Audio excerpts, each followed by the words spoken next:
In this story, we meet a man lying motionless as if a piercing sword of cold steel were between his ribs, as if someone was trying to extract something valuable from his chest, sticking out the wounded end. Our gaze shifts to a young man steeped in frustration.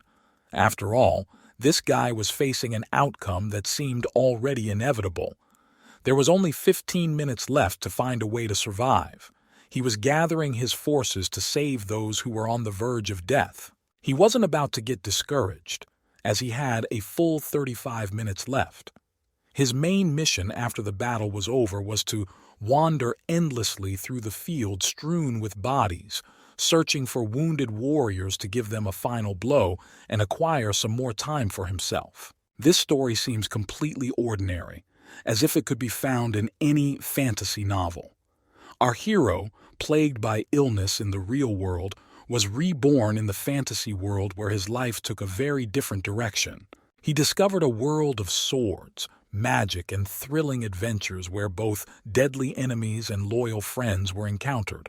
All this came after a hard life and inevitable death in South Korea. His main dilemma was that this world was much different from the cheerful books where the heroes could achieve anything by just wishing. For long days he wandered these vast fields and could not find a single surviving enemy, which was contrary to his expectations. He was ready to give up now, and this pace gave him no hope of living to see another day. However, as he moved further in search of a living warrior, he found an old man with a severed leg, who was coming to the end of his journey in this world, letting out his last breath. Stepping closer to him, the man whispered, "How it hurts me. Please end all this torment. Somebody help me." He begged for an end to his meaningless life. The boy gazed at him, thoughtful. Perhaps he should have helped the man after all. This could be his chance for survival if he decided to take what time he had left. Without thinking too long, the lad took his blunted blade and pierced the old man's chest. At that moment, the watch on his arm reflected the time, 8 p.m. and 50 minutes. The man got what he had longed for so long. Left alone and emitting his last breath, he stayed alive, getting a little more time to survive in this harsh world. Nevertheless, the guy was frustrated. After all, this man was just an ordinary farmer and was only given 20 hours. It wasn't even a full day. Disappointment gripped him, for this was not enough time to do anything meaningful. To the side of our warrior came another guy who said, "I knew it. That's why there have been so few survivors in the last few days. You're getting everyone here." The man who approached him stood on the head of one of the warriors our guy had defeated and asked, "Is this your handiwork? And did you finish them all off?" The silhouette of a rather huge man with a massive sword appeared in the background, and he began to speak. But when the fallen soldier rose and saw the sudden death of his savior, a strange joy sparkled in his eyes. The man with the sword offered, "Would you like to share the fate of this surviving soldier?" Moving closer, he announced that it was indeed very attractive and impossible to stop after the first try. Then he began to laugh evilly. Our warrior turned around, and within himself the question arose, who is this man? A rather huge and imposing warrior stood before us, his face adorned with an evil smile. He said, "You don't know who I am? You seem to be new here." He then introduced himself as Reaper of Soul Stefan. Continuing to grin evilly, he said, "Hey kid, that's not the way things are done. You killed my toy. You have to answer for that." After these words, he suddenly attacked our warrior with a shout, "I take it you are already ready to face my sword and answer for your nefarious deeds." His strike was incredibly powerful, and the swing of his sword raised dust all around. His blade was as sharp and deadly as it was ruthless. The guy still managed to draw his sword and deflect part of his new opponent's blow. However, the one turned out to be stronger, and our hero flew away from him for several dozen meters. He began to grunt in pain as he looked at his enemy and realized how strong he was. After all, with just one swing of his sword, he sent him into the air. The Reaper of Souls did not miss a moment, and quickly approaching our warrior began to attack. The moment seemed to freeze in mid-air as swords clashed and sparks flew in all directions. His punches were incredibly strong. The Reaper of Souls gloomily glared at him while praising our warrior, for he had managed to block several of his blows. He continued to advance furiously, realizing his advantage in this fight. Looking deeper and deeper into him, the warrior rejoiced, for his opponent was not so simple, just the kind of opponent he needed. Looking at our warrior, he noticed that he was still too young and handsome. He was looking for just such a rare toy as this young man. After that, he began to lose his mind, excitement overwhelming him. He wondered what our warrior's face would be like when he tore it apart. He couldn't wait any longer. His desire to make all these thoughts a reality had become unbearable. He began to utter the phrase, "I will kill you," but our warrior wasted no time. Noticing that his opponent was distracted, he chopped him in half, leaving him no chance. Cutting it open, our warrior was shocked. After all, he was able to defeat an opponent who was several times stronger and more experienced. However, what he saw afterward shocked him even more.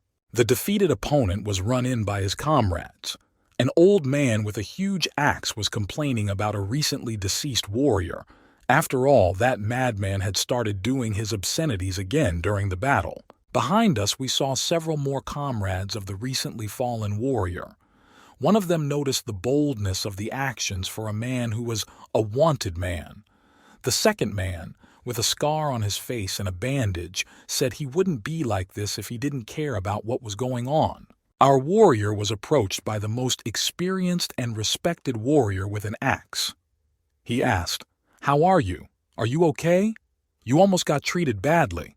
It's worth being thankful it ended this way." However, the young man adopted a fighting stance and was ready for whatever the outcome of events might be. The others just stood there and watched what he would do next, realizing that there were 3 of them and he was just one. They had an advantage over him, and he made his choice. He began to finish off the warrior who already lay completely breathless, thrusting his sword into him again and again. The others looked at him in amazement, for he just continued to beat the body with his sword while continuing to shout at the fallen warrior, "Die! Die! It is at my hands that you must die." They were surprised at this horrible behavior of the young man. The man in the blindfold said, "I'd be angry too if someone wanted to do that to me."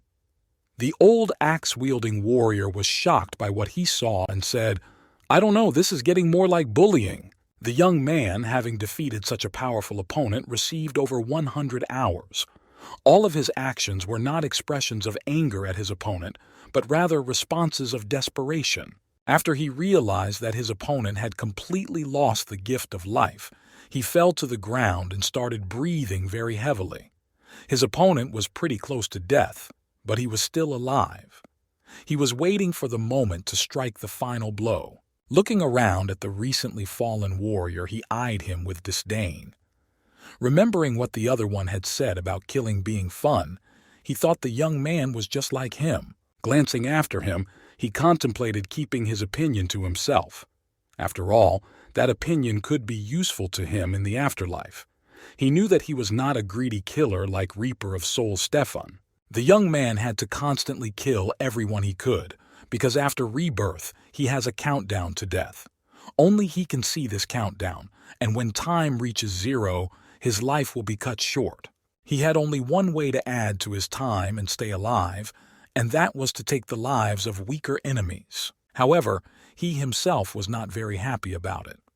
Even long after the murders, his hands shook, his head ached, and he was sickened by such heinous acts. He wondered if he should continue to live like this, or just let things go and end his life there. The axe-wielding warrior walked over to him and looked at the guy who had recently accomplished such an incredible feat of defeating a powerful enemy. He suggested he join their mercenary squad to survive. The young man was shocked at such a generous offer to his address. The warrior with the scarred face wasn't sure if this guy should be accepted into their squad. He asked his captain, "Captain, are you sure about this man?" The captain, with the axe, was their leader, and he replied that this guy was able to block Stefan's blow, something no one had ever been able to do before, and he saw potential in him. The captain approached him and asked the same question. "Will you become a mercenary with us?" The young man thought about it and replied, "If I become a mercenary, it will be easier for me to do my job and kill other people, take their lives, without emotion." The captain looked at him with a grim expression and said, "That's a pretty strange question for someone who just literally miraculously survived." Looking at him with despair, he decided to answer his question. The answer was quite simple. After all, you never get used to that sort of thing. Taking a life is only considered normal for the insane, like that kid I fought. The young warrior had already begun to lose hope, for he realized that the old man's words were true, and it was impossible to get completely used to taking other people's lives. The old man went on to say that he didn't need to get used to it. The old man went on to say, "The most important thing is the end of your own life, how you live it, how you end it." He also remarked that isn't it to live well that they work as mercenaries? The captain looked at him and decided to give him a valuable lesson, telling him that he needed to become much stronger. Not only humans, but all other life forms have a desire to survive, and only the strongest survive. He began to tell the young warrior the reasons for becoming strong. After all, not everyone wants to become strong, they just want to survive.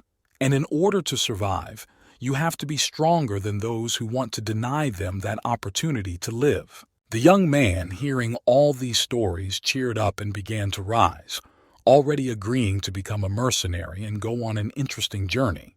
The young warrior began to familiarize himself with the new members of his team. The man with the scarred face expressed displeasure but said that if the captain wanted to, we could try to get him on the team. The kinder and older member of the team simply welcomed him into the ranks of his company and wished him not to die anytime soon. The young man has already realized everything for himself, for he does not want to prolong his life at the expense of others. Upon introductions, the others began to ask him, "What is your name, little warrior?" He answered, "My name is Levis." His gaze filled with determination, and he realized that in order to survive, he had to kill everyone and everything. At the rest of the team, he asked the rest of the team to call him Levi, realizing that for the sake of his own life he had become a terminally ill knight. In one of the old houses in the incessant downpour, a voice was heard, in which the words of the mysterious Reaper of Souls were glimpsed. This conversation about the Reaper of Souls takes place among ancient walls, among which an old man with a bald head and a thick beard has found his refuge. His wrinkled face reflected the years stamped by hard times. He stared at his interlocutor and said with quiet certainty that, of course, he remembered the Reaper of Death, and that memory would never leave him, even if he tried to forget. He remembered how their first meeting had taken place only a month ago, on a battlefield where bloody battles had left their mark in the form of many bloody bodies. He was then but an ordinary serf soldier serving under Viscount Barra. In the chaos of this overhead battle, his sword flashed like lightning in the midst of the battle. He stood there, in a fighting stance, ready for whatever incredible events might unfold in this battle. At this moment, he also realized that he was no ordinary knight. Here, in this battle, magic was not his tool. His power was something more mysterious and powerful. Only a select few abandoned magic and resorted to the ether instead. He was one of those select few with a passion for this unusual art. The very presence of this knight on the front lines in the center of the battle already instilled fear in the soldiers. But he was more than just a knight. His strength was different from the others, and it was obvious. Warriors who possessed ether possessed multiple strength compared to ordinary soldiers. Ordinary fighters didn't even dare to think of replicating the movements of someone who wielded this mighty power. His sword, imbued with ether, parsed the others effortlessly, as if dancing on the edge between reality and magic. But these simple warriors were not going to give up. They were persistent and persevering. They had a cunning plan, ready to apply to win despite the magical power and skill of whoever wielded the ether. Having apprehended this mighty warrior, they began to shout in a call for help to gather strength to deal with him. Looking back at the crowd, he began to ponder the reasons why these ordinary people were willing to risk their lives to stop him. And then he saw something incredible. And now a whole troop of knights belonging to Viscount Barra stood before him, and at the head of this troop stood none other than Lord Jackson. With Lord Jackson came his 8 loyal knights known as the Knights of the Ash Mist. There was only one rule in this battle. Only a knight superior in strength could defeat this king, and not otherwise. One of the Knights of Ash Mist, who had previously been an aide to Lord Jackson himself, was known for his great achievements in territorial battles. He clashed with the one called the Soul Reaper, and their swords clashed violently in a deadly battle. Contemplating their battle, none of the witnesses could doubt that even someone as famous as the Soul Reaper was bound to die on this battlefield. However, the Soul Reaper was far from being the weakest warrior. People who watched a knight with such a great list of merits being literally cut in half by a single sword realized that the Soul Reaper was a true monster on the battlefield. No one had expected such an outcome, and when the lifeless body of one of the Ash Mist Knights fell to the ground, silence enveloped the entire battlefield. Afterward, the old man said that something incredible happened at that moment, and he remembered exactly what was said because he heard it clearly and distinctly. The Soul Knight stood beside the defeated enemy and said in a quiet voice that he had already gathered enough and needed to use 1,000 hours. Then, with the full force of all his strength, he shouted, "Give me strength, God of War!" And his eyes began to glow with a bright blue light. With a glance, it was obvious that his strength began to replenish after those words. After his strength was replenished, something incredible began to happen. He single-handedly tackled an entire order of Viscount Barra's knights, destroying them in less than 30 seconds. His ruthlessness as a warrior was astounding. Witnesses to the way he easily dealt with the knights panicked and started running away, looking around to see what he was doing. They noticed how his gaze was piercing, full of lust for killing, and an overabundance of power glowed from him. Watching him, people got the feeling that he was saying, "War is just nothing to me." Strangely, he couldn't even realize how it had all happened. However, his story is interrupted by a mysterious voice stopping his narrative. The one who interrupted the old man appeared to be a silhouette wearing a hood and gloves. He asked the old man if he had called God's name before the battle and inquired if the old man had seen any strange activity. Perhaps he had eaten or drunk something. The old man scratched his head and replied that he wasn't sure if he had seen anything like that. When the hooded silhouette revealed its identity, it appeared to be a man with a beard. He said, "That's how good it is," and continued, "I know the rest on my own." He then decided to thank the old man by pouring in a few coins. The old man rejoiced at this and said, "Oh my God, thank you, thank you, thank you." After he gave the coins to the old man, his identity began to disappear. However, the old man queried, "Wait a minute, I didn't even give you his name." The personality replied, "So know that person perfectly well." And he called out the name of the Reaper of Souls, Levis Delosi. This man survived and defeated all his enemies in his path using the power of God, and that was why he was also called Reaper of Souls. This mysterious person stated that previously there were only rumors about him, but now he had become a truly famous warrior. Returning to the present, we see several homes where life is thriving. He thinks it's time to celebrate his victory with his allies. Indeed, the men celebrated their victory with a gleam in their eyes, shouting, "Let's drink to victory." They supported each other by raising their beer mugs and beaming at each other in friendly cheers and celebration. The feast is in full swing, the table is bursting with an abundance of treats, and comrades are gathered around, their faces shining with smiles, their eyes glowing with happiness, hands raised with mugs of drinks. They praise the moment. At the center of all this whirlwind of joy and lightheartedness is he, the protagonist of the evening, focused and calm, as if in an ocean of holiday joy. All this time he was just looking at his watch, which already had over 1,000 hours on it. It all seemed little to him, however, and he continued to focus on his thoughts and plans. As he looked at the time, his eyes would grow grim and he would say, "Not enough, not enough, I don't have enough time." He had defeated his enemies so many times before, but he had less and less time left. Leaning back in his chair, he thought deeply.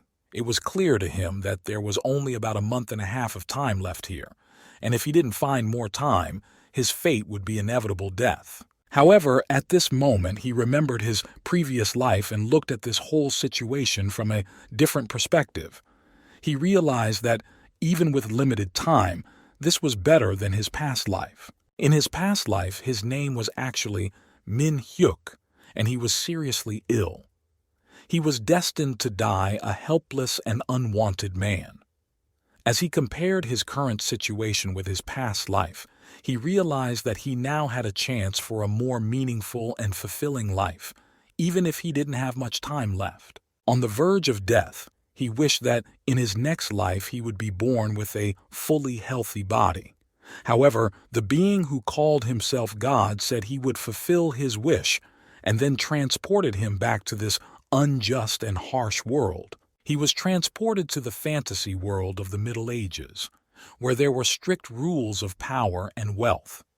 Those who were not strong enough were considered only food for the more powerful and slaves for the stronger people. This new world was harsh and unfair. Levi resented this God, believing that what he had done was unjust. He didn't gain any special power and instead was burdened with a huge time limit that couldn't be removed. He felt betrayed and helpless in this new and harsh world. Levi pondered, realizing that in this world, an ordinary serf would only grant him 1 day of life.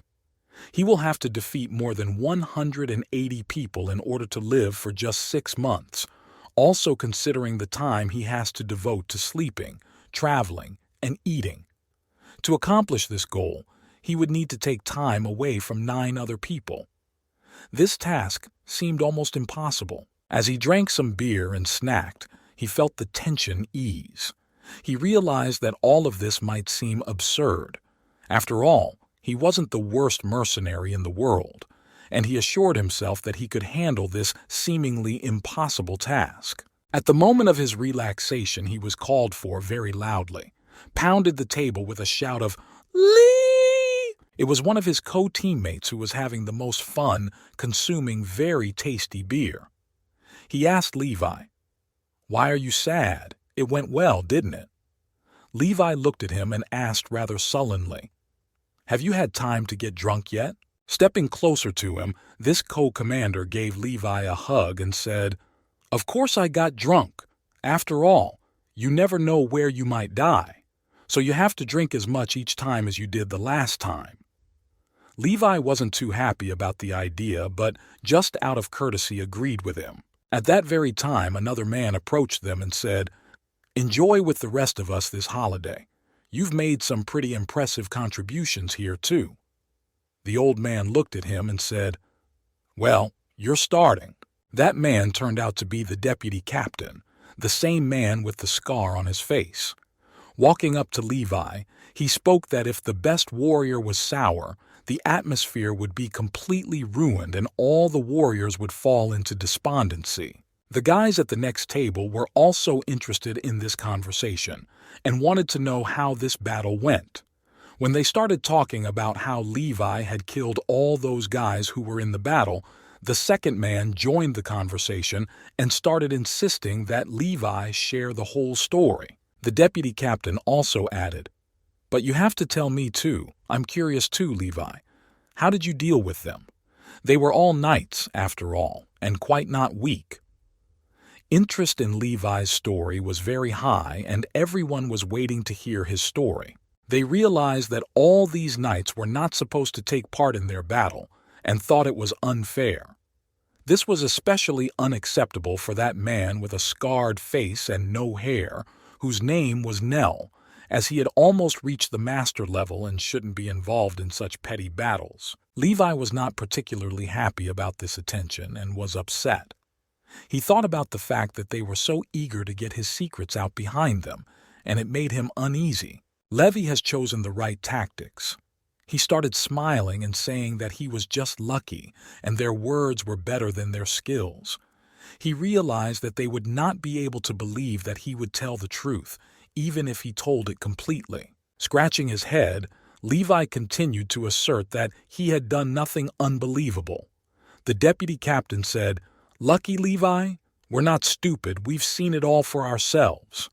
He wanted an honest answer from Levi about how he had handled such a difficult battle.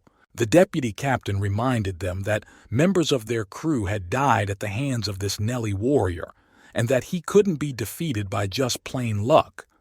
He implied that Levi might be withholding his real skills and experience in battle. Looking at him with a more serious look, the deputy captain repeated the question, "So what are you hiding from your allies? After all, we may need it in the next battles." He was persistent and wanted to solve Levi's mystery. Levi, however, just sat there and remained silent. He didn't want to tell everyone what he was actually capable of doing and preferred to keep his skills a secret. Raising his hands, Levi said, "I'm just kidding. It was just a joke. I'm going to tell you, so listen carefully." He decided to dispel the strained atmosphere and share his story. Taking a more serious look, Levi began his story and everyone else stopped talking, beginning to listen intently to their hero. Levi was talking about what really happened. With a very grim expression on his face, Levi narrated that he had actually risked his life to win. He didn't hide the truth from them, but he also didn't fully tell them everything they needed to know. He kept some details of his abilities and experience a secret. Everyone watching was really surprised to learn that Levi had risked his life. One of them asked, "What about the story of how you defeated all of them?" He expected to hear more details about the battle and Levi's victory. After they realized that Levi had just decided to play a joke on them, they started laughing and shouting, "Of course, we're all such fools here." Then they started pelting him with beer and food, saying, "Do you have multiple lives to mess with us like that?" They took Levi's words as a joke cheerfully and laughed happily. In the midst of all this crowd, another man approached them and ordered them to leave Levi alone and stop interrogating him.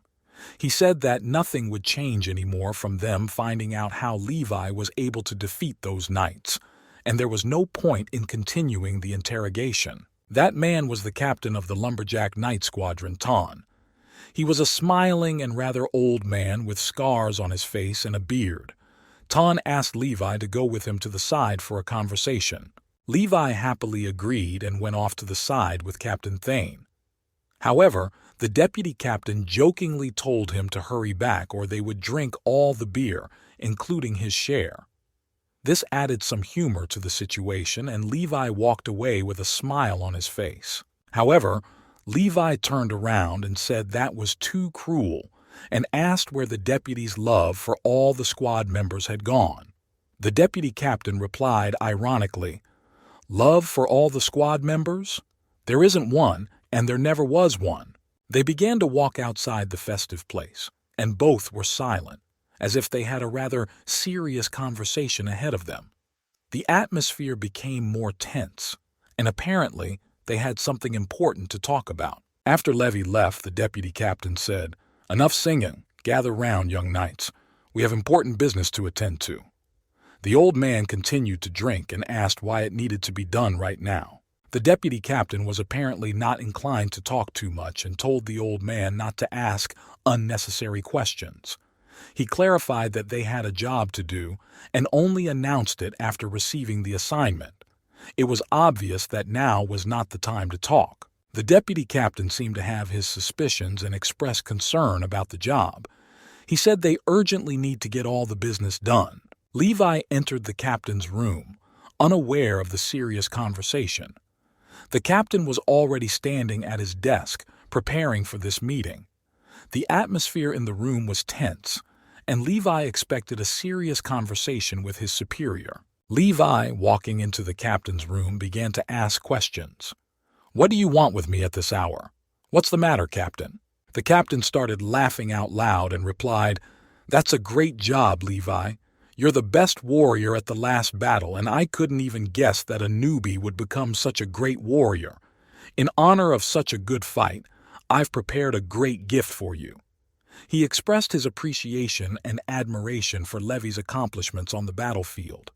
The deputy captain asked Levi to sit down and offered him a drink in celebration. Levi wasn't really up for it and said he could go on his own, but the deputy captain insisted that he sit down and savor the moment. Levi was impatient and wanted to get down to business so he could rest with the team. But the captain continued to tell the long story of how Levi had come to them and what a great warrior he had become after the last battle. Levi's serious and thoughtful questioning reflects his impeccable reputation as a reliable warrior, always ready for a challenge. "Have I ever turned down a job?" The captain, pouring a delicious and strong drink, continued with a smile. "No, you never said no.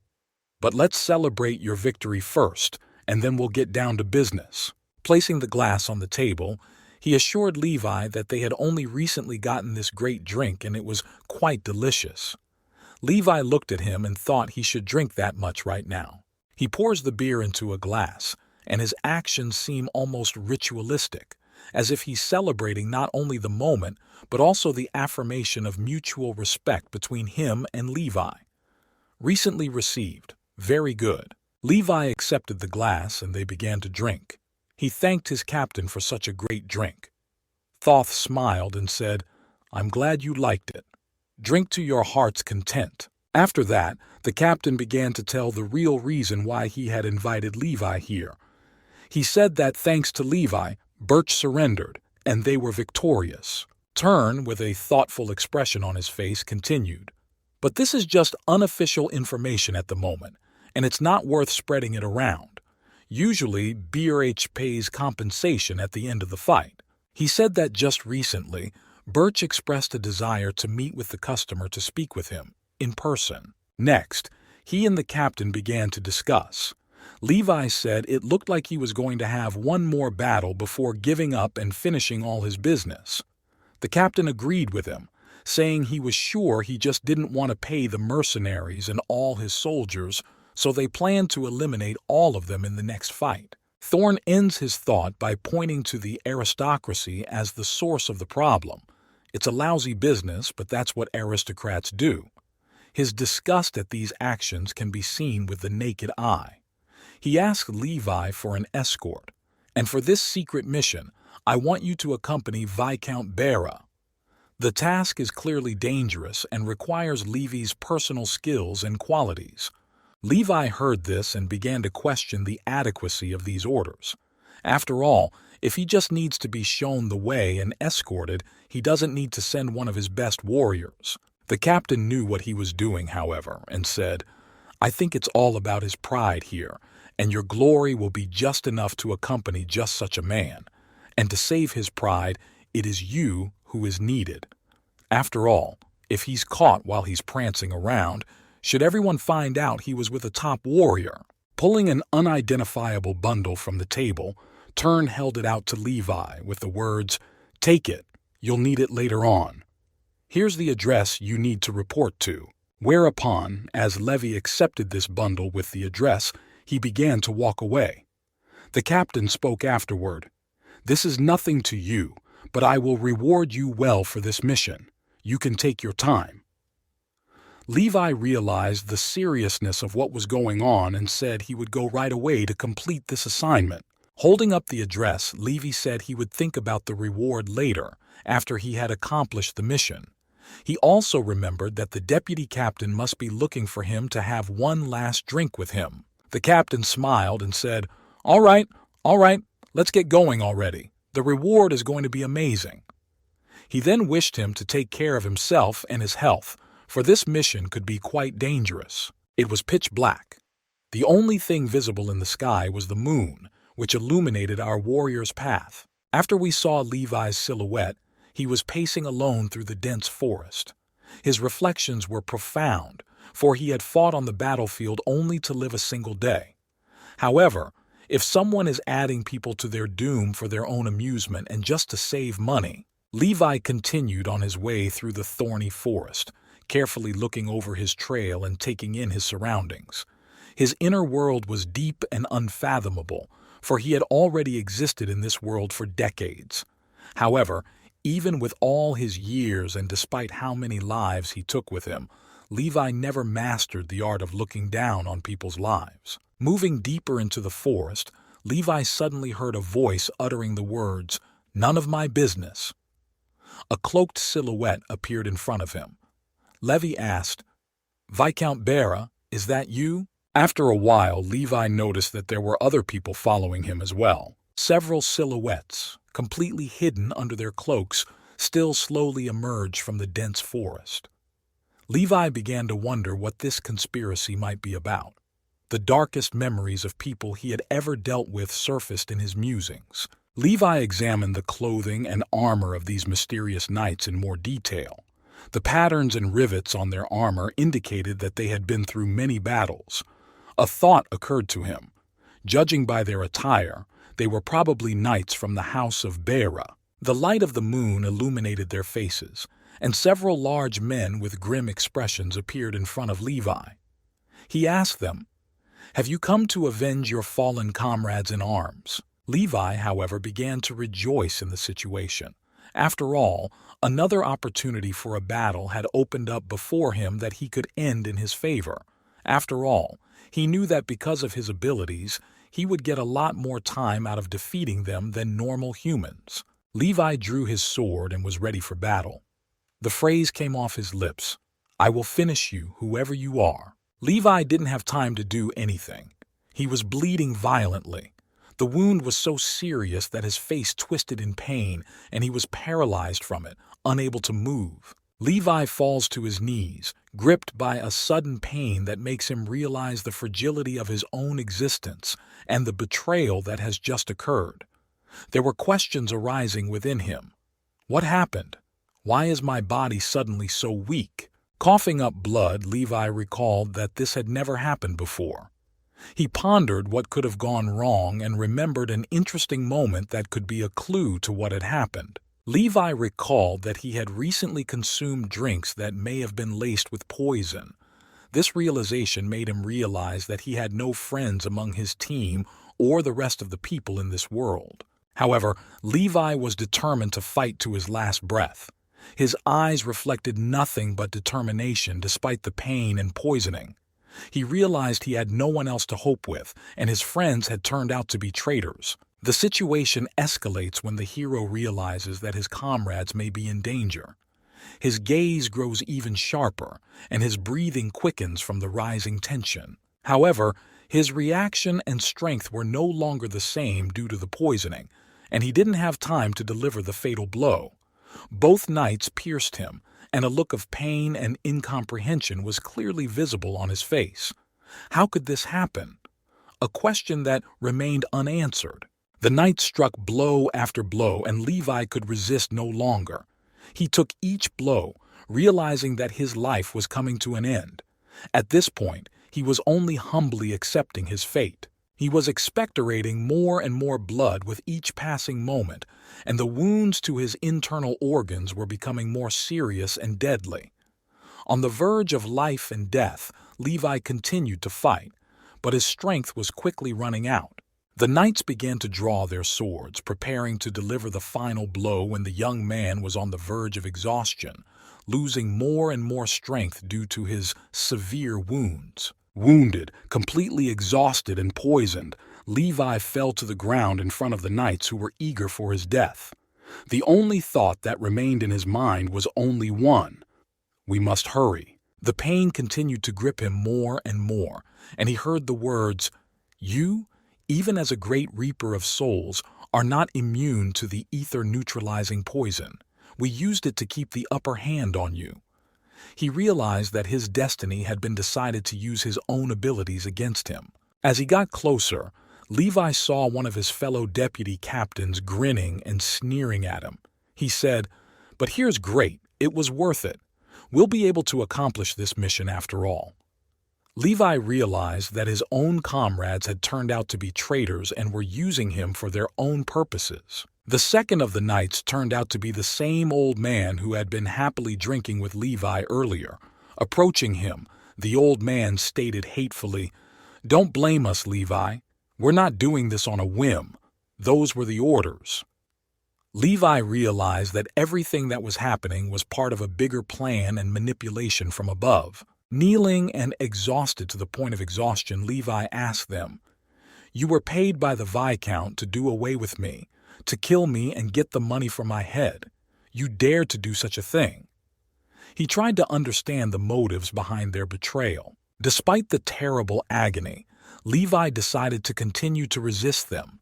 Some of them surrounded him in five, and he struggled to rise, his body shaking with unbearable pain.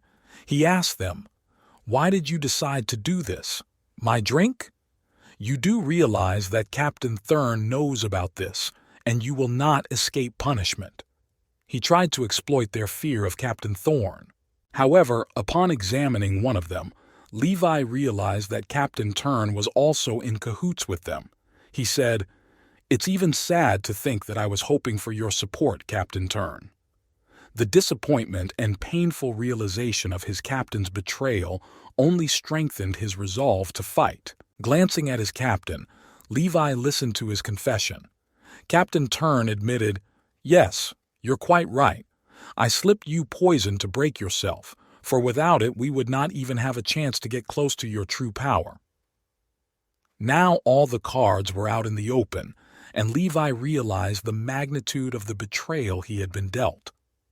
Captain Thurn continued his confessions, admitting that he was the one who planned the entire operation and gave the order to eliminate Levi. The betrayal was complete and unapologetic, and Levi was stunned by his captain's revelations. He knew that the poison had been carefully chosen and planned to maximize its effectiveness against Levi. Levi realized that slipping the poison into his drink was their only chance of victory. This forced him to show his true nature and strength despite the poisoning and injuries he endured. Levi realized the full reality of what unfolded before him as he saw the captain confess his actions. He asked the question, "Captain, why did you do all this? Why did you do this to me?" He sought to understand the motives behind his captain's treachery and treason. Levi remembered every moment spent with them. They were all allies, participated in battles, and spent time having fun and friendship after battles. But his heart grew increasingly empty from the fact that each of those moments had proven to be false and filled with betrayal. After realizing the reality, Levi started smiling and said, "I've got it all figured out. I thought we were all allies." His smile was through tears of betrayal and disappointment. While Levi pondered, the captain was already raising his sword above his head, preparing to finish him off. However, inside Levi still burned a hatred for this fantasy world of the Middle Ages that he hated with all his heart. Stopping the sword with his hand, Levi began to speak, "System, I'll pay 1,000 hours." The system then gave the response, "The purchase has been made automatically, as you can only afford the blessing of Ram." It was something unexpected and mysterious to anyone who saw it for the first time. Only a few seconds passed after the purchase was made, and the deputy's sword, aimed at the captain, began to fill with lightning. The captain was stunned by this powerful force and couldn't understand what was happening. The event was mysterious and surprising. The clock continued to tick rapidly off Levi's account, and the deputy captain looked at him perplexed. He said, "You were literally just dying, and now you're rising up over me with incredible power. You were poisoned and shouldn't have had access to the ether. How was that even possible?" Magic or mysterious events surpassed his comprehension. Levi laughed more and more as Ram's blessing began to work on him. This blessing granted him enthusiasm on the battlefield and increased his fighting strength. He began to speak. "You did ask recently how I was able to defeat all those knights by myself." Finally, his true power was beginning to show. The deputy captain looked at Levi and marveled at the incredible power with which he wielded Ram's blessing. This blessing gave him additional positive characteristics, including readiness for battle, strength, and endurance. He continued to ask the question, "You asked me how I defeated the knights. Yeah, you thought I was kidding about risking my whole life?" However, one panel at the time did not lie, and Levi was indeed risking his entire life. His clock was ticking faster and faster, and Ram's blessing granted him even more positive effects. All the ether indicators were changing to the sacred power of the god of war. Levi was transfixed and ready for an undoubted battle. Levi had just 16 seconds left to defeat everyone who stood in his way. He was filled with rage and despair, and it is said that he put his whole life on the line. At that moment, with the force of his hand, he shattered the sword that had recently threatened his life. It was an act of strength and determination that emphasized his incredible ability to stand up to all obstacles. A sign appeared in front of him, warning him that he only had 15 seconds to live. That didn't stop Levi, however, as he had more than enough time to deal with his former partners. One of them began shouting, urging everyone to attack Levi at once, for he was now unarmed. However, Levi realized it wasn't that simple now, and his strength and Ram's blessing made him a dangerous opponent even without a weapon. The words "unarmed" only echo muffled in the silence, and in the darkness, a warrior with a bloody mark on his face and a burning eye looks on. "Do you really think so?" His quiet reply hidden behind a mask of indifference. And now he stands alone on the field of the god of war, where swords are raised like prayers to the heavens, and the skulls of the fallen lie at his feet like evidence of an endless cycle of battles and victories. Amidst the blazing red shadows, the system allows the warrior to use the clan's weapons while the blessing lasts, like the light of a beacon shining through the darkness of battle. A strong hand snatches the blade, choosing a battle blade of this kind, and the price for that is 4 lives per second. Time compresses, and every breath becomes a deliberate decision. The warrior grips the hilt of a glowing sword that reaches to the heavens, as if challenging fate itself to a fight. His eyes reflect the fire of battle, preparing him for his next feat. Horror covers his face as the countdown timer reaches 5 seconds. "Where did that devil's sword come from?" His question echoed in the void, breaking the silence before the storm. The warrior's gaze is fixed upward, his face illuminated by the light of battle.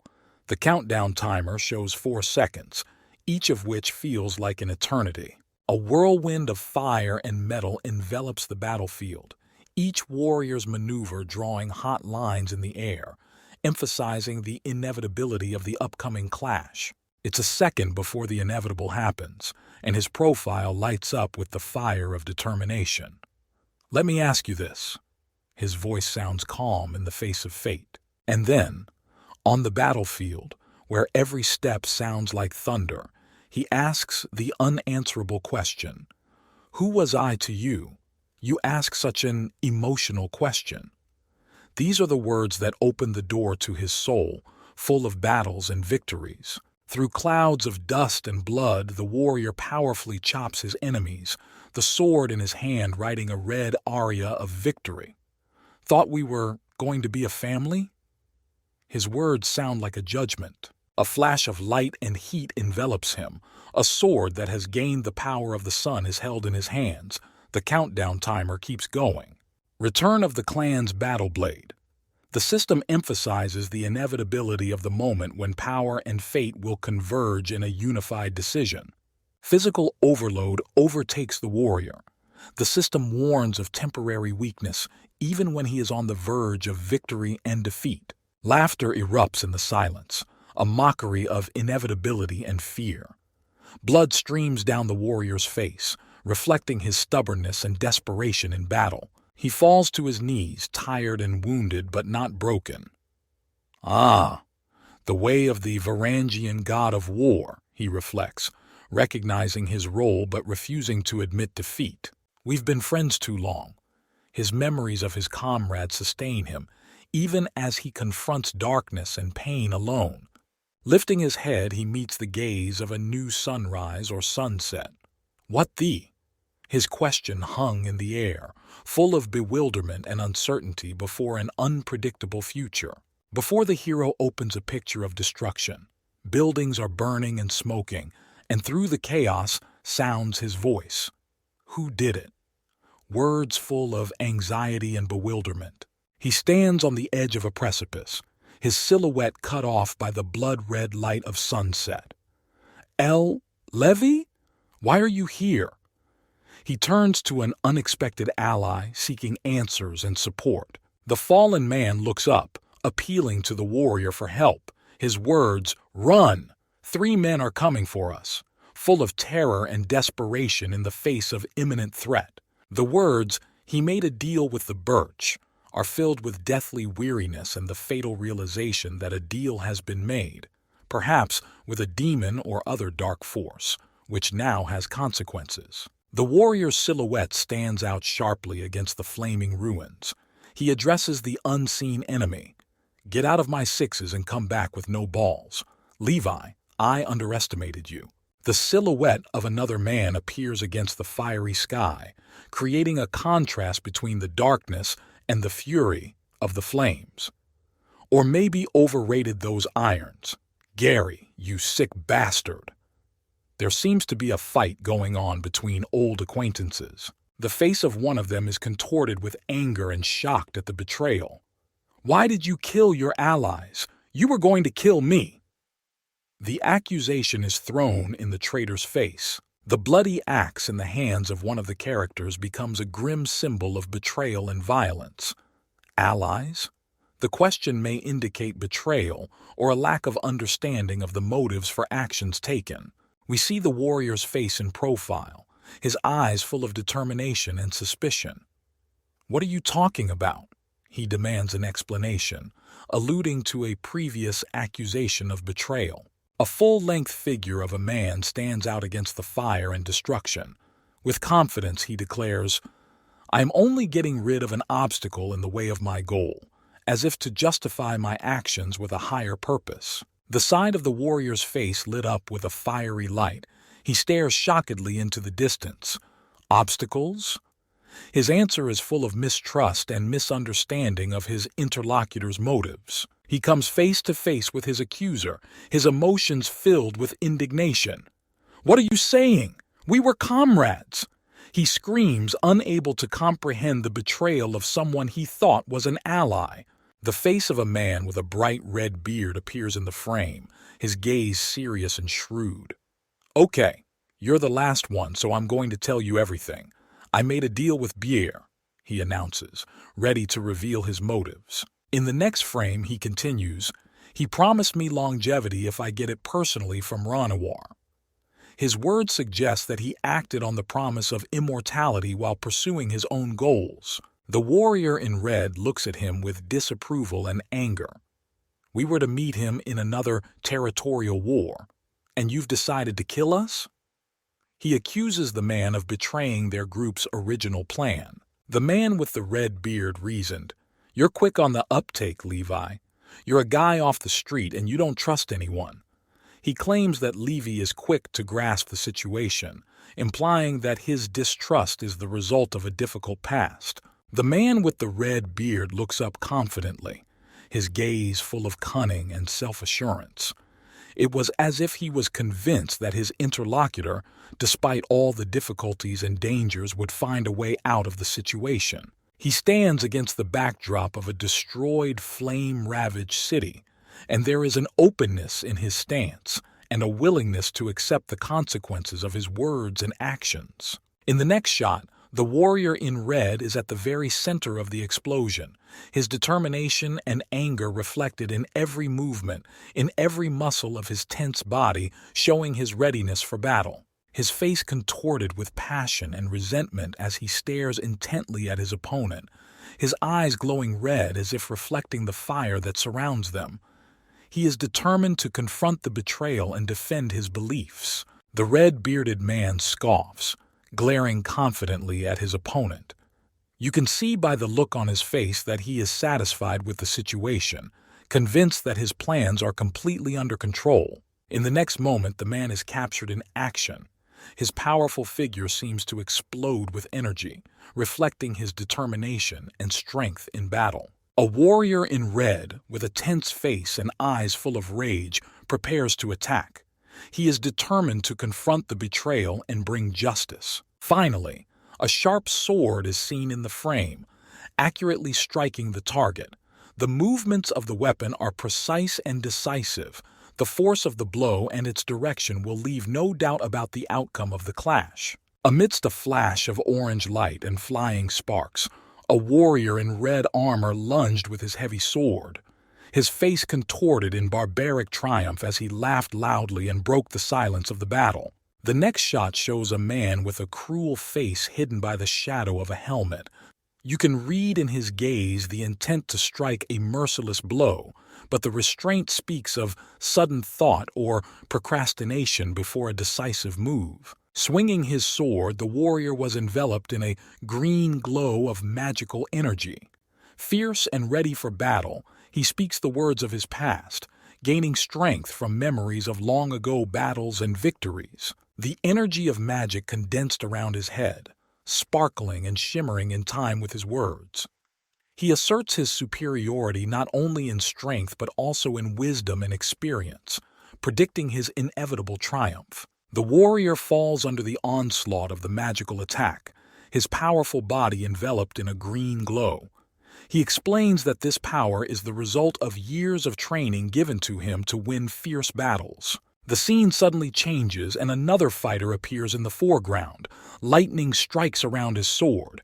He rushes forward, his gaze focused and determined, and a wave of fire explodes behind him. The lightning strike throws the warrior back, his face contorted in pain. He feels the might of the enemy, and it seems that the force of the blow has exceeded his expectations. Facing his adversary, the red-eyed warrior defies the laws of nature by using lightning to his advantage. His face, illuminated by the electric light, expresses surprise and perhaps an admission of his own error. In the tumultuous battle, one sword-wielding warrior falls to the ground, hitting it so hard that words of his potential seem to echo in the din of battle.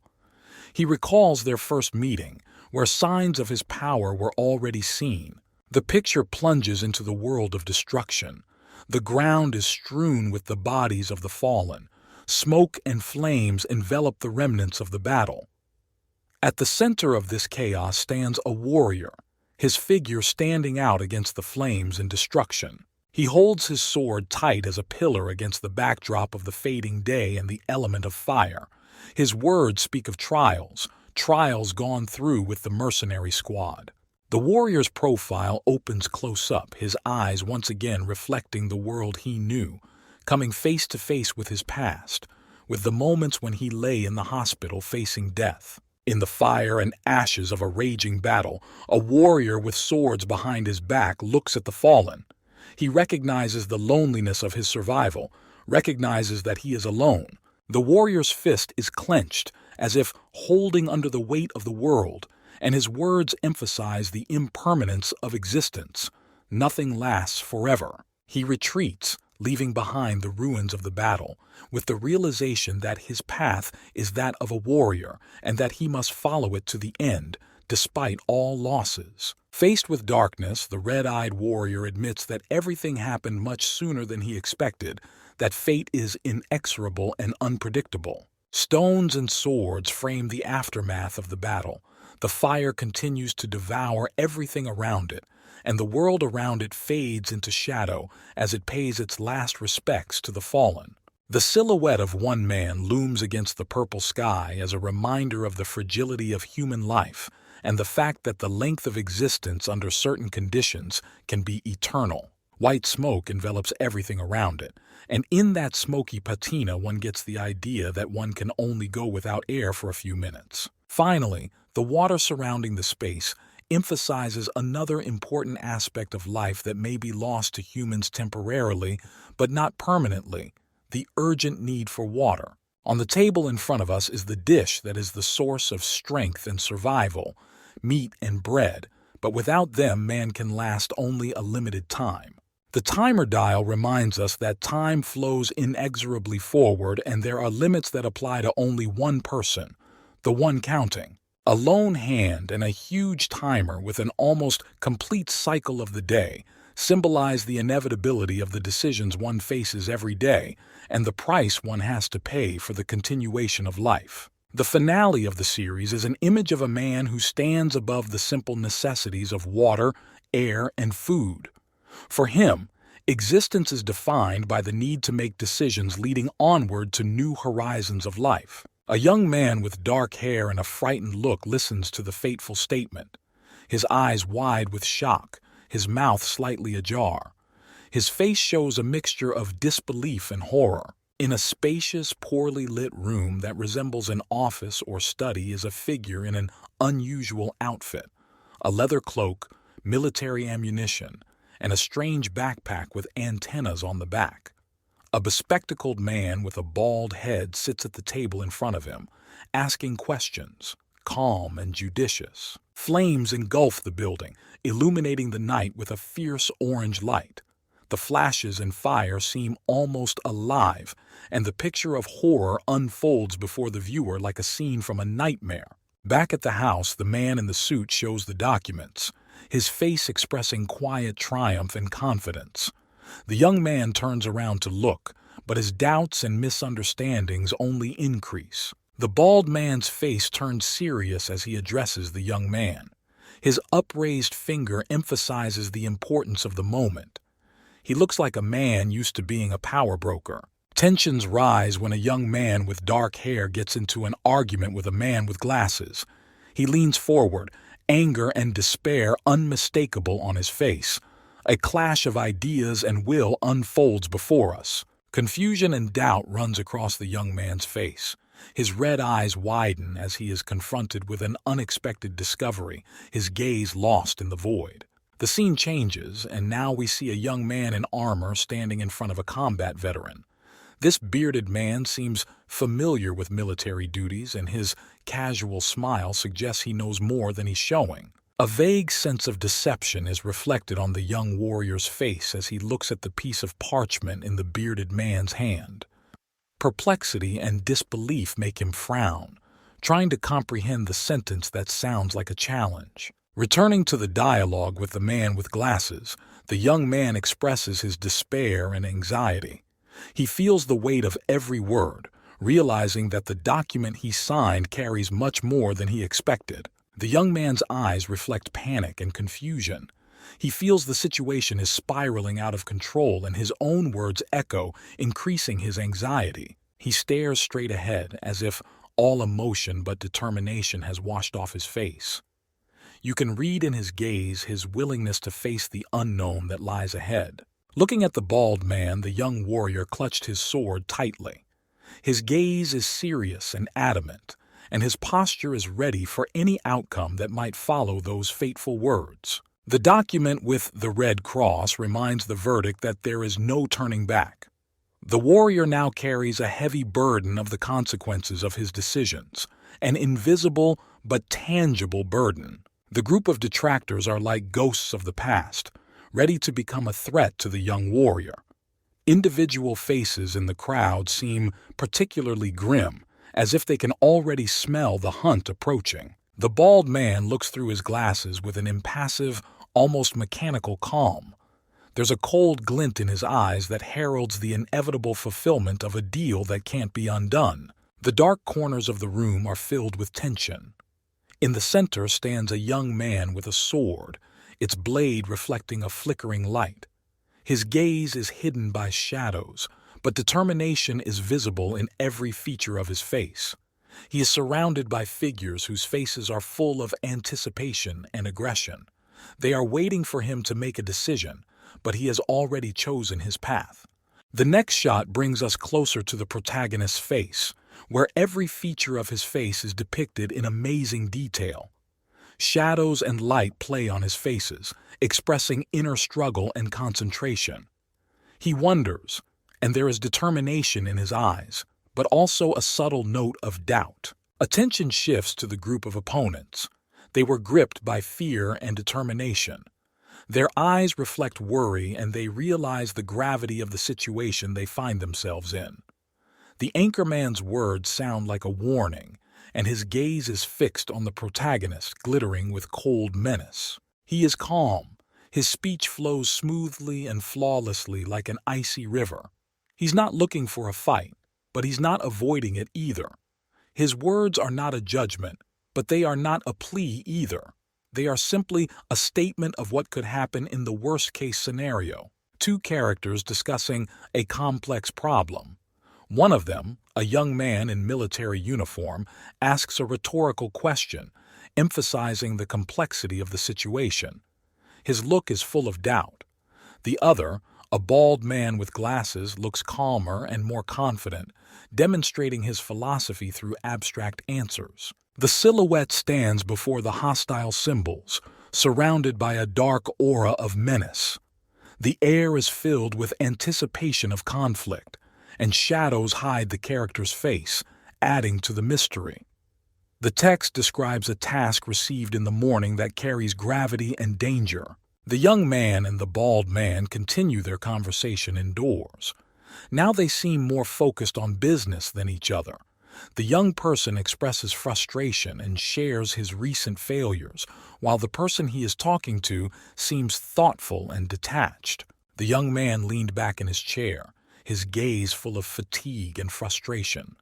The text hints at the complex dilemma of morality and choice that hangs in the air like an invisible fog. His eyes reflect the burden of decisions that need to be made. In a bright office where the walls are painted in cool shades, sits a bald man with glasses. He raised his index finger as if to emphasize the importance of his words. With his other hand, he points to a young man in a dark jacket standing with his back to the viewer. The young man seems determined and resolute with an unwavering expression on his face. The scene shifts to another office where the same bald man has stood up and, now standing, points sharply upward. He stands in front of the closed door, and his shadow on the floor lengthens. The atmosphere in the room grows increasingly tense, as if foreshadowing a soon-to-be confrontation. The man in glasses is now facing the window, his profile clearly visible against the bright day. He folds his hands in front of him and thinks. There is some confusion on his face. Perhaps he is facing an unexpected dilemma, or remembering something important that was previously overlooked. Darkness envelops the scene as a giant creature with a green light in its eyes suddenly appears. His muzzle is full of sharp teeth and his appearance is intimidating. It seems to be a creature from legends or nightmares appearing out of nowhere, ready to attack or defend its territory. A young man in a dark jacket and with a sword behind his back faces an unseen enemy. You can see the tension and readiness for action on his face. The darkness surrounding him seems tangible and his eyes burn with determination. The next shot shows him full length, standing against the backdrop of the forest at night. You can read in his gaze the seriousness and awareness of the danger coming from these places. His fighting stance and equipment indicate that he is no ordinary traveler. Now the young man's face expresses surprise and doubt. His eyes reflect a sudden realization, perhaps related to new information or an unexpected discovery. He seems ready to reevaluate the situation and his next steps. The scene is filled with dynamics. The young man recoils back, his face contorted with horror. Sparks flew around him, giving the impression of a sudden and overwhelming threat, something that made him lose control and perhaps even confidence in his abilities. The scene where the guy dies of rage. His face is bloodied, his eyes red with terror, his gaze lost in the void. Despair and pain are reflected in every feature of his contorted face. But the fact is that evil beings cannot live among us. The other young man raises his head and an electric shock pierces his face. Shock and horror imprinted on his pale skin, blood staining his clothes. To survive, I have to kill living things all the time. A third character clutches knives, his face hidden in shadow, his gaze lowered, determination and heaviness visible in every muscle. That thought alone was heavy and scary. A warrior stands with his head bowed, a sword stuck in the ground beside him. The sky seems empty and quiet. The heaviness of loss and the need to carry on hangs in the air. The thought that I too would see people's lives as a burden. The image shows a lone man standing amidst the devastation. He looks at the falling warriors, among whom one holds a symbolic medallion in his hand. However, I was greatly relieved to be alive. The face of a young man, blood running down his cheek, eyes dark and full of thought, gaze staring off into the distance. No wonder that feeling came to me. A battle scene where a character deflects an attack with determination and fear in his eyes, blood splashing all around. And now, fighting demons, I remember more of what I had almost forgotten. In front of him is a huge beast emitting glowing eyes and a sinister growl, and he stands boldly in front of it, ready to fight. That's not how I wanted to live my life. A young warrior ponders his fate. The bloody drops around him are echoes of his struggle and inner conflict. Are demonic beasts always like this? He stands looking at his defeated enemy, his silhouette looming against the dark sky, brooding and fatigue enveloping him. Maybe I can live without killing people. His eyes are full of hope and doubt. He is looking for another way, a way without violence and bloodshed. When I finish this job, I'm going to be an animal hunter. He decides to dedicate his life to fighting true evil, rejecting the burden of being a killer among men. Hunter, you bastard! You can feel the tension in the air as the warrior with the beard and determined gaze defies, his words full of contempt. Do you think everyone can become a hunter? He turns to his opponent, his gaze filled with challenge and doubt emanating from his mighty stature, his gaze filled with a fatal challenge. Until you try it, you won't know. The warrior now faces his challenge, his eyes burning with determination, and his question hanging in the air like a silent echo. I am an animal hunter who lives in this forest. The answer comes with the smile and confidence of a man who knows every shadow of this world, ready to share his secrets or become the next obstacle. 15 years ago, they appeared all over the continent, leaving no village without their malevolent attention. The sky is lit up with a multitude of fierce faces, each one defying death. There are many types of demonic beasts, but most are aggressive and greedy. In the eyes of one of them, red as blood, you can read unrelenting cruelty. Exceptional beasts can fight strong. They even require assassins. Despite the danger, the young warrior stands steadfastly before the monster, his hands glowing, heralding a new battle. People who professionally hunt animals are called animal hunters. In front of us is a warrior. His gaze reflects experience and the knowledge that he is one of those who stand on the edge of humanity and savagery, dedicating himself to this dangerous game of survival. You know, there are rules between us. A warrior with arms spread wide and hair raised upward expresses readiness for battle and authority over his territory. And the first of these is not to take over someone else's territory. His massive figure dominates his surroundings, standing before the young warrior like an unyielding guardian of his lands. But the chief's an idiot, so I'm asking this time, and with other hunters, would have had to fight. A smile appears on the experienced warrior's face, and he offers a truce, demonstrating that even among hunters there is honor and rules. I'm interested in animals, but his reaction is full of surprise and wariness when something in the forest catches his attention, leaving the conversation unfinished. I don't care about their journey. A young warrior with a bloodied face and determination in his eyes expresses indifference to the dangers facing him. I have a question.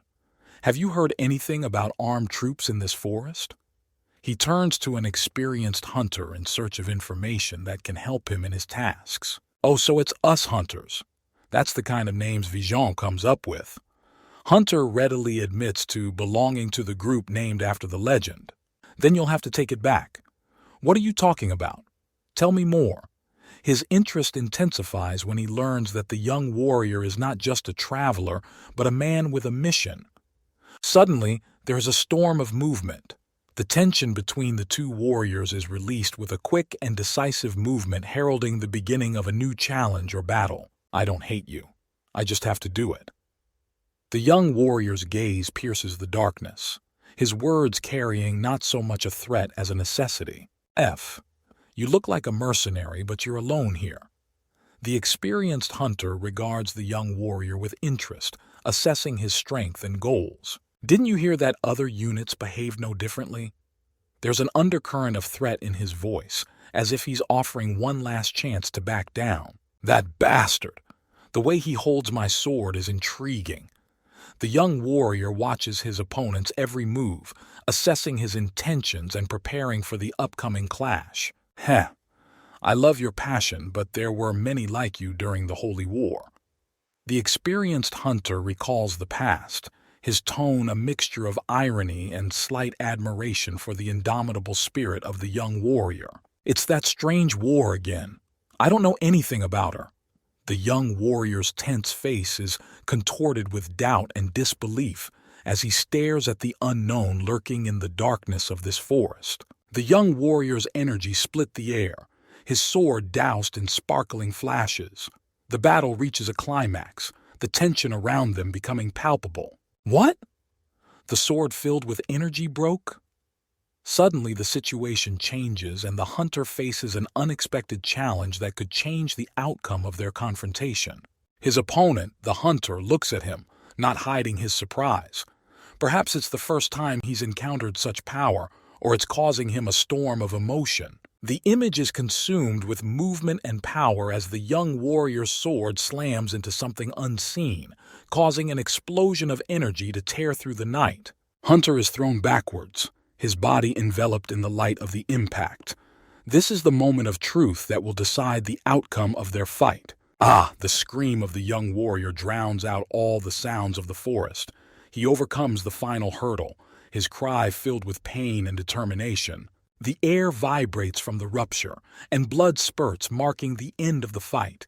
There is the thud of a thud, and the darkness of the forest is filled with a cry of pain. A huge creature filled with power and rage emerges from the darkness. His eyes glow red, reflecting the fury of a wild beast. Both warriors stopped before the final blow, their shadows sharply outlined in the moonlight. The fight reaches its climax when the young warrior and his opponent collide in the final dance of a battle whose fate has already been decided. The force of the blow throws shards of stone into the air, creating an aura of destruction around the warriors. The young warrior, focused and determined, gathers all his energy for the final push, his eyes burning with indomitable fire. An experienced hunter, the smile never leaves his face. Despite the looming threat, he is ready to face it head-on. And with no intention of stopping. I guess I got too carried away. The hunter's words express both an acknowledgement of the enemy's strength and a possible realization that the battle has reached its limit. What am I supposed to do with this? The hunter looks thoughtfully at his defeated foe, weighing the consequences of his decision. If I leave him here, the animals will eat him. His thoughts are interrupted by the sudden realization of the danger awaiting the wounded warrior in the forest. The hunter's gaze turned to his hand, to the blood that darkened in the moonlight. This wound, did I get from him? He stares at his injury in amazement, trying to understand how this could have happened. I found an interesting guy. Despite his sickly state, the hunter cannot hide his admiration for the young warrior and his strength. I hate this world. Here I have to kill to survive. The warrior stands amidst the destruction, looming against a blood-red sky filled with desperation and determination. After the territorial battles were over, I got tired of looking around the neighborhood for unkillable. His voice reflects weariness and reluctance to continue the cycle of violence, but necessity compels him to stay on the warpath, to prolong his life a little longer. Determination intersects in his words with pity when he speaks of the difficulty of choosing between morality and survival instinct. If it were possible, I wouldn't want to kill innocents.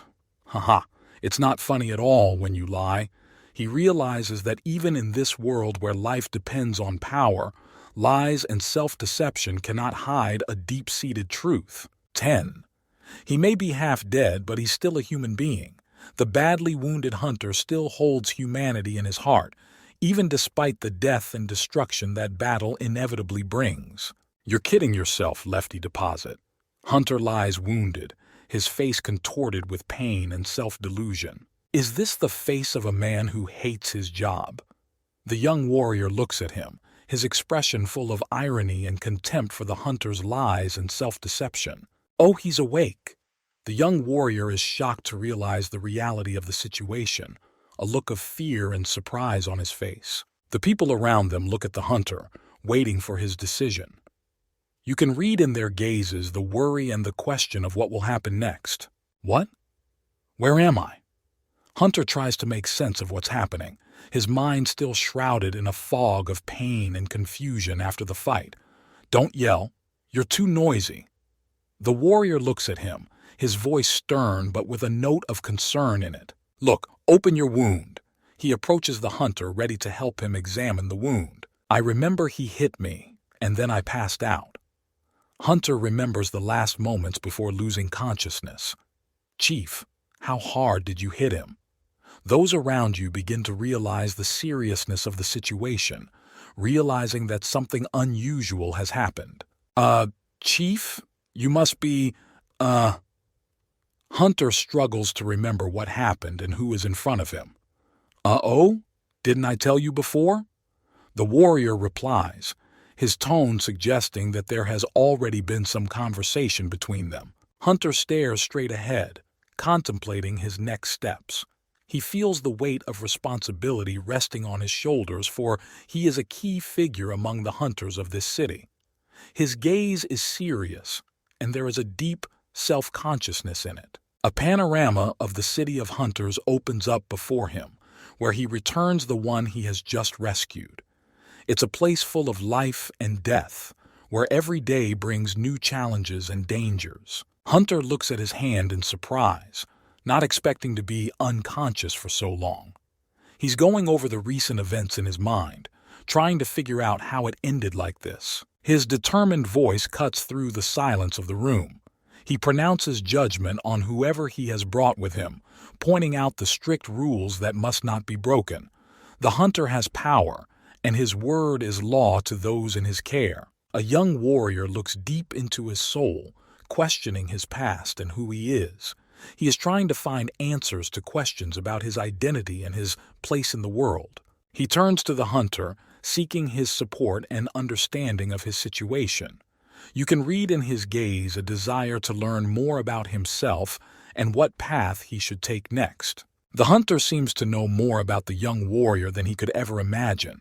His words hint at a troubled past and secrets yet to be revealed. Surrounding people, noticing the situation, begin to gather and discuss what is happening. They are surprised by the tenacity and courage of the young warrior who, despite all the obstacles, decides to act alone. A group of people are laughing. Jokes and taunts can be heard in the air. They rejoice in spite of the dangers around them, finding reason to rejoice in difficult moments. The young warrior has mixed feelings. He is haunted by doubts and anxiety about the future. His thoughts revolve around recent events and future challenges to overcome. He stands, pensively contemplating his next move. Time marches on, and every second brings him closer to the inevitable confrontation he must accept and win. The warrior doubts his abilities and how he can accomplish his mission. Doubt and determination battle in his head as he tries to find a way forward. The young warrior senses impending danger, his instincts alerting him to possible threats, even if he chooses the path of solitude and retreat. Problems seem unsolvable to him, his gaze piercing the darkness, searching for answers. A strong and determined hunter offers him an alternative, a chance to be part of their community where everyone has their place and value. His words are full of conviction, and his sentences sound like an invitation to a new world. But the warrior is skeptical of the idea of belonging and doubts the sincerity of the offer. His untrustworthiness and independent spirit prevent him from simply accepting other people's terms and rules. Hunter tries to convince him that living alone will bring nothing but hardship and an endless struggle for survival, and that fighting demons is their lot. The hunter offers the warrior an unusual opportunity, earning money in the arena or through scientific research, opening the door to a multitude of ways to utilize his power. The warrior faces a mythical dragon-like creature that may be his first test or trophy. A warrior whose eyes sparkle with determination realizes that demonic beasts can provide him with the necessary time to build up his strength and skills, which is crucial to his survival and achieving his goals. A confident hunter is willing to test himself to see how far the warrior is willing to accept his path and what trials he can overcome to prove his commitment and worth. Another challenge for the warrior is the description of the demonic stone giants that inhabit the forest. These aren't just monsters. They're a test of his bravery and ability to stand alone against powerful foes. Faced with a new task, the warrior scrutinizes the instructions given by the hunter. The task seems simple to him: hunt the giants, but it is important not to destroy them but only to capture them, which involves preserving the integrity of the creatures for future needs. He confidently accepts the challenge, seeing it as a great opportunity to practice his skills. The warrior is ready to go into the forest and fight one of the giants to catch him alone, but as he enters the forest, he is overcome with doubt. The warrior is perplexed as to why the hunters did not warn him of the real size of his opponents, who turn out to be incredibly large. Eventually, he discovers that the giants he must hunt are huge, intimidating stone grims, their strength and size beyond all expectations. Facing the demonic beast, the warrior feels its frightening breath and sees the sinister fire in its eyes. The cry of the beast sounds like a thunderstorm, filling the air with the anticipation of battle. Doubt crept into the warrior's thoughts, remembering the sketch of the beast that seemed naive and simple. He wonders who could have so underestimated the danger, now so obvious to him. Concentrating, the warrior readies his weapon, a sword that begins to glow with a cold light, reflecting his determination and fighting spirit. Finally, with a swing of his sword, the warrior sends a lightning strike towards the giant, which flashes brightly like lightning splitting the night sky. The warrior stares straight into the face of danger, his red eyes sparkling with determination, and the darkness of the night only emphasizes his focus. The light of his sword illuminates his facial features, adding to the drama of this moment. Suddenly, the beast begins to fight, and its body begins to emit strange, swirling patterns. It was as if magical energy was flowing across his scales, closing his wounds and bringing him back into the fight. The warrior attacks desperately, knowing that what he has before him is not just a beast, but a creature with the power to heal. He decides to employ a new tactic, summoning all his strength and skill. With a powerful battle cry, the warrior strikes a decisive blow using his skills and a sword that shines brighter than ever. The beast opens its mouth with a menacing growl, revealing sharp fangs. His eyes burn like embers, the glow of battle reflected in them, and the darkness around him seems endless. Lightning bolts pierce the beast's body, illuminating its gigantic size and the power it hides within. Energy glistens on the scales, as if trying to curb the force bubbling within her. The sword-wielding warrior rushes down with an arrow, his determination and speed filled with one goal: to win. His every maneuver is precise and calculated. He attacks with incredible precision, each blow aimed at stopping a powerful opponent who has decided to fight him one-on-one. The warrior stands motionless, looming against the flashes and shadows dancing around the rabid beast. "They're not as wild as I thought they would be," he thinks, noting that the monsters don't have the expected ferocity. His face is illuminated by the blue light of his sword, and you can see the confidence in his eyes. "This way, I can easily make time and money," he thinks, finding in this fight not only a challenge but also an opportunity. The next moment, however, his expression changes to one of confusion as he realizes that money is not easy to make. A note of disappointment flickered in his eyes, for the reality was harder than expected. He sees the beast raise his hand as if trying to say something, and the warrior realizes that the demon world is full of surprises, and that his interlocutor is not as simple as it seems at first glance.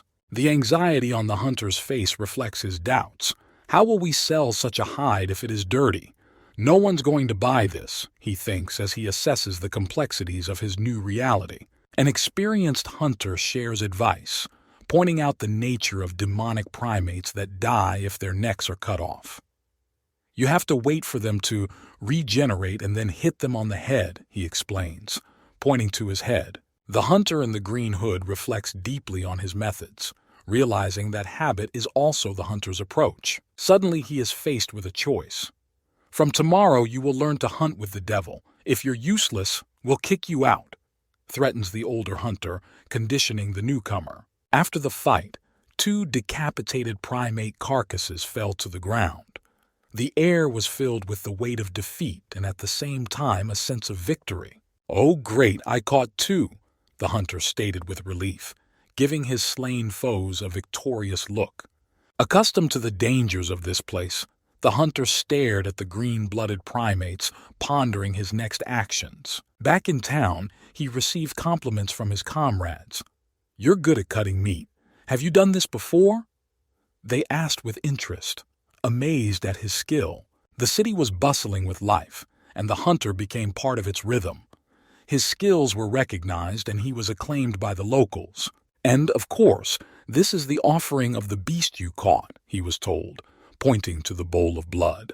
The young man looked at the bowl, his red eyes reflecting inner turmoil, but he didn't let it come out. Although the hunter had gotten used to his new life, he still disliked some of the local customs. "I'm going to be sick," he said, barely restraining himself as the cook lifted the bowl of blood into the air, admiring his dish. "The defense is great. Then stew is on the menu today," the cook exclaimed, not noticing the hunter's displeasure. But lunch was suddenly interrupted. The people at the table froze, looking at the hunter inwardly struggling with the habits of his past. "Ah, how did it happen?" The cook was shocked by what had happened while the hunter stoically stared off into the distance. "I'm no longer. Checking how long I have left to live," he thought, gazing thoughtfully at his reflection in the window. The cook, exclaiming joyfully that today was his day, suddenly realized that the hunter did not share his enthusiasm. "What do you think?" he asked, looking down at the hunter. "Well, he's doing fine," said a comrade who was standing next to the hunter and watching from the window, "but he's not talking about the past yet." His words were interrupted when he saw that the hunter was still thinking, staring into the bowl of blood. "Do you remember what happened when he first arrived? He wouldn't eat anything we offered," they recalled as the hunter tried to adjust to his new lifestyle. "Oh well, it's a strange feeling. It could be considered change." The hunter looked at the serving dish with distaste. "He probably thought we couldn't be trusted," the cook pondered as he held out a piece of meat to the hunter.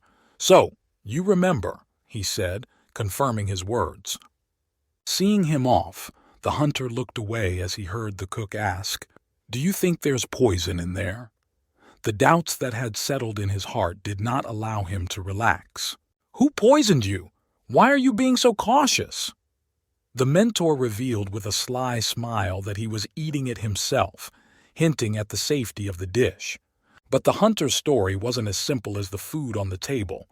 On dark nights, when everyone was asleep, he always guarded his new home, armed and alert. When everyone was asleep, he would sometimes watch us, the hunter reflected, reaffirming his need to remain vigilant even in the shadows of peaceful life. The hunter, shrouded in darkness, thoughtfully held the sword that had become his faithful companion and protector. He knew that each night brought new challenges and no rest. There was anxiety and wariness in his heart. "He makes me worry," he said to himself, realizing that peaceful sleep was a luxury for him. His eyes, despite his fatigue, were full of determination. He must have a hard time trusting people. I don't think he's a spy. He felt a weight of responsibility that did not allow even a shadow of doubt about his vigilance. In the back of his mind, he knew something was going wrong, and that his connection to the other posts in the forest was weakening. Someone has to check them out, the mentor reasoned, already planning his next steps. A hunter with a tired face and signs of battle was given a new assignment.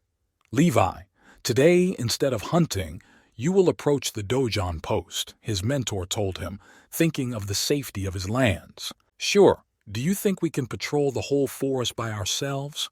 The mentor responded confidently, reaffirming his role as a defender.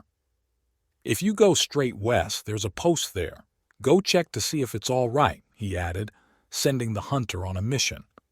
The rustle of leaves underfoot mingles with the whisper of the wind. He walks down an alley surrounded by fall fire.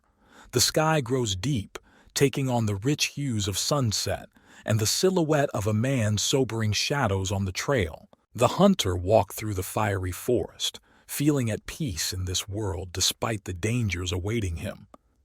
I don't have nightmares, and I'm not worried about anything, he reflected, finding the strength to resist the shadows of the night. With each step, the traveler's face is illuminated by a soft light. The hope of peace flickers a faint flame in his eyes, and he truly wants to believe that this feeling will not leave him. But the fall idol is deceptive. On the ground lies a body devoid of life. The peace is broken, and the air is filled with the gravity of what has happened. The blood on the face of a breathless man speaks of the cruelty hidden amidst beauty. Relief is replaced by anxiety. A man in a hunter's suit approaches the fallen man. He assesses the situation, noticing clear signs of struggle. Everything around us reminds us that this is a world where the hunter can become prey. The defeat on the face of the murdered man leaves no doubt about the inevitability of his fate. The blow was inevitable, and its consequences were inexorable. The weapon next to the body, like evidence of a recent fight, reminds us that the beast can hide in anyone. The shadows lengthen as he looks up, facing the consequences of his actions. His act had left an irreparable mark, and it was as if his body was preparing for a new breakthrough, a new challenge. The man's eyes distorted with a whirlwind of emotion. He sees the result of his choice, and this moment of reflection seems to slow time, making every detail sharper, every shadow darker. And so she walks onto the stage, her eyes full of fear and incomprehension. Her question hangs in the air like a fog that is not yet ready to dissipate, and leave it at that. His figure is sharply outlined against the sunset sky as he turns toward her. Her body trembles with fear, and she falls to the ground, vulnerable and alone in the face of the unknown. The man's gaze slides over the girl's tattered clothes, and you can see not so much surprise as calculation in his eyes. He weighs the situation, trying to unravel the motives behind her appearance. She pulls back, having mixed feelings about his words. Her eyes are full of fear, and she seeks protection in him, not knowing what to expect from this oncoming path. Her despair turns to anger. The words tear out of her, and she demands an explanation, not ready to accept the chaos he has brought to her world. His anger flares like a spark in the darkness. He is dumbfounded that she has introduced uninvited guests into their deadly game, and every feature of his face expresses bewilderment and indignation. His gaze stared down at the tip of his sword, painted in the red of the sunset. He senses the proximity of a new threat, heralded by a shadow that flashes past. Hooded figures emerge from the gloom, their faces distorted with smirks. They don't hide their contempt, as if nothing is sacred to them. One of them squints, trying to remember how he knows the face he sees in front of him. There was a flicker of recognition in his gaze, but nothing more. He stands motionless, his gaze dark and determined. The girl beside him is a contrast to his shadow, full of anxiety and hope for the salvation he can bring. Her eyes widen with horror, remembering stories of a man who betrayed his own and left, taking not only his loot but also his blood-earned money with him. The silhouettes freeze against the sultry sunset, creating a tense contrast between the silence of the forest and the foreboding of the coming battle. His question sounds flat, but a fire burns in his eyes, foreshadowing the impending flames of battle. Swords touch, sparks defy the sunset sky. Tension hangs in the air like the calm before the storm. Laughter echoes through the forest, full of schadenfreude and certainty of impending victory. The order-taker's partners radiate menace, as if they already see their goal achieved. One of them, in a moment of reflection, asks a rhetorical question, suggesting a pause before the storm. His confidence seems unshakable, but only until he meets his opponent's gaze. What follows is explosive action where swords not only touch but tear flesh. The battle begins with brutal inevitability, each blow filled with determination. He is the whirlwind at the center of the clash, the power and speed of his every move creating an overwhelming force that collapses on his enemies. The steadfast warrior stands, shrouded in dust and blood like a statue. The sword in his hand is an extension of his determination, a crystallization of his strength. Suddenly, his attention shifts to a new danger. The unknown man grabs the girl, and his rough voice breaks the silence. The threat to the girl's life hung in the air, her frightened gaze glittering with despair. The kidnapper shouts out his terms, indifferent to her fear. She falls to the ground, her posture an expression of hardship and fear. She shrinks back, trying to hide from the merciless world around her. His voice is calm but adamant as he accuses his opponent of foul play. A fighter's posture is unapologetic, even when faced with a threat. He turns away, urging his opponent to leave the battlefield if he values his life. His silhouette, full of determination, looms against the flames of the sunset. The question sounds like a challenge, emphasizing his alienation from those who threaten. He stands in two, between salvation and battle, light and shadow balancing in his decision. The girl cries out to him in desperation, her words of further danger filled with terror and pleading for help, every note of her voice demanding action. We see a panorama of bloodshed. In the background, under the cover of a sky colored in fiery tones, two figures stand. The warrior, so steadfast and mighty, turns his gaze to the fallen enemy, and the girl, seized with horror, averts her gaze. Her face is illuminated by the light of the flames, and she utters words filled with despair. She realizes that time is slipping away, and the opportunity to change the course of events is gone. His words reflect a deep, sad resonance, a recognition that all the fallen were once people whose lives had meaning and value. His gaze stares questioningly into the distance, eyes full of bewilderment and inner struggle, as if he is searching for answers to questions not yet asked. The silence of the battle is broken only by the sound of dust particles slowly falling to the ground, where the figures of the defeated are scattered. The scene is filled with a sense of the aftermath of war. Static, he stands in the center of the destruction. Around him only shadows of those who were once alive. The air vibrates with the invisible weight of his gaze. His gaze reflects determination and the realization that the battle may be over, but the war continues.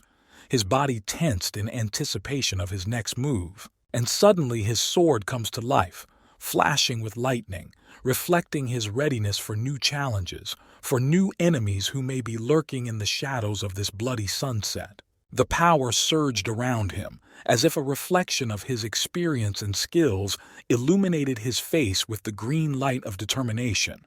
The fighter's gaze epitomizes skill and the will to win. He claims a power filled with mystical energy, the source of which he draws from the depths of his being. It is a demonstration of strength accumulated and honed through countless battles. They stand in the midst of the destruction, surrounded by evidence of the brutal battles that have left traces on the ground, in the air, and in their own souls. Far in the distance, beyond the battlefield, a village can be seen, dying quietly awaiting an unknown fate, on the verge of meeting the chaos of war. The body of the enemy lies on the ground, and groans of pain and fear struggle to escape his lips. He realizes that his end is near, and fear completely overwhelms him. He begged, his eyes full of despair as he realized his strength was leaving him. He asks the question, knowing that no mercy will be found. Above him stands his executioner, majestic and inexorable. The words of his enemy seem to him an empty echo. They change nothing. And finally, he announces his decision, full of unshakable confidence. He's going to destroy anyone who dares stand in the way of his goal. On the battlefield, colored by the red glow of sunset, the sounds of intelligence exchanges rang out. A soldier gives his captain news from the west, of a city hidden in the forest and an unknown creature living there. The captain, his face adorned with the scars of many battles, listens to the report and ponders soul's desire, words that carry double meanings and intrigue. He shows confidence and contempt for a possible threat, and his words convey a willingness to face an unknown enemy. The captain, hidden in the shadows of his helmet, is determined to see the mysterious creature with his own eyes, even if it is for the first and last time. His gaze is full of anticipation for the upcoming confrontation. Dusk descends on the tranquil village, colored in the hues of the evening sky. Amidst the silence, the words of the council of war are heard, a report of a new army sent by the Viscount to exterminate them. Tension reigns among the assembled warriors. The Viscount hires mercenaries, and though the air is filled with anticipation of battle, this is not just another skirmish. This is war. The enemy's strategy is clear. He is gathering forces for a decisive strike. But the commander's gaze does not waver. He views past encounters as lessons, not defeats. The commander listens intently to his comrade, realizing that although they had faced formidable forces before, none of them had the power to change the outcome of the war. But now, things may be changing. In the fading light, the warriors discuss their plans.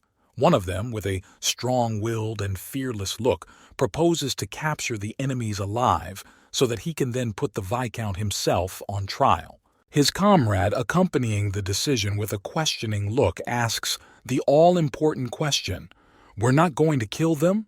The answer comes unexpectedly. The animal hunter questions the value of human life, pointing out the contradiction of killing a human being. The commander, calm and judicious, warns of the need for caution. He knows that there are experienced mercenaries among the enemy, and any underestimation could lead to unexpected consequences. The warrior contemplates the coming battle with an unwavering gaze, realizing that the encounter will not be an easy one. His eyes are full of confidence and determination. The conversation shifts to a young girl standing nearby. The question of her presence raises questions about roles and relationships in the upcoming conflict. The conversation between the soldiers continues. The red-haired man, who had previously expressed confidence and fearlessness, was now contemplating his next steps. He emphasizes that he felt no fear while serving as Mr. Jones, and this expression of readiness and fearlessness on the warrior's face shows his experience and confidence in his actions. A man with a good-natured smile and impressive fighting skills assures the girl that there is no need to worry. His posture and facial expression indicate a deep confidence in his protective power. The girl listens wide-eyed as the man offers her a task to match her capabilities. The expression on her face spoke of mixed feelings, excitement and uncertainty.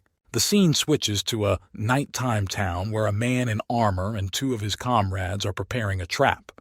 They choose a place to ambush, strategically planning their next move. The girl standing in front of the mysterious figure in armor questions her role. The questioning tone of her words emphasizes uncertainty and anxiety about the task ahead. The armored warrior notes that the lure should be obvious, but not too obvious. Its camouflage and strategic position speaks to the cunning and forethought with which they plan their actions. In an open-air camp, a lone warrior approaches a campfire where his companion sits.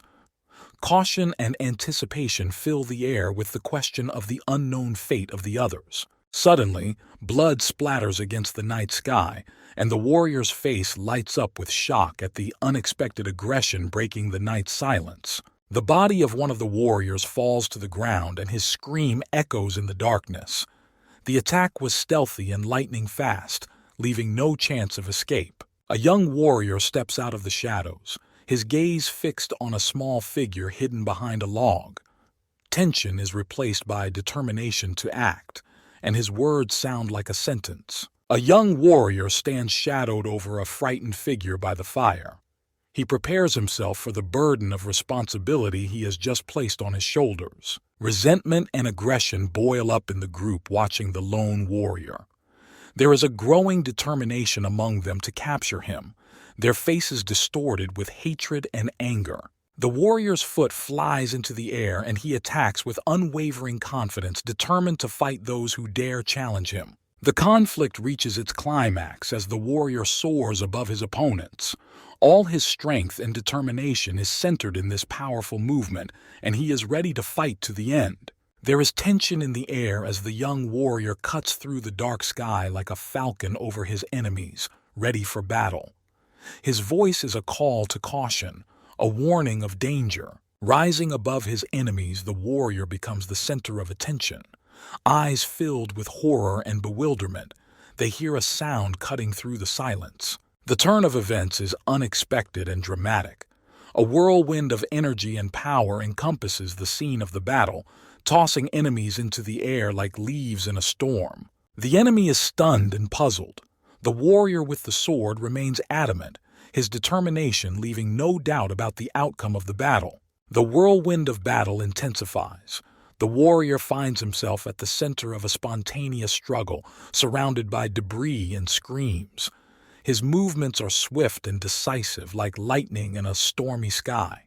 The experienced warrior with the beard senses the escalating situation, his gaze concerned. He reflects on the hardships faced by his comrades, realizing that a clash with the enemy is inevitable. A sudden sound is heard, a danger signal. The warrior turns around to see what's going on, his face tense in anticipation of trouble. At the head of the opposing forces is a warrior in armor, his image towering above all. He commands his men, calling them to action and determination in this sudden battle. The warrior clutches his sword, his shout filled with warning. He realizes the gravity of the moment, preparing for the decisive blow. The warrior's powers concentrate at one point, creating an energy vortex that envelops and paralyzes his enemies. Their screams echo into the night as they are trapped by her power. The warrior's comrade, puzzled and frightened, exclaims in despair, recognizing in the silent enemy the one who had betrayed them. Lightning cuts through the sky, illustrating the impending threat from the traitor. What was once an ally now becomes a source of danger, unleashing their fury from the heavens. The armored warrior rises, the electrical discharges around him forming a halo of furious power. His fist seems to be a source of powerful energy, tearing through the darkness. A close-up shows a warrior with burning red eyes, his gaze focused and determined. The darkness around him is illuminated by flashes of electricity. An epic battle unfolds in which a warrior finds himself at the center of a clash between the forces of light and darkness. Fire and lightning collide, creating an explosive display of energy. The scene is filled with dynamics and tension where the power of the elements is used by the warrior to resist and possibly change the outcome of the battle. Swords clash in a storm of energy, their wielders, the armored warrior and his opponent, converging in an air-shaking battle. Sparks flew in all directions, lighting up their faces with the tension of battle. The views of the opponents intertwine in a lightning-fast confrontation. The warrior's eye burns with rage, and he realizes that his opponent's speed exceeds his own. A close-up portrait of the warrior shows his determination and focus. The red light of his eyes contrasts with the cold glow of the lightning, showing inner strength and courage. The image of a traitor's eye peering through a storm of lightning foreshadows a new twist or discovery that could change the course of the battle. Emotional tension is skillfully woven into the character's confrontations. Anger and accusations fly from the warrior's lips, and his opponent seems implacable despite the accusations. The energy blast grows into a huge creature full of rage and power. His eyes glow blood red and his mouth is open in a silent scream that consumes everything around him. The warrior's eyes reflect amazement and fear as he comes face to face with an unexpected demonic presence that challenges his strength and resolve. The tension reaches its climax when a warrior in armor battles an unspeakable monster who seems to embody an ancient and sinister evil. Terror and helplessness are written on the warrior's face as he realizes that the beast is now blocking his path of escape. His comrades go into a stupor from the surprise of the attack. The huge beast rises, its eyes glowing with a bloody light, and directs its fury at the warriors. He represents the furious force that tears the earth and sky apart. The warrior commander, despite the resulting chaos, tries to organize a defense. He orders his men to stop and prepare to fight for their lives against this mythical creature. Doubt and bewilderment are reflected on the warrior's face as he weighs the situation, trying to figure out how best to respond to the unexpected turn of events. The battle continues as the warrior's strength and determination cause the storm to collide with the attacking creatures. His comrades are stunned by the force he has unleashed upon his enemies. The beast, seized by rage, directs its power directly at the warrior. The monster's onslaught brings destruction, and its power threatens to consume everyone. The soldiers panic, but the commander calls them to order. He knows that only unity and courage will help them survive this battle. A warrior commander full of determination leads his men. He encourages them to be disciplined and calm despite the chaos around them. Perseverance and mutual support is their path to victory. At the very epicenter of the battle, the warriors encounter a giant beast. Its powerful dark outline dominates the space, creating a sense of overwhelming force. The warriors' swords clank in their hands, their blows lightning fast, but the beast does not relent, locking them in the battlefield with its huge body. The warrior commander shouts with concern in his voice to his warriors about the need to evade the beast, now attacking from different directions. His eyes widen with shock at the magnitude of the threat that has appeared. The next moment, when the beast makes another attack, the warrior in armor calls for unity, emphasizing that fear and panic are their real enemies. His look speaks of a determination to resist no matter what the circumstances. Finally, a shot of the warrior's powerful sword strike causing an explosion of energy, speaking of his unwavering will to fight. This moment is the climax of the confrontation, where the warrior, using all his strength and skill, takes on the challenge of the beast. The two warriors' gazes meet in close contact, their faces tense and determined. Electricity sparks between their swords while one of them with burning red eyes utters the word "fun," which may indicate his superiority or mockery of the situation. The moment of the massive explosion. Surrounded by electrical flashes, the beast lets out a loud roar that cuts through the noise of the battle. Its gigantic silhouette occupies the entire space, dominating the battlefield. The beast is then shown in flight, its face contorted with rage, its eyes white and unglazed, and the energy surrounding it creates a sense of unbridled power and strength that it directs at its opponents. A force field or protective barrier created by one of the warriors. This act of desperate defense demonstrates the desire to resist the enormous power of the beast, to protect not only himself but also his comrades. The power and destructive energy enveloping the battle scene. The beast, surrounded by lightning, rushes to attack, and the warriors barely have time to counter its onslaught. Electrical discharges piercing the air heighten the drama of the moment. One of the warriors, probably a general, rushes into battle with great strength and determination. His figure against the background of lightning looks heroic and inspires fear. The commander paused to gather his thoughts and assess the situation. His gaze is full of concern, and he speaks wistfully of the unusual creatures that don't usually leave their mysterious forests, which adds to the mystery of what's going on. The next shot shows the commander giving orders to his soldiers, preparing them for defense. He tells them to build walls and keep the beast out, emphasizing the importance of unity and strategy in this battle for survival. There's an odor of fear in the air. The man looks up, his face contorted with horror. He encounters a giant blue beast whose sinister eyes glow red. The creepy creature growls, and the air around them seems to vibrate with its power. Shadows fall ominously to the ground as the beast opens its maw, preparing to attack.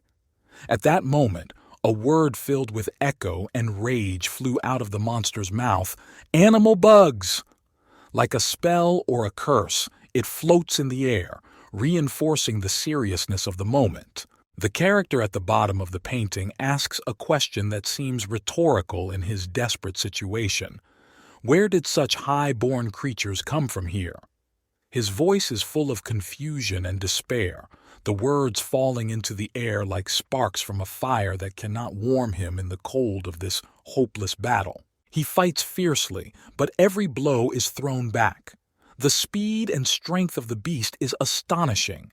The man retreats, parrying the attacks with his sword, but his movements become increasingly desperate and erratic, and the beast continues to advance inexorably. Retreat! That order hangs in the air like a last hope or a sentence. Time seems to slow down. Man and beast are in a dance of death and survival. Every next moment could be decisive. The man steps back, his face illuminated by the moonlight. Drops of sweat roll down his frightened face, and his eyes are full of despair. The word "damn" bursts out of him like a prayer or curse. The scene changes dramatically. The world turns to chaos. The earth trembles under the onslaught of unbridled power. Whirling around in a whirlwind of destruction, the beast falls to the ground, gripped by painful spasms. Amidst the destruction, a new hero appears, statuesque and warlike, wearing armor decorated with animal motifs. In his hands he holds a powerful axe, and his gaze is hidden behind a mask. "There's no end to them," he says, as if it were a sentence. And there it was, the climax of the battle, an animal's eye full of rage and pain. His pupils reflect the battle, and every vein in the whites of his eyes screams misery and anger. It is the gaze of death itself, and it captures attention, leaving no room for doubt about its power. The battle reaches its climax. The beast makes a muffled, desperate sound like a last cry before the inevitable end. Huge shadows stretch across the ground, and a hero in armor stands in the face of the unknown. The energy discharges all around, creating an aura of power around the warrior. He attacks with a shout, his axe flashing with lightning, and the beast retreats under the onslaught of his fury. "We'd better team up, that's what," comes the sentence, reflecting strategy and calculation. War is as much about strength as it is about intelligence, and now is the time for alliances and plans. Looks meet, determination evident in the words of the hero in armor. "Rock monkeys regenerate until you chop their heads off. Don't engage in nonsense and focus on their heads." Advice sounds like law in this chaotic world where every move could be your last. The man in armor and his companion exchange determined glances. "You? Yeah, I was going to do it without you," declares the warrior in a voice full of determination and concern. The duo face a new threat, face to face with a dark unknown. "There they are," one of them remarks briefly and accurately, pointing to the enemies that have appeared. The young warrior's eyes are sharp and focused, his gaze dark as night. "Don't die. I have business with you," he says quietly but clearly, voicing his intentions and deep connection to his comrade. The battle continues with renewed vigor, and the axe-wielding hero cuts through the darkness with his weapon. "Don't die!" breaks out his call, full of despair and hope in an instant, while he rushes into battle with an implacable foe. The warrior mask discharges with energy. Of course, his words sound like an echo in a raging thunderstorm. The power contained within him is ready to burst forth. It stands as a monument to power, shrouded in glowing lines of energy reminiscent of flames. His armor seems indestructible, and his body is ready to fight despite the forces bearing down on him. The light of lightning cuts through the darkness as if cutting through the sky.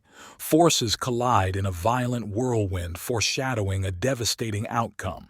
A close-up portrait of a man, his eyes reflecting mental fog and firm determination. The reflection of light falls on his face, revealing an internal battle between strength and vulnerability. The whirlwind of battle builds up, lightning illuminating the scene where the hero faces a monstrous foe. Light and shadow fight for dominance in an air filled with electric tension. The hot air shakes with energy exploding all around. The intensity of the clash between the two warriors paints a picture of apocalyptic proportions. A figure emerges from the depths of destruction, surrounded by a blazing halo.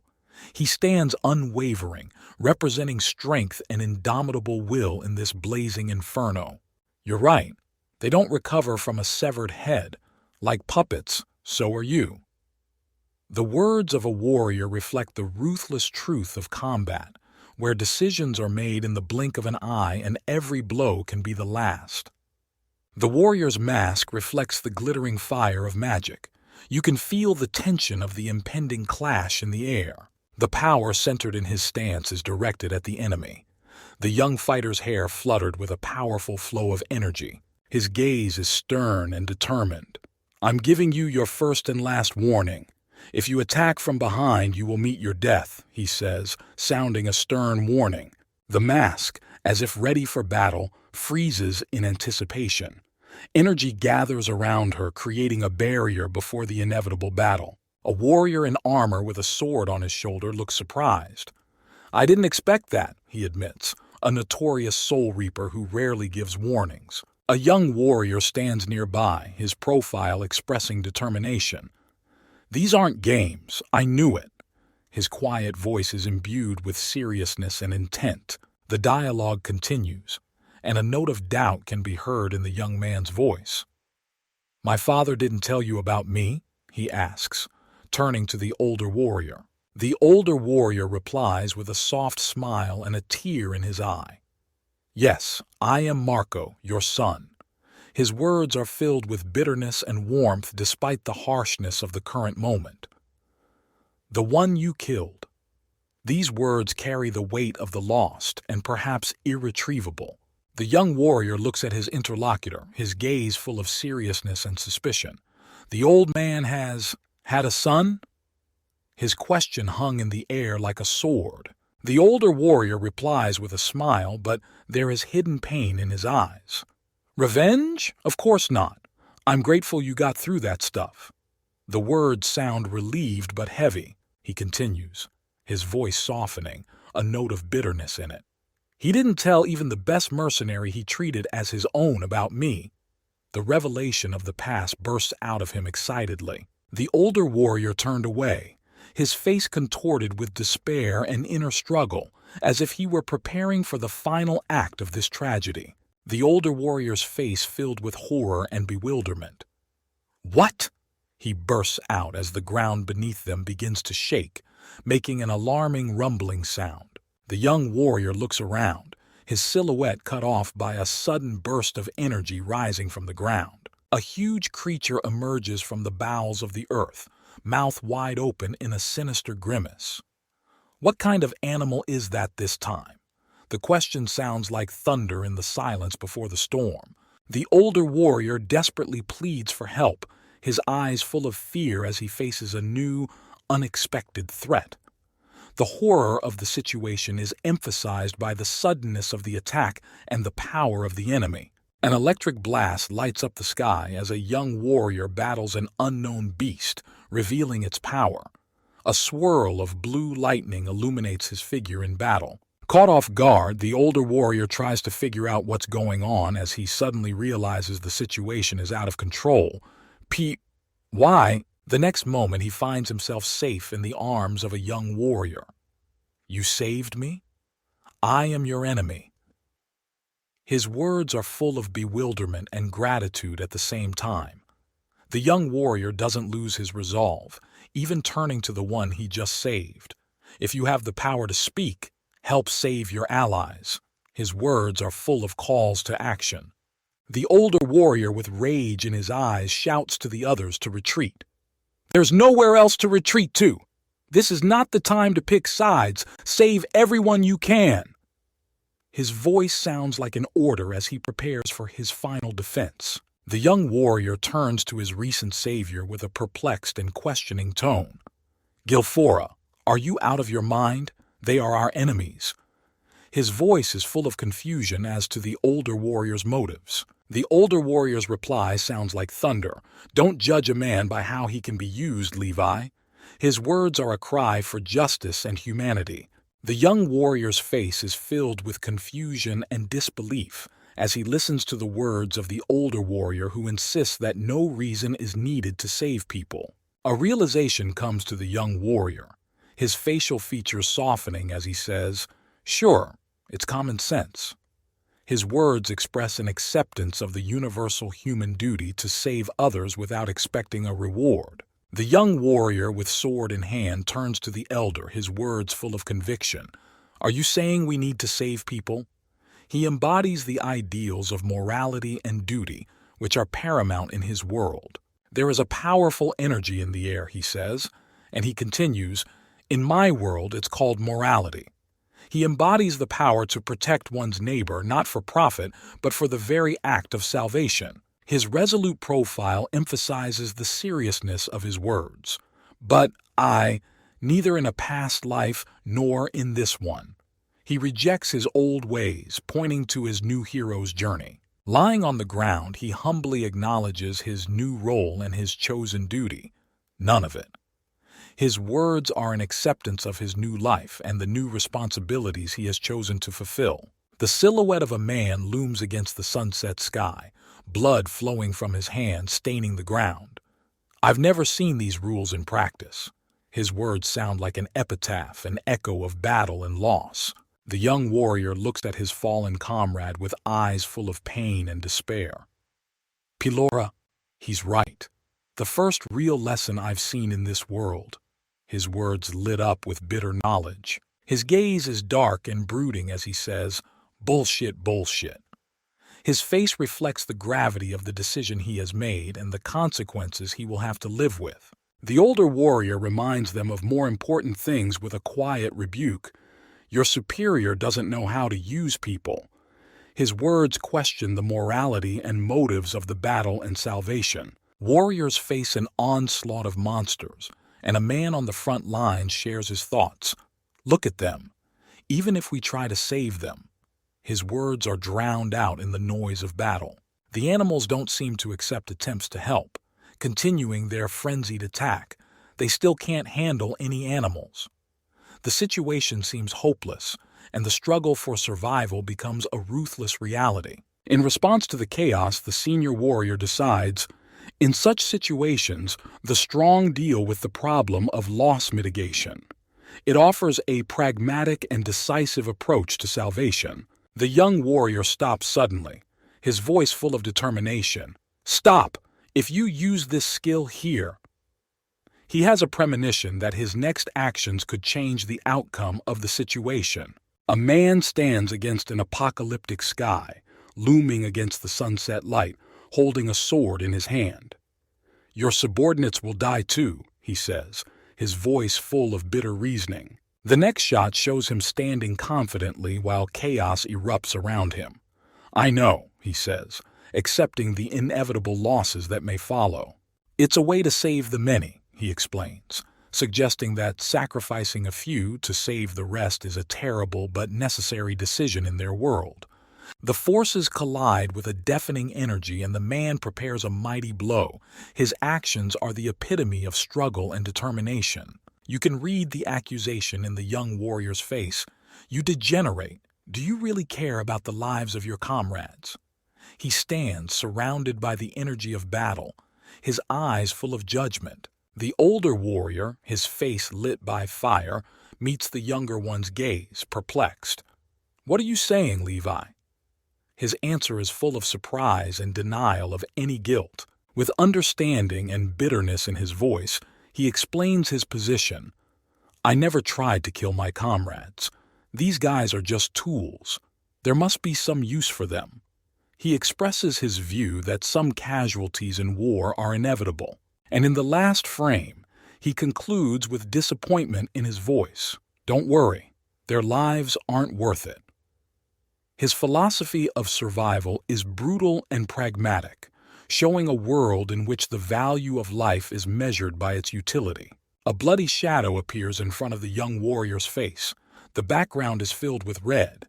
He says, "You're the victim in the bills." Words streaked with lightning hang in the air as the man humbly admits, "You're right." He engages the monster ready for battle, rejecting the thought of saving those who have come for his life.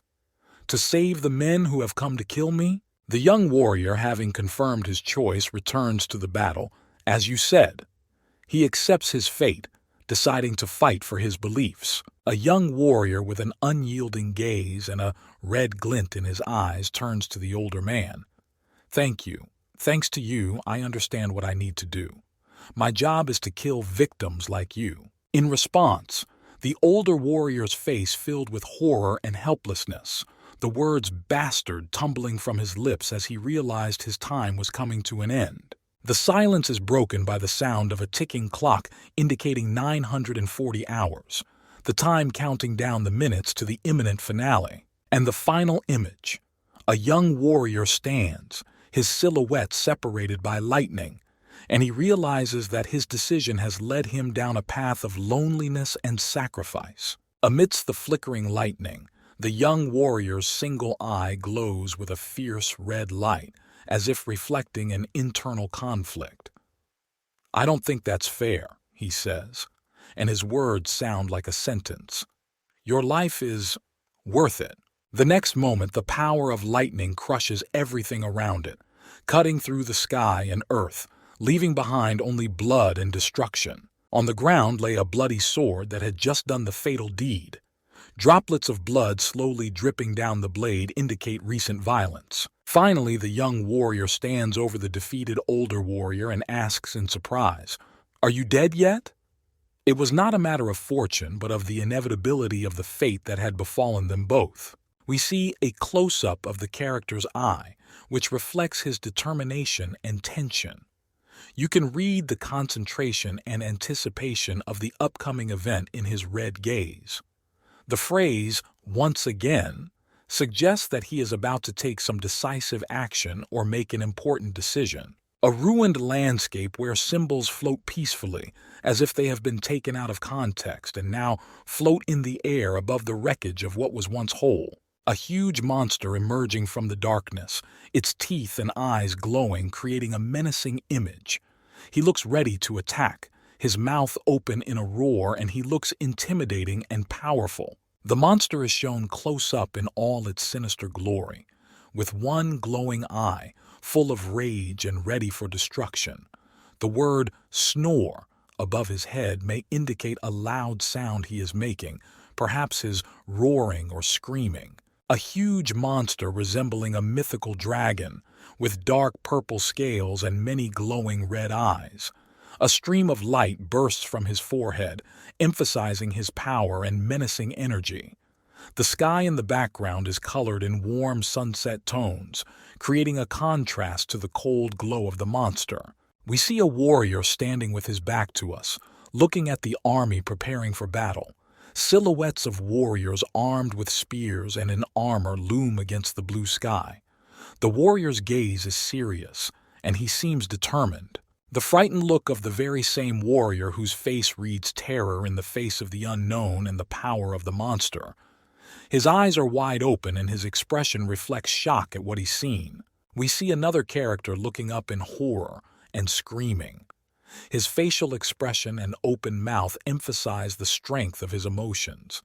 He calls the monster Red Bear, referring to his nickname Blood Mountain, which adds context to the situation. Atop the misty mountaintops, the air envelope seems alive, vibrating with the unknown. It comes down from the mountainsides. The wind whispers, carrying a mysterious anticipation of events. Somewhere in the depths of this world, silhouettes of ancient ruins flicker through the veil of fog like ghosts of the past. What's going on? Resonates in the heart of the hero who has set foot on this land with the intention of unraveling its mysteries. Breaking the silence. A powerful flash of light strikes from behind the rock like lightning cutting through the night. Is this a harbinger or a warning? The young man's face reflects the tension of the moment. His eyes are determined and his muscles tense in anticipation of the inevitable. The gaze pierces the darkness, blazing a storm of feeling. The silhouette flies into the air, pushing off the ground with such force that drops of blood fly around. "Oops!" he shouts, and it sounds like a challenge to fate. Darkness envelops him, and then his arm rises, mangled and bloody. Impossible!" He whispers through the pain, facing the harsh reality of his situation. A huge shadow stands before him, unshakable as a rock. "I'm going to cut off his arm and stab him in the chest. How is he still alive?" The big guy thinks with a ruthless look. "What's that hand?" The question hung in the air, heavy as an impending storm. The arm seems as impenetrable as the armor of a stone primate. "How dare, private mercenary?" resounds in the giant's voice, sarcastically noting the unexpected courage of the enemy in the face of such a terrifying threat. The opponent's face expresses rage, powerfully drawing in air with his movement. "EGI," the sound shatters, ending in the midst of an unseen battle. Anger flashes in his eyes, shining with a fierce light. "Call me a mercenary?" He doesn't just challenge with words, he shouts them in the face of fate. When the bottle falls, it's as if time slows down, foreshadowing the inevitable outcome. It floats in the air, reminding us of the fragility of the moment. The face of the enemy, marked by the blood running down his features. He has the stigma of battle written all over his face. The giant rises, his strength fully evident in the confident movement of his axe. "Caw!" His voice is frightening, echoing throughout the neighborhood. "You can't block a punch like that. You're trash!" The contempt in his voice is as heavy as the weight of his weapon. He looks at his opponent, waiting for his reaction. The enemy is stunned, his gaze filled with bewilderment and pain. "Shit, can't you see something?" He seems confused, trying to comprehend what's happening. "Terrible old man, do you want to crack your son's skull open?"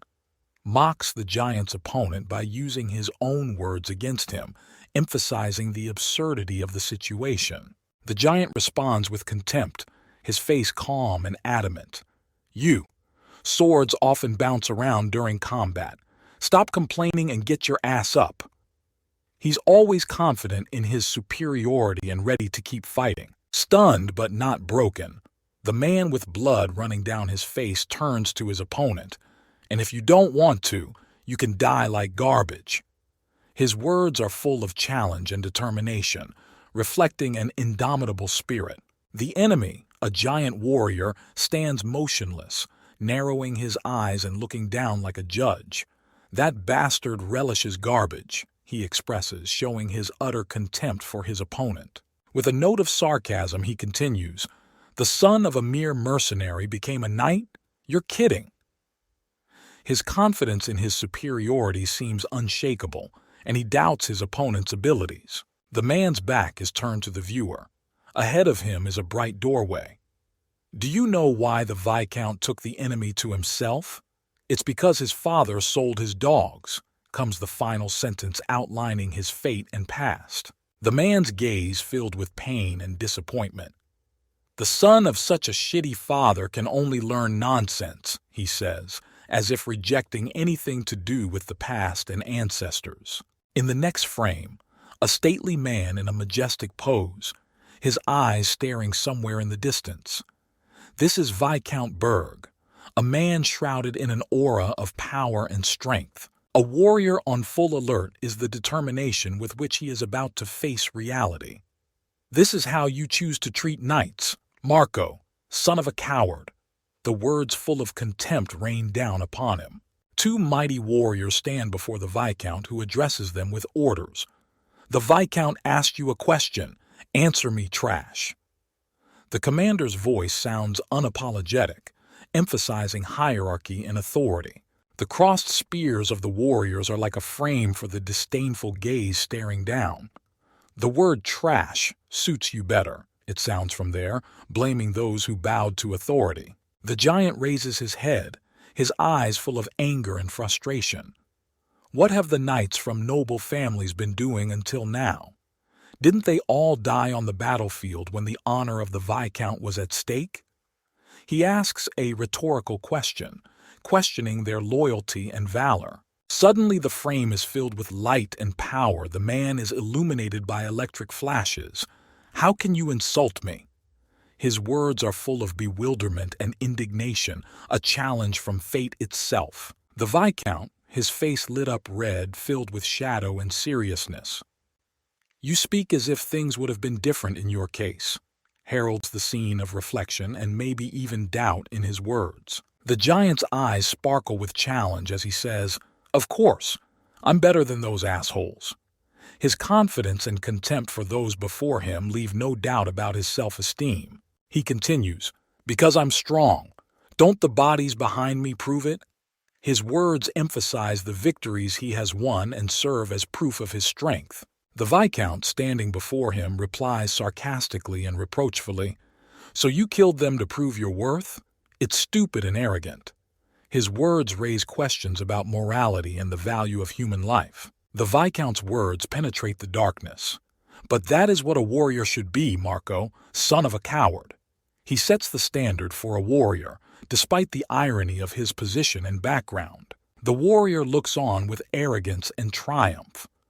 "From this moment on, you become the head of all the knights here," he declares, accepting a new role full of power and responsibility. A corridor flooded with twilight witnesses their dialogue. "It's strange to tell you this after being the head of the knights, but..."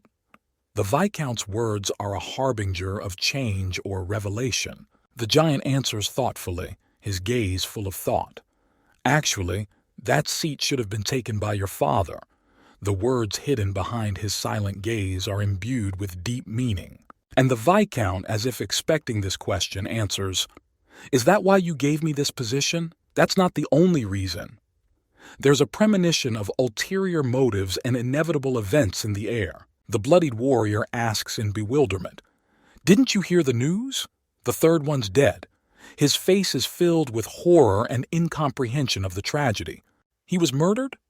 His eyes widen with shock, and there is a glimmer of fear and disbelief that something irreparable has happened.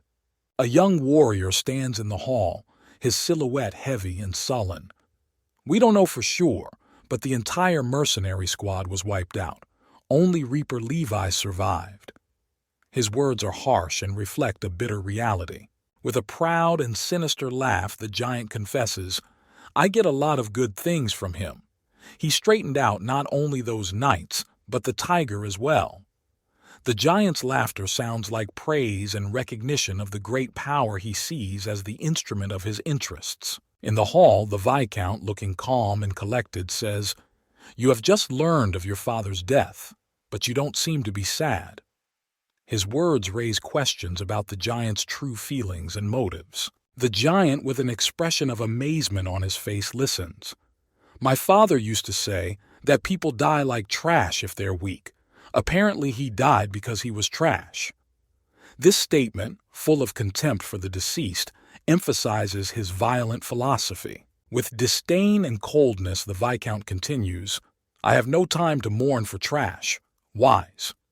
His words express a lack of empathy and an acceptance of the inevitable fate of those who did not survive. In the final scene, they both stand in front of a grand window overlooking a magnificent landscape. "Then let's cut to the chase. Do you see that rock?" suggests the Viscount, hinting at a new goal or task ahead of them. A majestic rock towers before them, shining in the sunlight. You may not know it, but very expensive items can be obtained while hunting. the Viscount pondered, anticipating an adventure or a new opportunity. His face reflects weariness and calculation. I've been spending a lot on Witwe lately, so now I need a source of income. He acknowledges his financial difficulties with an openness rarely seen in a man of his status. With a hint of a speedy task, he continues, "There are splinters and instigators in the woods who have camped there. I see. Should we kill them?" His words are determined and ready for action. The giant, holding a sparkling elixir in his hand, replies, "You're easy to talk to. It's a good luck gift." His gesture expresses not only a willingness to cooperate, but a belief in the favorable outcome of their venture. The Viscount looks at the gleaming stone in the giant's hand with interest and bewilderment. "What is it?" The giant replies with a sly smile. "It's not a big deal. If you use it during a fight with a difficult opponent, the potion will help a lot." The scene is filled with the tension of waiting. The Viscount, full of determination, and the giant offering support. A potion glowing with a magical light promises extraordinary power and perhaps an unexpected turn of events. And then there is the sound of breaking glass, and the potion falls to the floor, its contents flying in all directions, heralding destruction and possible loss. A vortex of energy explodes around the man, his fist lighting up with power pouring down from the heavens. His attack seems unstoppable, the might of his power filled with uncontrollable rage. The moment of impact is embodied in a frenzied explosion, light and force shaking the space around it. Its power echoed off the walls and the air shook with tension. The dynamics of the movement and the energy of the attack outline the silhouette of the flying man. Swirls of energy swirl around him. They emphasize his dominance in battle. Finally, his voice echoes with his strength. "Ha ha ha ha ha! Where's your courage gone? I wish you the best of luck." His laughter sounds like a challenge, like a proud declaration of his superiority. The power and energy collapses into the space again, shaking the foundation of the hall. "Try to pull my hand away! The rage is over there!" A loud call of defiance and the spirit of battle animates the air. Quick movement and explosive force create a vortex around the fighter. The energy emanating from him is filled with not only strength but also unyielding determination. A man with blood on his face, his eyes full of pain and rage. His scream reflects all the heat and passion of the battle. With every blow and every movement, he defies his fate. His face contorted with a cry full of anguish and struggle. It's a moment of true test of character, where each blow tests his spirit and will to keep fighting. The vortex of energy continues its mad spin as the opponent is enveloped in the blue light of the attack. The power and pressure of this action is emphasized by the dynamic lines cutting off the air. The next shot is filled with red energy permeating all around. It evokes anger and strength, a violent storm of emotion encompassing the character. The giant's scream reflects the climax of the clash, despair and rage merging into one powerful sound breaking through the noise of battle. And, finally, destruction. The earth cracks and crumbles under the pressure of the indestructible energy released at the moment of maximum tension. This moment illustrates the destructive power that the hero possesses and the consequences that his anger brings. In the tense atmosphere of the battle, the character is stunned and surprised when he realizes the sudden intrusion. "What?" captures a moment of unexpected interaction when a stone-faced man apologizes. "I apologize for interfering." But his actions speak to the need for intervention, the urgency and decisiveness of his actions. The energy explodes around them again, emphasizing the majesty and power they both display in this fight where every blow could prove decisive. Finally, in the heat of battle, one of them acknowledges to the other his gratitude for his help, but proudly adds, "But I could have handled it." This statement emphasizes his independence and self-confidence. The tension in the air becomes palpable as the two warriors' gazes cross. One of them, a young man in armor and carrying a sword, represents confusion. His dark hair is neatly styled and his eyes are full of questions. The words, Absolutely not, hang in the air. But their true meaning, hidden from the young warrior, escapes the shadow of the stealthy interlocutor's gaze. The next moment the silence is broken by the force of the blow and a frantic whirlwind of movement. A cloaked opponent with a red lantern in place of one eye strikes, framed by flash and intense lines of speed. This thickens the atmosphere of the action, and the huge letters fill the space around them like the echo of battle.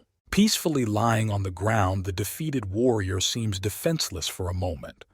The words, "Sorry, maiden," melt on his lips like a parting cord before the inevitable. His face is hidden in shadow, but the corner of his smile, white against the night, speaks of the absence of malice and the acceptability of fate. A huge creature with a rocky surface and glittering eyes lifts its head to the sky. She fills the entire frame, her being seemingly endless, and the masked warrior beside her becomes a tiny silhouette. The anticipation of confrontation is in the air, the sense of impending battle enveloping everything around like a thundercloud ready to burst into a storm. The escape begins with chaos and confusion. The three fighters, carried away by the hasty retreat, fill the scene with anxiety. One of them, deftly wielding a sword, addresses his comrades, telling them of the unknown fate of an army on the run. They are already retreating. The expression on their faces is a grim echo of their words. The next warrior rushing in captures attention with its sudden realization. Boss," comes out of his mouth, and in his voice you can hear the fear of an invisible but tangible threat that makes him run faster than the wind. The other warrior's musings on the possible consequences of what is happening are interrupted by a disturbing premonition. "Devi won't be happy when she finds out what happened," his thought cuts off, and he looks over his shoulder as if expecting doom to have already caught up with him. The center of attention becomes the leader of the group, majestic and decisive. His like-minded friends gathered around him, their faces reflecting concern and determination. "We will repay them in coin next time." His words are as strong as a rock and convey an unwavering belief that they will choose their own time of defeat. The townspeople gathered together, gazing up at the sky where something unsettling loomed above the trees. "Do you know what would happen if something like that came out of the woods?" The words hung in the air like an omen of disaster. "There will be a catastrophe," concludes one, who has realized that his hometown is on the verge of destruction. The leader is back on the front lines, his face scarred with worry and determination. "Even if we die, we have to buy as much time as possible for the townspeople to leave." His cry reflects great sacrifice and readiness for the final battle. His gaze shifts to the dark outlines of an army preparing for battle. The sun sinks toward the horizon, marking the end of the day and perhaps the end of an era. A warrior with a shining weapon stands on the front lines like a barrier between chaos and order, determined to face the inevitable. The last warrior, the epitome of strength and will to fight, stands firm, ready for a battle that will go down in legends. His eyes burn with the fire of determination, and the words, "This future war shall be called a holy war," sound like an oath reflecting the weight and significance of the coming battle. Against the backdrop of the rising sun, warriors of different races cross arms. A symbol of unity and struggle, their union is a testament to a common goal. In the end, their will to win was stronger than their differences, and they emerged victorious in this protracted battle. However, the victory came with a heavy burden. Almost all but one of the races were destroyed, leaving behind a void filled with only echoes of past conflict. The remaining swords rise as a monument to the fallen and a reminder of the price paid for peace. After the war, a new horror gripped the continent. Unidentified demon beasts filled the empty lands, their eyes glowing red as a new symbol of the fear and danger that now lurked in every shadow. The Emperor, Lord of War and Guardian of Order with unshakable power, sits on a throne, his silhouette framed by mighty columns. The fate of the world is now in his hands, and he intends to share the burden of responsibility for defense against the beast demons among the survivors, striving to maintain the delicate balance between order and chaos. A phalanx of heavily armed soldiers in red armor take up a defensive post, preparing to defend their city from an unknown threat. Their faces are hidden behind their helmets, but the tension in their postures speaks to the seriousness of the moment. "No!" The whispered refusal of one of them fills the air with the gravity of the coming confrontation. Their determination to fight is at odds with the order to retreat, which is reluctantly given. Responsibility and duty collide with the instinct of self-preservation, and the imperatives of the high command echo in the empty hall. One of the commanders in gray armor orders, "Hold on," and his words stop the movement. His gesture demonstrates the strength and at the same time the indecision inherent in those forced to make difficult decisions in the face of unknown danger. The emperor, majestic in his splendor, stands, addressing his soldiers with a question that challenges the very basis of their actions. Then why are we sacrificing young shield-bearers? His words resonate with doubt and criticism, suggesting a deep conflict between the aristocracy and those who actually bear the burden of war. The majestic throne room serves as an arena for intense dialogue. A warrior with fiery hair addresses the emperor with a question, piercing and full of doubt. "Is that really what you want?" The echoes of his words echo off the walls, laden with the weight of the impending decision. The emperor, great and impregnable, is silent, his silhouette on the throne unwavering and mysterious. The absence of an answer speaks louder than words, and silence carries deep meaning. The counselor in black, with a concerned and stern face, exclaimed in a burst of loyalty, "How dare you contradict the emperor? Giver, you want to go on this mission yourself?" His indignation is sharp, like lightning piercing the air of the throne room. The warrior, deep down already accepting his role, stands surrounded by his comrades. He realizes that it is now his destiny to be a hermit, but there is no room in his heart for regret. His decision is firm and final. In the face of imminent threat, the fire-haired warrior announces his bold intention. "Even if I die today, I'll take at least one huge demonic beast with me."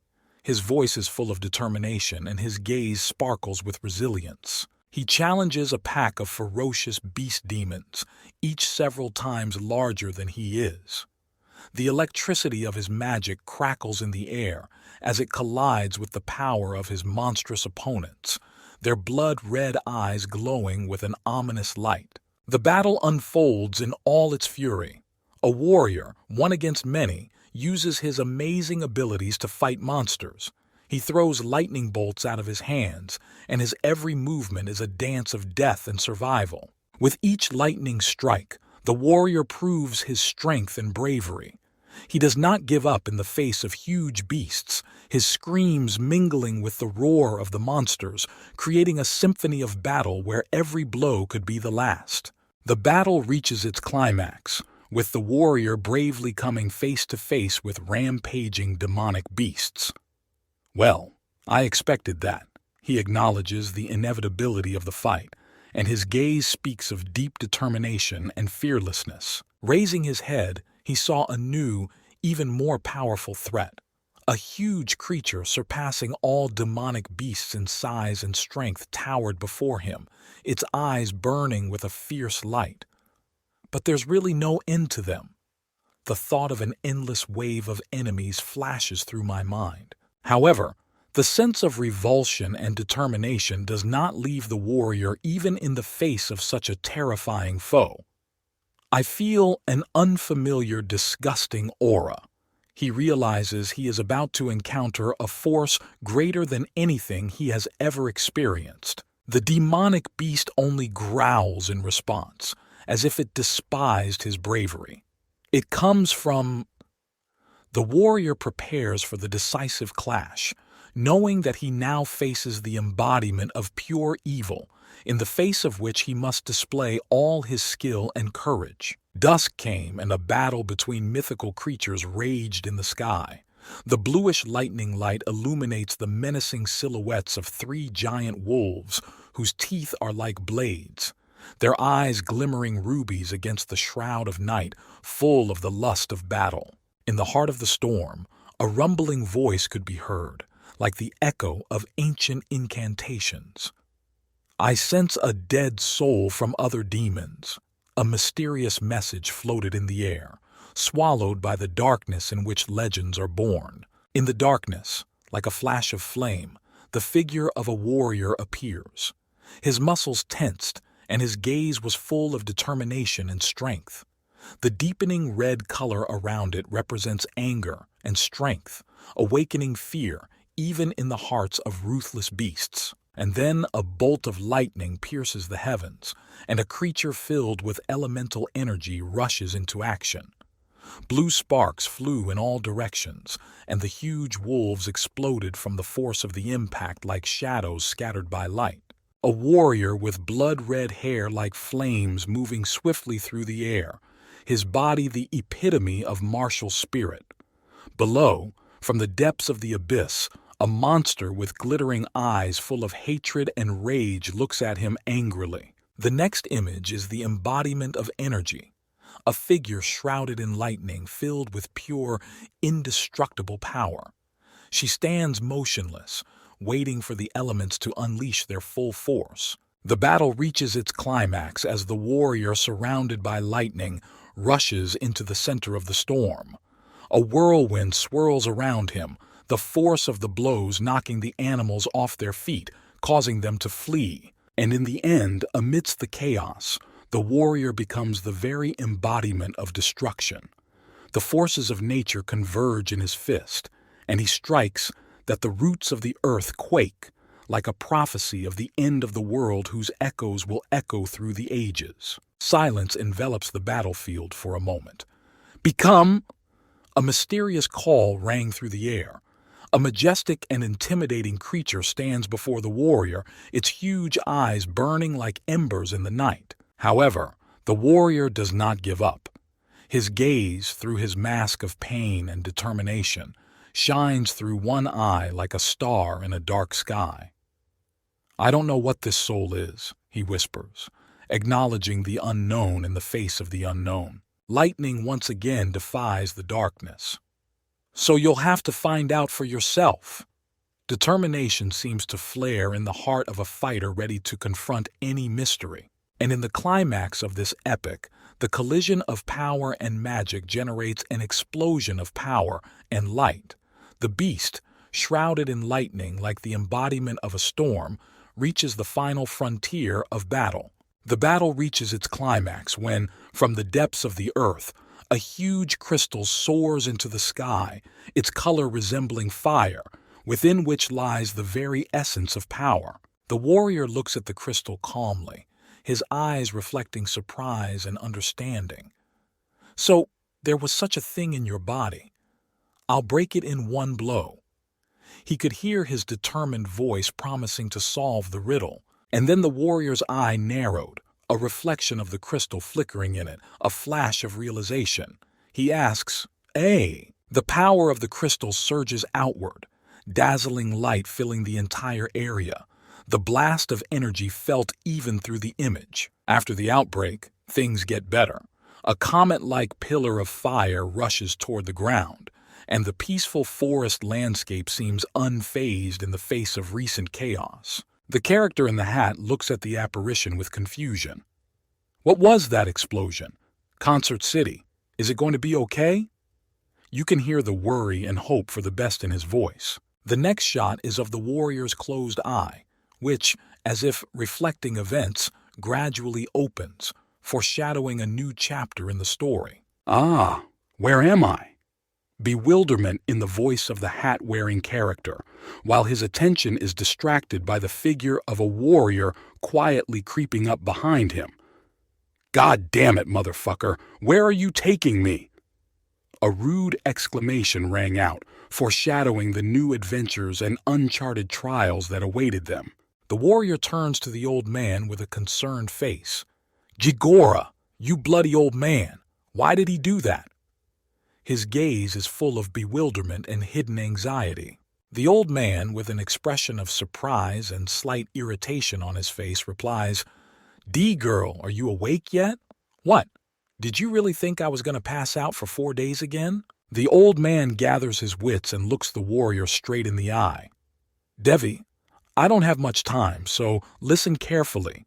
The giant demon beast you saw is called the Red Bear." And then it becomes clear that inside the giant bear is a mirror imprisoned in a magic stone. The size of this formation is so large that it can be called a catastrophe. A warrior looks off into the distance against a backdrop of a blazing sky and peaceful warriors. "Gigora said we couldn't involve you in our problems and asked us to get you out of the forest," he reflects aloud, pondering his role in this conflict. The old man, grabbing the warrior by his clothes, asks point blank, "What are you saying? If you're in danger, then I must fight too." His determination is unquestionable. The warrior, with eyes full of brotherly love, convinces the old man, "We are comrades. Look, Fedya, I know it's hard to believe." The warrior stops, his words hanging in the air. "But if the devil has a few more demonic beasts, then I can—" His speech is cut short, foreshadowing new difficulties in their path. The warrior gently places a hand on the old man's shoulder, urging, "Please, Davy, just get the men outside the forest and warn the Empire." Suddenly the footage is filled with violence. Blood spurts in the air, and the old man looks at the warrior with bewilderment, as if not believing what is happening. In fact, our struggle is designed to— Instantly the warrior's gaze is full of shock and pain, blood streaming down his face, the aftermath of the attack becoming a reality. The old man lies on the ground, his gaze rising heavily to the demonic beast looming over him. The only thing he can say is, "F." The scene freezes, leaving the story open. Despair shakes the air as the warrior screams, "Fennel!" His eyes are full of fear and disbelief, and his face is contorted with the pain of loss. The demon beast looks at the old man with disdain, his voice full of coldness. "Ha ha! You should have seen your face. Too bad. I'd have crushed you if it hadn't been for that old man." The beast's merciless red eyes glow, reflecting its cruelty.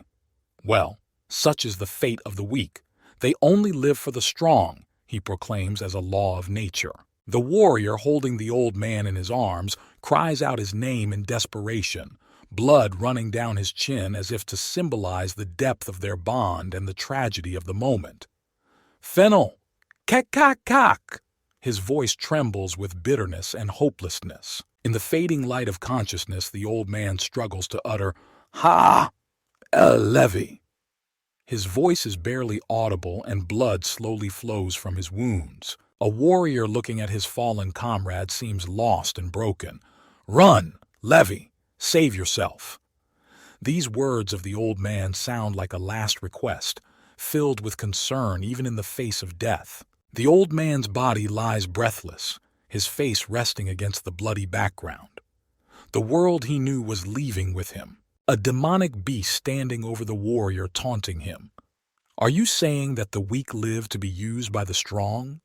His words seem to echo the previous statement, the truth he seeks to prove. With blood on his face, the warrior, broken but determined, admits, "You're right." The blood-drawn silhouette of the old man reminds us of his existence one last time. "Fenil, your life will not be given in vain," the warrior whispers in a prayer of desperation and promise. The demon beast, with a mocking smirk on its face, intertwines mockery and cruelty. "Ha ha ha! You're killing your own! It's better to think of yourself rather than a drowned comrade."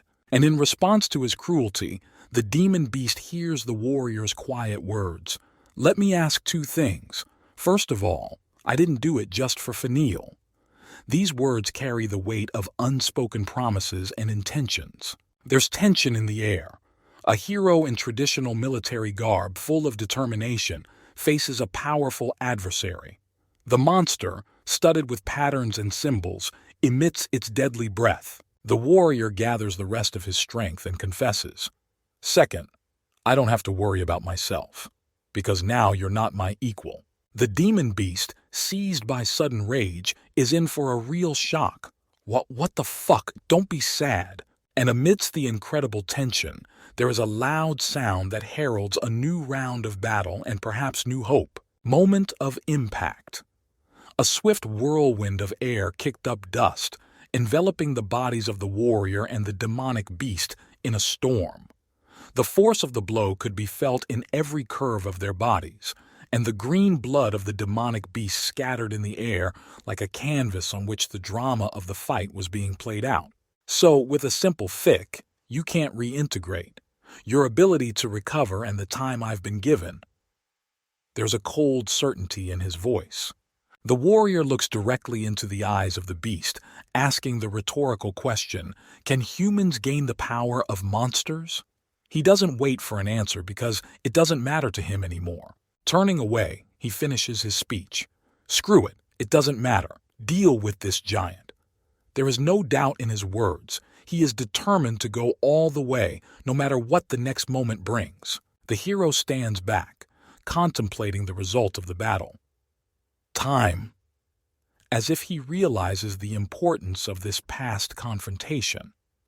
Your death will have to be postponed, carries the promise of a return, hinting at a postponement of the inevitable. The hero soars into the sky against a backdrop of a flaming sword, leaving behind a trail of spilled blood and a storm. The sky splits in two with his powerful movement, taking him away from the viewer, deep into the next chapter of their unfinished story. The hero's eyes glow red, reflecting his inner fire and unwavering will. He's willing to use the life-shortening technique, but admits, I can't leave now. Determination and sacrifice intertwined in his gaze. The hero fell to his knees, his body swept by the energy of the fight, sparks of passion and tenacity flaring around his fists, as if he was gathering the last of his strength for a decisive blow. His smile diffuses the tension, and his words, "Ha, ha! It would be dangerous if I hesitated," carry the threat and expectation of confrontation. This part of the story ends with a scene where a powerful enemy looms over the warriors. "Man, can he even be killed?" echoed through the air, creating a sense of the impossibility of the task in the face of such a powerful being standing before them, full of strength and menace. A huge blood-red creature resembling a giant wolf, with an endless row of sharp fangs, growls covering the sun. His eyes shine like two little suns, distorting reality with his blazing gaze. The monster's shadow falls over the city, promising unprecedented terror. The next scene shows a group of men ready to face the inevitable. At the head is a man with a beard and a determined look, shouting to the teams not to be afraid and to attack together.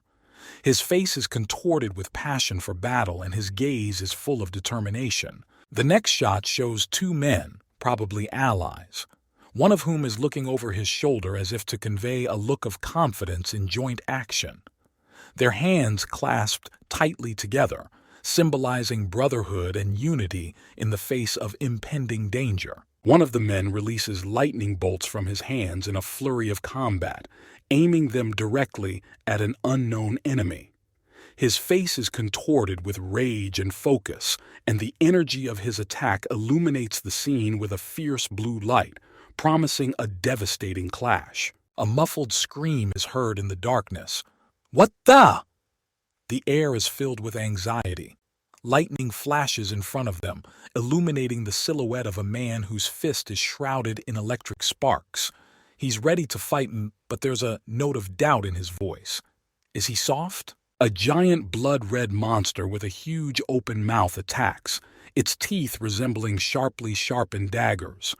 The air is torn by the creature's scream, and the frame is dominated by red and black colors, creating a sense of chaos and horror. The silhouette of a warrior in gray, imbued with swiftness of movement, clutched a weapon. Glitch! The sound of the blow drowns out everything else, showing the determination and power of the fighter. Blood flies around like paint splattered all over the place. A man with sharp features and an excited look. He warns of mortal danger. Beware, his body is changing.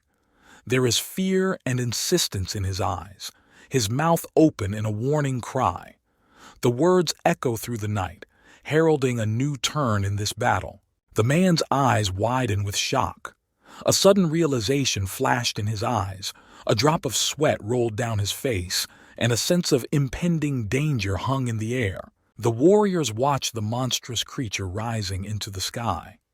"He's not just a demonic beast," an exclamation is heard. Clouds of dust and earth frame the monster's silhouette, with a menacing red light pulsing in its center, like an ominous heart. The creature fills the entire space, its many jaws ready to attack. Like an abstract painting made of fear and pain, it inspires terror with its appearance. The army of warriors is assembled and ready for the final battle. Sharp swords are ready for battle, and the tension between them and the demon beast can be felt even through the cold screen. Blood-red symbols like cries for help painted the walls and blood streamed across the floor. The many-eyed and toothy monster spread its huge limbs, and there was a terrible determination in that movement. A man with a beard and fear in his eyes recalled the horrors of war. His gaze was full of recognition and horror, his lips pressed together in a grimace of anger and determination. He had seen such evil before and realized it wasn't just a beast. The monster towered against the bright sun like a giant from ancient legends. His body shimmered with scarlet tones of blood and power, and dazzling energy burst out from his mouth. It was the epitome of chaos, ready to consume the entire world with its madness. At last the fighter against the fowl, full of determination and passion for battle, rushed to meet his fate. His cry of challenge and defiance cut through the air like a sword. "We can't win if we don't beat him." His heart beat in unison with these words, representing the will and hope of victory. A whirlwind of movements and swiftness of attacks encompassed the stage. The hero pierces the air, his body an arrow aimed at the heart of the disaster.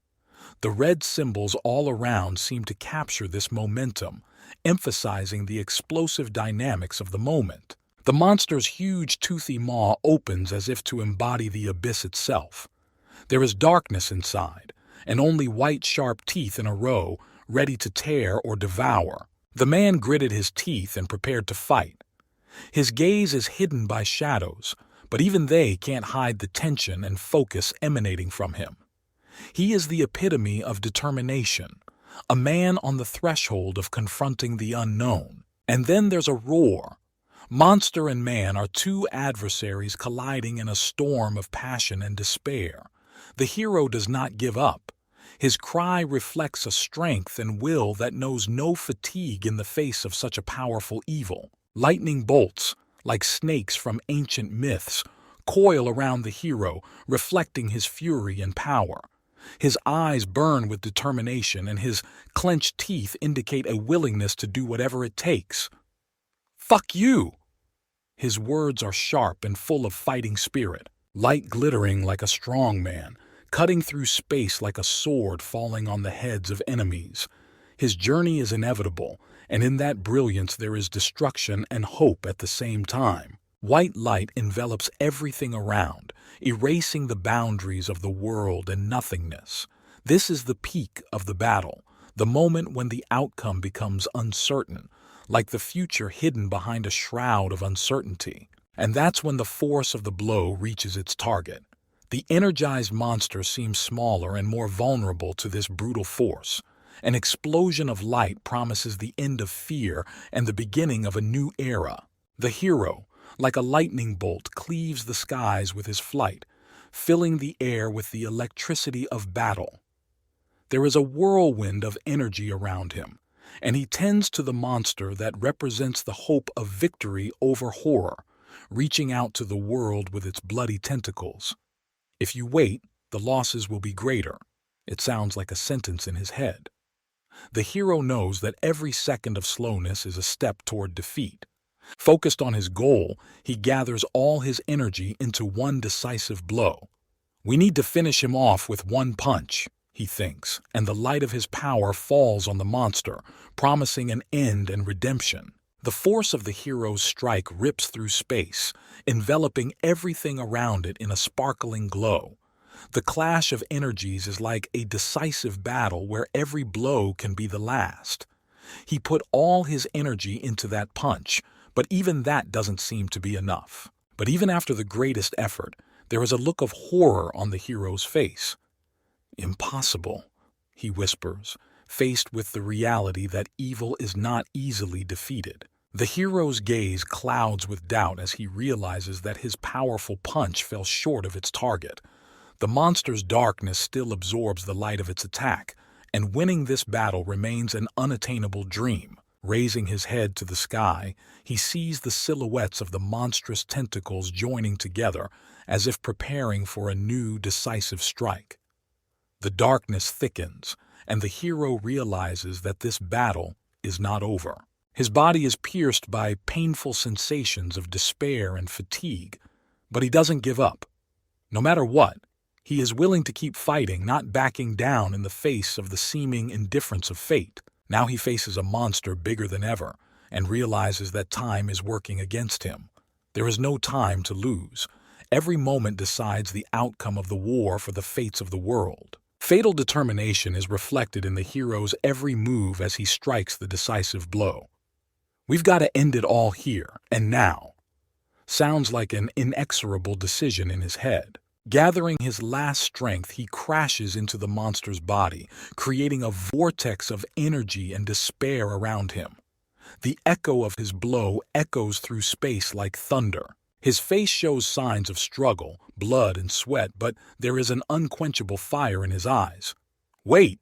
he shouts, pushing away the fatigue and sickness, preparing for his next throw. And again he rushes to the attack, as if in a last dance with fate. His battle-swollen body knows no fatigue, driven only by the desire to protect all that is dear. The hero's face is distorted with anger and determination. Drops of blood in the air seem to freeze, emphasizing the tension of the moment. He will not back down or give up. His will is ironclad. He attacks again, his scream merging with the roar of air from the impact. His every step, every movement is a challenge to the fate that is inexorably trying to break him. Is this the end? Is the question in his mind as he strikes what may be his final blow. It was as if the whole world was frozen in anticipation of the outcome of this clash. The words, "I'm not afraid of death," flash through his mind as he prepares for a possible final battle. But even on the brink of despair, he finds the strength to keep fighting. 3 people stand in front of a house against the backdrop of a misty forest, where smoke from the destruction rises to the sky. "We lost," they think as they look at the aftermath of a battle that claimed many lives. The hero, bleeding, can barely stand on his feet. His eyes reflect fatigue and pain. And I was wondering who was wasting time here. His thoughts on the battle, on the fact that he might disappear in that battle. The noise made him easy to find, he said, recognizing that in a world full of chaos, even destruction can lead to purpose. The hero raises his head, seeing the sun breaking through the clouds. His face is covered in scars, but there's still a spark of hope in his eyes despite all the trials. The hero's face is filled with fear and bewilderment. Levi! He can't believe what he sees in front of him, his eyes full of despair. "Why are you here?" An unanswered question hanging in the air. The dark silhouette responds confidently in a voice. "Hold on tight. I'll cut it in one fell swoop." The promise of swift and decisive action in the echo of his words. A warrior with a flaming sword in his hand flies into the air. "Rome, change your weapon!" Words that carry determination and strength, ready to destroy everything in their path. The hero looks up, his face scarred. He gasps with effort. "Am I dreaming?" He doubts himself, feeling the weight of his wounds. It's not ether. Conclude his reflections with thoughts on the meaning of spilled blood and suffering. The fiery giant towers above the ground, its power and fury illuminating the space around it as if the sun had burst forth on the earth. The power of the god of war, Roma. His essence embodies ancient strength and steadfastness of will. The hero's face is seized with anger, eyes sizzling the space in front of him. The numbers, like a countdown to the inevitable, flashed before his eyes, filling the moment with tension. A huge red crystal divides the world in two, its edges reflecting the last light of battle. It is a symbol of the decisive moment of the battle. Lightning rips through heaven and earth, its light cutting through reality. This storm of energy is like a boundary dividing the world into before and after this epic battle. A heated swirl of red and white symbols furrows the sky, the rising silhouette of the hero cutting through the atmosphere, leaving behind a trail of fire and power reflecting the peak of the battle. Debris and body fragments rise into the sky, becoming a grim reminder of the devastation brought by this conflict. His body collapses is a statement of fact, indicating the force of the blow that crushed the monster, plunging him to the ground. And so, amidst the falling remains, the hero's face lights up with joy. It's over! We're saved! His words are full of relief and triumph, for the battle is won, and the world is now safe. Against the backdrop of a ruined landscape, the hero addresses the mysterious figure with an important question. "I want to know something," he begins his request, full of seriousness and expectation of answers. A dark silhouette stands before him, reminding him of the recent danger. "If you hadn't come, I would have died," the hero admits, indicating the stranger's crucial role in the outcome of the battle. With a note of doubt and bewilderment, the figure replies, "Well, even though I came here to save you, I still don't understand. Why act so recklessly?" You can read both accusation and genuine bewilderment in his words. The hero, shaking off the effects of the battle, looks at the stranger. "You could have walked away and left everything to the Viscount. Is that what you wanted to ask?" He is willing to dialogue despite his fatigue and pain, wanting to unravel his savior's motives. The determined hero explains his mission. A hunter's job is to kill animals. He seeks answers to his questions, grasping the meaning of his existence and his actions. The mysterious savior stares at him, his face hidden in shadow, eyes full of bewilderment. Is that it? He doesn't understand why the hero reacts the way he does. "What about you?" he asks the question, indicating the hero's personal interest. But his remark carries a certain detachment as well. "I told you it's none of your business." The hero, looking directly into the eyes of his companion, repeats the question that torments him. "So, it doesn't matter? Why should I give such a large booty to others?" His words reflect the depth of his perplexity and his desire to understand the motives for his salvation. The hero with a broken face declares, "And I can't leave. I'm a hunter." His words are full of confidence in his role and duty. The hero's companion laughs with disapproval in his voice. "Pahaha, you? A hunter? With skills like that?" The apparent bewilderment is due perhaps to his recent actions or condition. The outline of figures against the sunset and the enigmatic savior asks rhetorically, "You call yourself a hunter after you couldn't give birth to a giant beast yourself?" An indication of the hero's uncertainty or inexperience. The hero, without taking a break from the conversation, continues, "You must have misled me. I'll teach you how to do it." The proposal seems to promise learning or an attempt to correct previous mistakes. The hero looks on with bewilderment and a question mark in his eyes, as if not believing what is happening in front of him. Suddenly, the situation escalates.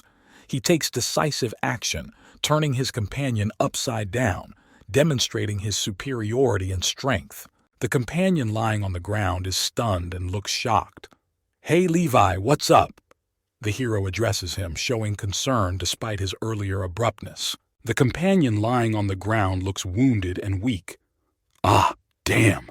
This happens every time the god of war's mess ends, the words filled with battle fatigue and pain.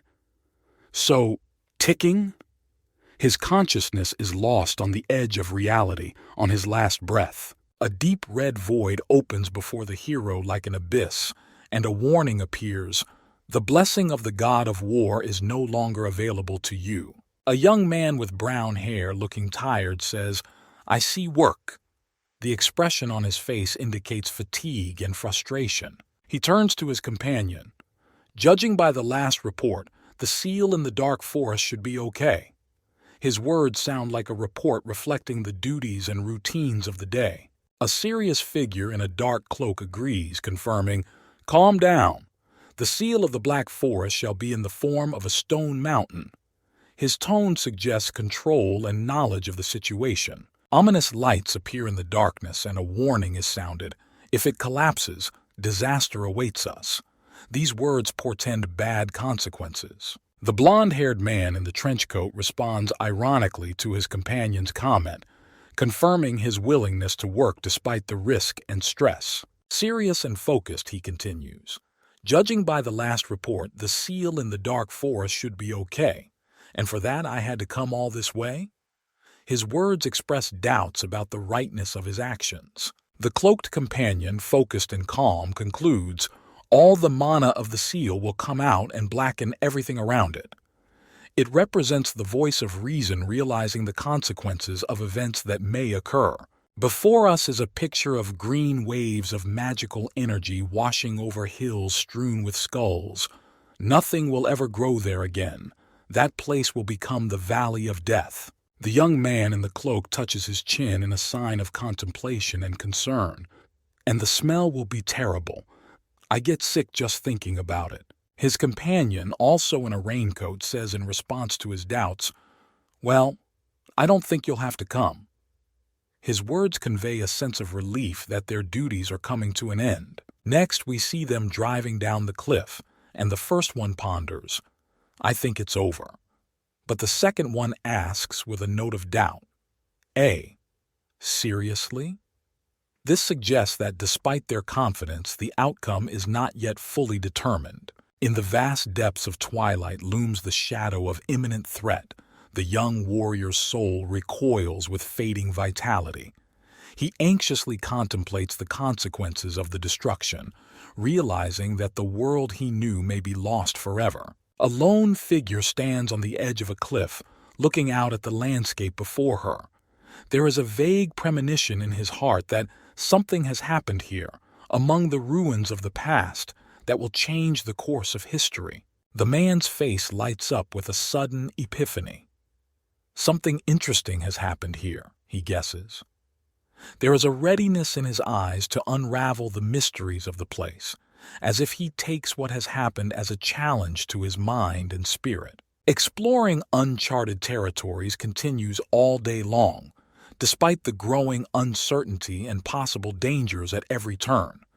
In the end, all efforts lead to one discovery that embodies all the answers and all the questions at once. A forest that was once full of life is now marked by dark changes. Nature is fading away, taking with it animals whose numbers have plummeted, foreshadowing the impending emptiness. Something huge, like a beast, rises from the bowels of the earth. Even an old man, skilled and experienced in the mysteries of the world, feels alarmed at the sight. There is a foreboding sense of an approaching storm in the air. But the real problem lies deeper. The young warrior's gaze is heavy and full of realization. The real threat has yet to reveal its cards, remaining hidden and all the more dangerous. The silence is broken by a warning. You can no longer use Ram's blessing. It's like a sentence that strips the characters of the protection and support that was their backbone. The words float in the air, leaving questions unanswered and hearts uncomfortable. The man with wavy hair turns to his comrade in amazement, not hiding his surprise at his sudden appearance. Trying to understand the reason for this rush, he recalls recent events that suggest the real cost of their victory. The red-haired warrior with the sword behind his back is sputtering about his apprentice, who not only kept him waiting, but also got him into an unpleasant situation, showing that his concern for the young warrior goes deeper than mere annoyance. The young man, with a nonchalant face, reveals the essence of his anxiety, recognizing that he is losing not only his blessing, but also his confidence, making him vulnerable to the trials ahead. The final shot shows the depth of the consequences of their actions. A forest that once witnessed life is now reduced to ash. Confirmation that their victory was not without sacrifice causes their hearts to echo with regret and reflection on the price to be paid for every decision. The warriors stand in somber contemplation before rows of swords stuck in the ground, a silent monument to their fallen comrades. A ritual of saying goodbye to sorrow is performed, and every sword here is an echo of a life cut short. Among them, the red-haired giant speaks with bemusement about the warriors' lack of time to rest. Despite their weariness, they are not looking for peace. Their eyes are full of determination and questions about the future. With a slight smile, he offers his comrade to continue on his journey, keeping the hope that their paths will cross again, regardless of the severity of their ordeal. A young warrior in a red glove silently bids farewell to the sword figure, symbolizing a departed friend. A prayer is ripening in his heart that, in his next incarnation, his soul will learn how to masterfully wield a weapon. The student and teacher stand at the edge of the forest, preparing for a new challenge. The wisdom and strength passed down from generation to generation is reflected again in their training together. A smile of pride plays on the face of the warrior with the red mane. He shares his experience, explaining that strength is not in muscles, but in the ability to feel and predict your opponent's movements. The young warrior's strikes reflect dexterity and technique as he learns to control his energy so that each movement is precise and powerful. There is tension between master and apprentice, as they both test each other not only in combat, but also in understanding how to use and honor their inner strength and knowledge. The power and bestial nature of the god of war is embodied in his majestic image, filling the air with thunderous tension. The student stands before him, ready to take the fight and prove his bravery. Focus and determination can be seen on the young man's face as he deflects attacks, showing the level of skill and tenacity he displays despite an imposing opponent. Learning reaches its climax when student and teacher exchange blows, testing each other's mettle. It's not just a physical confrontation, but a character battle where each seeks to outdo the other. The student, exhausted but not broken, realizes that each lesson is a step toward understanding the depth of his power and using it properly in battle. A student shares his transformation with renewed vigor in eyes that seem to twinkle like a kaleidoscope. After the trials he has endured, his gaze seems to draw from other sources of wisdom. He raises a finger in the air, pointing to his new companion who, like a premonition, heralds new challenges. Her figure is drawn against a mysterious silhouette of a figure with glowing eyes. An unexpected character appears before the teacher and student, her gaze reflecting a mixture of tenderness and determination. She's ready to take on the challenge, to get in her own way. The teacher's warm words flow with admonishment as he warns a student of a new danger. His experience and intuition suggest that they are in for a challenge. A grim warrior with a scythe on his shoulder stands before the teacher, his gaze full of determination and hidden strength. This is no ordinary person, the teacher thinks. She could have been a knight. The young warrior, exhausted after the battle, bows her head to her teacher. Her posture expresses respect and weariness, perhaps also pain from unspoken words. With a final warning of caution on the way back, the teacher is ready to leave the battlefield. His gaze is soft, but his concern for his student is evident. The young warrior lowers her head, surprise and respect mixed in her eyes. She doesn't understand why she deserves such attention, but her heart is full of gratitude. The teacher prepares to resume teaching, talking enthusiastically to his student. "Let's try to feel the ether again," he says, and the student seems unhappy with the upcoming lesson. The young warrior is confused and a little upset when her teacher hints at her potential to become a real terror to her enemies. "You fought like a kitten with a sword," he jokes, trying to ease the tension. The student's gaze is downcast, his thoughts drifting to the past. The memories of the battle are still fresh, and he feels that every moment of the fight has left its mark on him. The teacher, taking the young warrior by the shoulder, tries to cheer her up. Her pale face expresses confusion and fatigue from her recent ordeal. The apprentice prepares to practice again, but his attention is distracted by a figure that suddenly appears. "Mr. Instructor," he exclaims, but his teacher has already noticed the guest and is glad they are alive and unharmed. The surprised warrior turns to the teacher, apparently not expecting him to be here. "What's the matter?" Her gaze is full of bewilderment, and she seems confused by his presence. The mysterious newcomer speaks to the student with a slight chuckle, like an old acquaintance. "I was just passing by and missed you." His calmness contrasted with the young warrior's anxiety. The teacher introduces his business partners, and there is a tense conversation between them and the student, full of unspoken words and the student's heavy glances at the new but clearly important faces. The appearance of strangers arouses suspicion. "Merchants? I don't see their weapons," argues one of them, noting that the guests arrived unarmed and unaccompanied. The instructor doesn't seem surprised by their arrival, though he answers questions ironically. Hey, you don't believe me?" There's no particular reason, but the student senses a deeper context. Is there a man here who uses the power of a god? His gaze is serious and piercing, as if he is searching for a hidden truth. The teacher doesn't seem to fully grasp the seriousness of the situation. His response is flippant. "What?" He doesn't realize the importance of the moment. The hooded blonde man's calmness contrasts with the tense atmosphere. "I mean, what? So is there such a person here?" His confidence makes others think twice about what he says. Tension builds as the teacher, shrouded in the blue light of the runes, realizes the gravity of the situation. His student and girlfriend are also shrouded in a magical aura that emphasizes their growing anxiety. The girl anxiously looks through the magical symbols surrounding her like a protective barrier.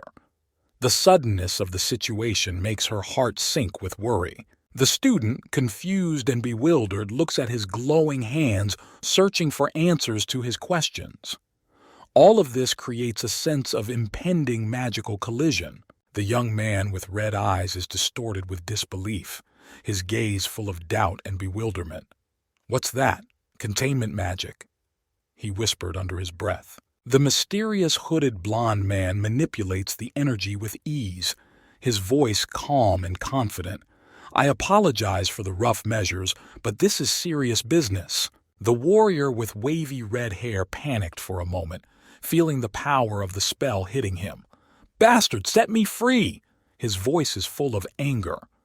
The mysterious blonde man calms the situation down again, his voice sounding convincing. "Hush, hush, I'll explain everything, so listen carefully." A huge crystal appears in front of the group, emitting heat and light. It's more than just a stone. It's a seal stone shrouded in mysticism and power. The blonde hooded man shares his knowledge of the stone, claiming that it can only be destroyed by the power of God, and cryptically adds that someone has already done it. The serious expression on the red-haired warrior's face shows his intention to find out whether the evil god's power is important to him or not. If the speculation of a non-human force is confirmed, the group will have to deal with what is happening immediately, realizing the gravity of the moment. The red-haired warrior surrounded by magical symbols suggests that similar events have happened in the past, with hints of a long history and recurring threat. The blond man in the hood, standing with his back to the interlocutors, ironically notes that cases of destruction of such stones by the power of God have already taken place, but for some reason did not hurry to share this information. The red-haired warrior, addressing the silent figures in blue cloaks, regrets that knowledge of the stone could have prevented the unnecessary sacrifice of many people. The focused and heavy gaze of the red-haired man speaks of deep thoughtfulness and the realization that if they had known of God's power in advance, they could have prevented many tragedies. The blond-hooded man turns to face his interlocutors and slyly admits that he was sure of their suspicions, playing on their trust and perhaps hiding his true motives. The red-haired warrior, grinning through gritted teeth, admits that he kept silent about the stone so as not to lose his source of income, suppliers of monster remains. The blond-hooded man speaks of suppliers with genuine amusement, but points to many other sources ready to replace those lost.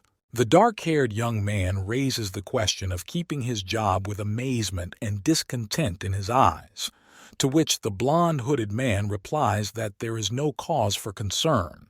The red-haired warrior's sudden resentment builds as he realizes the blonde is toying with him, for he is adamantly opposed to the violence that is beginning. The power and fury of the red-haired warrior fills the air as he clenches his fist and prepares to fight while energy flows around his hand. He emphatically warns his opponent that he is ready to attack, his voice full of determination and strength. The red-haired warrior aims at her target without wasting a second, ready to throw her magic dagger, and her gaze is filled with cold confidence. The dark-haired youth, his eyes flashing red from the sudden realization, blocked the enemy's attack, defending himself with the mysterious energy embodied in the blue runes. The whirlwind of battle is suddenly interrupted by the appearance of an unexpected ally. The warrior is at a loss as he watches the red-haired warrior with the mirror sword deftly parry the attacks. Her combat technique is unique, and she radiates a power that can change the course of a battle. She possesses a skill rare in these lands, and her sword, glowing brightly, is the blade of Sheez's legendary sword. There is only one clan in this continent that uses this technique, he thinks, realizing that it is a warrior from a distant and powerful clan. The courage and confidence of a warrior is overwhelming. "If you wish, you may call me the Emperor's third sword," she says as she introduces herself, her voice promising victory and support in the battle that awaits them both. Her gaze is discerning and she notes, "I'm uncomfortable with being called the laziest sword." This remark conveys the weight of a title that may have been thrust upon her in the past, but now she is ready to prove her true skill and strength on the battlefield. Hearing the warrior's words, the fire-haired warrior cannot contain his loud and infectious laughter. "Uncomfortable? Ha ha ha, that's it, dear." His reaction indicates that he finds not only tension in the situation, but also some genuine humor. He makes an encouraging call to her. "Let's see what you can do," a call that indicates his desire to test her skills in combat together. The next shot reveals the deep structure of the world, in which there are 8 clans of swordsmen, each with their own unique symbol and abilities. 3 of them are highlighted in gold, signifying that they are clans that enjoy the blessing and recognition of the Emperor, making them the leading forces in this world. This information emphasizes the importance of the warrior, her belonging to one of the privileged clans, and foreshadows the importance of her role in the events that will unfold in the story. The sky explodes with lightning energy when a fiery-haired warrior wielding the power of lightning collides with the might of a mysterious enemy. His sword, symbolizing his clan, is illuminated by an electric light, foreshadowing a destructive force. The power of lightning explodes, revealing the warrior's unrivaled skills and ability to control the elements, transforming him into the embodiment of thunder on the battlefield. A red-haired warrior with a mirrored sword also demonstrates her skills, the light of her weapon shimmering like a reflection in an infinity mirror, ready for another strike. A spell is revealed before us, creating a temporary weapon of pure energy, confirming the unique abilities of a warrior wielding the power of lightning, and now they join forces to confront the darkness around them. A warrior who has mastered lightning magic concentrates on creating a sword glowing with electric light out of thin air. His movements are limited, but the precision and power he puts into each spell set him apart as a master of his craft. The laziest sword, as the warrior dubbed it, proves to be unexpectedly powerful and unpredictable, its potential in combat undeniable. Concentrated energy rises into the air, rippling around his body as he prepares to deliver the final blow. "Tie as much as you want." His challenge reflects the limitless possibilities of his strength, his willingness to take the fight regardless of the number of opponents or the difficulties that may arise. With each passing moment, his strength grows and the electrical waves surrounding him become more and more intense, promising an incredible spectacle of the skill and power he is about to display. A warrior full of lightning, full of determination and aggressive energy, preparing for the final blow. Sooner or later you will reach your limit. He sets the tone for the battle, warning his opponent of his unlimited capabilities. "I'll break them all." His confidence doesn't waver. The red-haired warrior stands like a statue in front of a blast of energy that carries great potential. Her body is tense, ready for action and waiting for the perfect moment to make the next move. "What?" The warrior's eyes read unwavering intent, and he senses that the climax of the battle is approaching. His face is contorted in anticipation of a confrontation he has no intention of conceding. Magic bursts from his fingers, creating a tear in the very fabric of reality emanating from his hand. A powerful punch, seemingly enough to change the outcome of the fight, is ready to break at any second. The warrior with the lightning bolt reflects confidence and strength on his face. It was wise to target the cheese's weak spot, the chicote. He analyzes his opponent's strategy, showing that he understands the importance of tactics in combat. But our clan has advanced. He is ready to prove that his clan has not only the strength, but also the wisdom to adapt and excel. The warrior in gray, like an unshakable statue, adopts a defensive posture. "Givora, as long as you stay here." She sets the pace of the fight, emphasizing that her opponent hasn't taken a step forward since their last clash. Her gaze is piercing, and she demands, "Now tell me who has used the power of God." Her words are full of challenge and demand answers that may reveal the true intentions and power behind the battle. The warrior nonchalantly replies, "You talk too much." His tone combines defiance and some irony, showing that he will not allow his opponent to dominate the conversation. "I wouldn't hide it if I was going to tell you." His words hint that he can keep secrets, but this time he's not ready to reveal them. The lightning warrior, realizing that the situation is getting out of control, decides that he has no choice but to use violence. "Looks like I have no choice." He recognizes the inevitability of the next step, preparing for decisive action. "I don't like to resort to violence." His words express regret. His opponent advised resorting to extreme measures, "But I'll have to chop off one of your arms," he warns, though he doesn't want to do any harm. Suddenly the situation is interrupted by a shout of "Stop!" The air is filled with tension and anticipation. This moment is full of drama. Everyone pauses to figure out the reason for this sudden intervention. The main character appears, a red-eyed man full of determination and courage, exclaiming, "It was me." His voice is full of strength and determination. "Let Giver go." He demands the release of his comrade, entering the conflict and adding a new chapter to the ongoing story of this conflict. The fire-haired warrior lying on the ground looks defeated, but his spirit is not broken. With irony in his voice, he addresses himself, "Fool! If he had kept quiet, everything could have been done with one severed hand." Words expressing his disappointment at his own carelessness and forthrightness. The cloaked character asks the question with doubt in his voice. "You say you're Levi?" He's trying to verify the veracity of his colleague's words. Let's check first. He is not willing to blindly take statements on faith, showing caution and a desire to test the truth. The man in blue, surrounded by a protective field, seems confused and tense due to the unexpected turn of events. The look on his face suggests that he was in the spotlight even though he didn't want to be there, emphasizing the complexity and confusion of the situation they all found themselves in. In the face of inevitable conflict, the cloaked character uses his magic with focus. With his actions, he creates a magical barrier surrounding the blue-colored man's body like a protective shell, preparing him for the upcoming clash.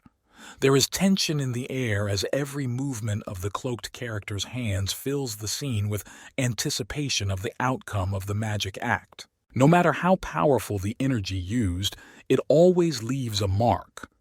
The magical symbols drawn in the air represent power and mystery, promising consequences that can change the course of events or reveal something hidden and important to the story in which they all participate. The man in blue looks stunned by what is happening.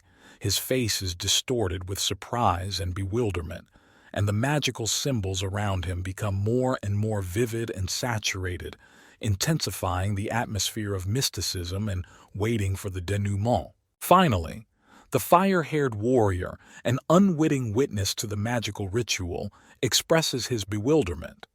His face lit up with spell light, eyes wide with amazement.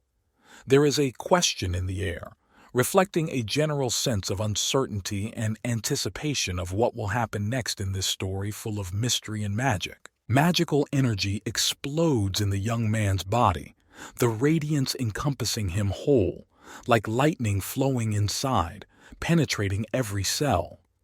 It is the moment of truth when hidden powers are fully revealed, revealing the depth of his uncharted abilities. The cloaked character watches the transformation in disbelief, his hand still outstretched in a spell-like gesture, a look of skepticism on his face. Inner skepticism and wariness are visible in every feature of his face when he encounters something beyond his expectations. The confirmation comes from the man in blue. "Confirmed. I'll let you go." His words sounding like a sentence, his eyes showing determination. At this point, he accepts his role, despite all the trials and anxieties the journey has prepared for him. A girl with pale golden hair shrouded in shadows of magical radiance looks on with doubt and hope. "Jean, you can let them go," her voice full of expectation and hope for a peaceful resolution to the conflict, a release of the tension that had kept them in suspense, on edge. The haggard warrior with reddish hair apologizes for being rude, his eyes closed, his face reflecting fatigue and pain. A woman with red hair stands nearby, head bowed. She looks immersed in thought or prayer, perhaps feeling guilty or sad about what has happened. A young man in gray approaches the girl and asks if he can talk to her. His voice sounds confident and his eyes are full of determination. He is willing to listen to what is on her mind, embodying the image of a fair listener. Suddenly, he makes a shocking statement, suggesting that our hero may be from another world. This assumption is full of mystery and foreshadows something unimaginable, opening up the possibility of an unprecedented connection between realities. The tension of the moment is heightened when I hear the suggestion of a hidden war. The seal stone appears in focus, emitting a blood-red glow. The light surrounding it seems soft and warm, but its power can be felt even through the image. Created as a result of war, this stone was a tool of the gods to stop the magic of demons, emphasizing its high importance and power. Before us is a stark landscape where monumental stones stick out of the ground like ancient guardians. They are said to have been hidden all over the continent, and one was hidden inside a mountain in the Black Forest, adding elements of mystery and ancient wisdom to the story. A cloaked figure could be seen looking out into the forest thicket. This moment reveals to us that, after hiding the seal stone, it is as if it disappeared without a trace, bringing mystery and uncertainty to the storyline. The next shot shows two characters standing on the edge of a cliff overlooking a dense forest. One of them asks about wanting to talk about history, suggesting that we talk about the events surrounding the powerful seal stones, and offers to delve deeper into the mystical secrets of this world. A man with dark hair and piercing eyes stands before us, addressing the mysterious cloaked figure. There's a question in his eyes that he asks silently, but his gaze says it all for him. A shadow falls across the cloaked figure's face, giving it even more mystery and uncertainty about its intentions. The face of a young man with pale skin and golden hair is filled with doubt. His lips barely move, but the words he speaks carry weight and judgment, leaving a heavy pause in the air, full of disapproval. The dark-haired man looks away, his eyes widening at the realization that he seems shocked at the realization of what he has done. The expression on his face shows the inner conflict between what he has learned and what he feels, as if he is confronted with an unexpected truth about himself. The next scene shows us a charged image where fire and destruction merge into one, as if conveying the energy of the god of war, transforming the quicksand of time into eternal divine flame. These words, like an echo of the past, lift the veil of long-ago secrets and spells that have been forgotten but never lost. A stream of energy envelops the fighter, sword glowing with thunderous light in his hands. The question, "What's going on?" hovers in the air. But the answer is hidden in the power he has summoned, a power that must not leave the animal world. He stands shrouded in flame, a testament to his power, a power beyond the understanding of most, a power that only a few know of, a power he was born with. Their gazes meet, one full of determination, the other full of questions. The realization doesn't come immediately, but it's clear. Ram's vision seemed to be more than just a fight. The cloaked figure turns his back, looking thoughtfully into the distance. There is more hidden in his thoughts than just the world he exists in, perhaps a world he is just beginning to learn about. A mysterious hooded figure whose face is hidden in shadow stands motionless. The mystery of her presence adds to the intrigue of what is going on. A man with red eyes approaches the figure with an invitation to pray together, as if seeking comfort or understanding in a shared ritual. The hooded figure dismisses the offer with a slight smile, hinting at his doubts about his interlocutor's abilities and the invisible connection that may exist between them. She thoughtfully reflects on the power of prayer and how much can be learned about each other through communication, even without divine mediation. The man in black touches his head in confusion, his thoughts full of bewilderment.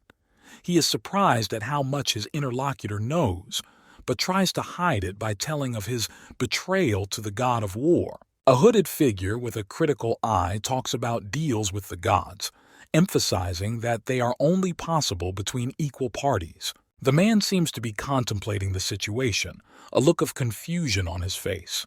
Perhaps he's discussing the consequences of his actions. The hooded figure asks the question again, suggesting that we start the conversation by asking for help, as if offering some sort of assistance or opportunity to confess. A young man in brown robes folds his hands prayerfully, his eyes downcast and his expression reflecting concentration and anxiety. He seems to appeal to a higher power in search of inner strength or a solution. Darkness envelops him, only his eyes glowing in the total darkness. His gaze is filled with determination and anticipation, and he is in a state of maximum concentration and readiness for action. The next image shows him floating in outer space among the stars and planets. It is an embodiment of his inner world or a journey of the spirit, an exploration of the uncharted depths of his own consciousness or more global mysteries. Finally, he is confronted by a huge dark figure with glowing red eyes. The creature inspires terror and fear, but the man stands before it without showing any sign of relenting or fear. A majestic figure looms before the young man, a deity with blue hair and elf ears, clad in a long white robe with golden patterns, surrounded by a glowing halo and stars in the background. It seems to merge with the cosmos, and its voice is like an echo of the universe. The man looks up, his gaze full of amazement and bewilderment. He is stunned and yet fascinated by what he sees before him, and his inner world seems stirred by this encounter. The The scene changes to a battlefield under a sunset sky, where a man stands alone, lowering his sword into the ground amidst scattered weapons and graves. It is a depiction of loneliness and reflection after the battle is over, a sense of loss and perhaps victory with a bitter aftertaste. The next shot shows him in dynamic motion, energy flowing through his body, his red eyes glowing with power and determination. He is full of energy and ready for action despite the challenges he faces. On a battlefield colored by the purple dawn of sunset, a man in armor viciously clutches a glowing sword. His body is bathed in an orange light, and his face is contorted with anger and painful effort, as if he is battling an unseen enemy or inner demons. In contrast to the chaos of battle, a divine being with delicate facial features and blue hair stands in front of the man, creating an atmosphere of calm and majesty. His gaze is wise and shrewd, and his posture is full of dignity and nobility. The man tilts his head, puzzled, trying to figure out what he's standing in front of. In his eyes, you can see a mixture of confusion and a desire for understanding. He is searching for answers to the incomprehensible questions this mystical being is asking him. Deity looks at him with slight disappointment and reproach in his voice, as if he expected more from this encounter. The expression on his face is impenetrable, yet reflects a deep connection to universal mysteries. 3 no-interface messages appear before a person in outer space, as if they are trying to find contact with something that is not available to them in this place and time. He stands against the stars, his gaze focused and yet lost. The deity with the high crown and wise gaze folded his fingers into a magical sigil surrounded by stars and nebulae. His face expresses compassion, a willingness to help a person in their predicament. The recovery process begins as shown on the blue screen that appears in front of the man. Progress displayed. System recovery at 11%, sharing function restored. The man stands among the stars again, his gaze filled with confidence, and the screen shows the restoration of stats and the beginning of the 7% quest recovery. There was a new strength and determination in his stance. A man with piercing eyes and blood on his face sees a message announcing the start of a major quest involving the removal of a restricted life system, indicating an important event or transition in his history. A woman with a surprised expression on her face and shock in her eyes realizes the impossible, perhaps related to a recent discovery or development that has turned her world upside down. A light halo surrounds the man, engulfing his essence, connecting him to the divine power of Mercili, symbolizing his unique connection to this powerful source of strength. An ominous red silhouette with an angry expression on its face, as if personifying anger and power, foreshadows the new trials and possible conflict that lies ahead for the hero. Against the background of a magic circle with celestial symbols and stars, a palm shrouded in mystical light is depicted, symbolizing an incantation or an attempt to communicate with divine forces. A powerful, majestic being shrouded in smoke and fire, with an evil expression, perhaps an antagonist or key element in the mythology of this world, possessing great strength or power. The shadowy silhouette in front of the monumental figure, illuminated by the divine blue, emphasizes the difference in power and the possible upcoming confrontation or interaction between the two forces. A man with a pensive yet determined gaze stands before a huge figure, which may symbolize his search for answers or his desire to understand his place in the world or history. A tired warrior rests near the trunk of a tree. His body is tense, reflecting pain and fatigue, and his eyes are closed, as if he is immersed in thought or suffering. Sadness and pain overpower him as he puts his hand to his forehead, as if trying to deal with a headache or overcome internal discomfort. 2 silhouettes appear before him, a woman and a child, looking at him with concern and compassion. The woman probably asks about his condition, but he responds with a smile, trying to hide his true condition. In conversation, the warrior asks a question that reflects the importance of the events of the world and his role in them, indicating the depth and complexity of the world in which they all live. A woman with red hair and deep-set eyes stands with her face turned away, her profile expressing determination and mystery. She seems determined to follow her path despite external pressures. She turns to the seated warrior, her face serious and her eyes full of intent.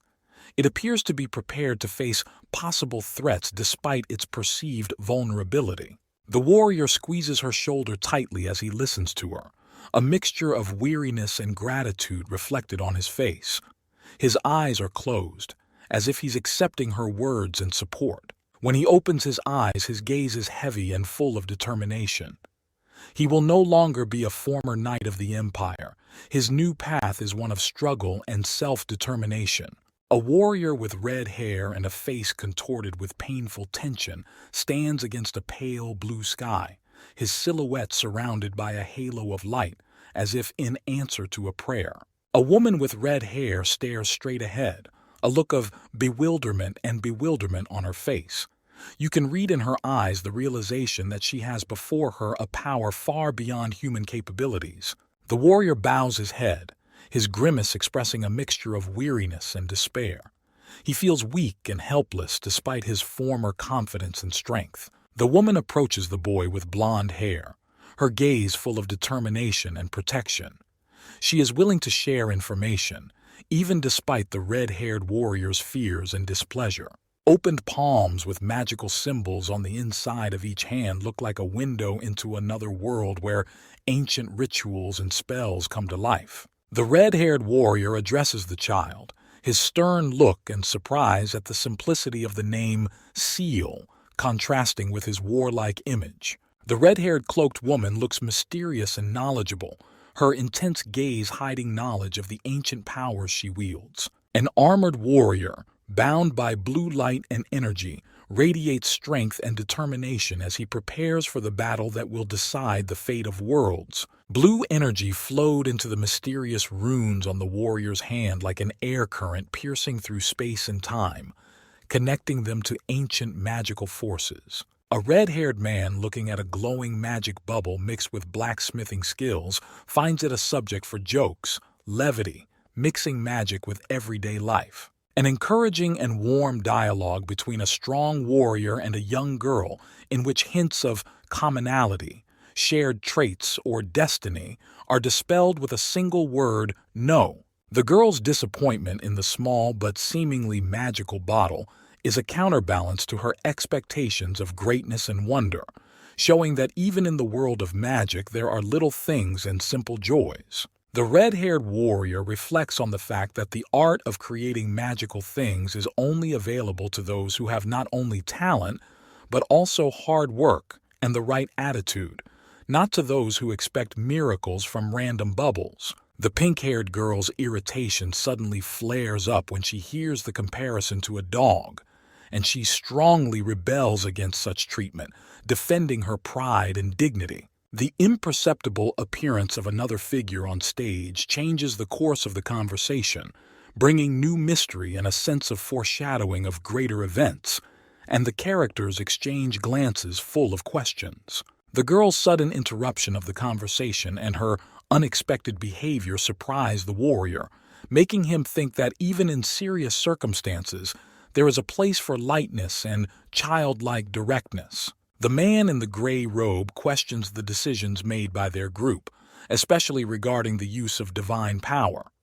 His doubts are shared by the pink-haired woman, confirming that the decision has indeed been made.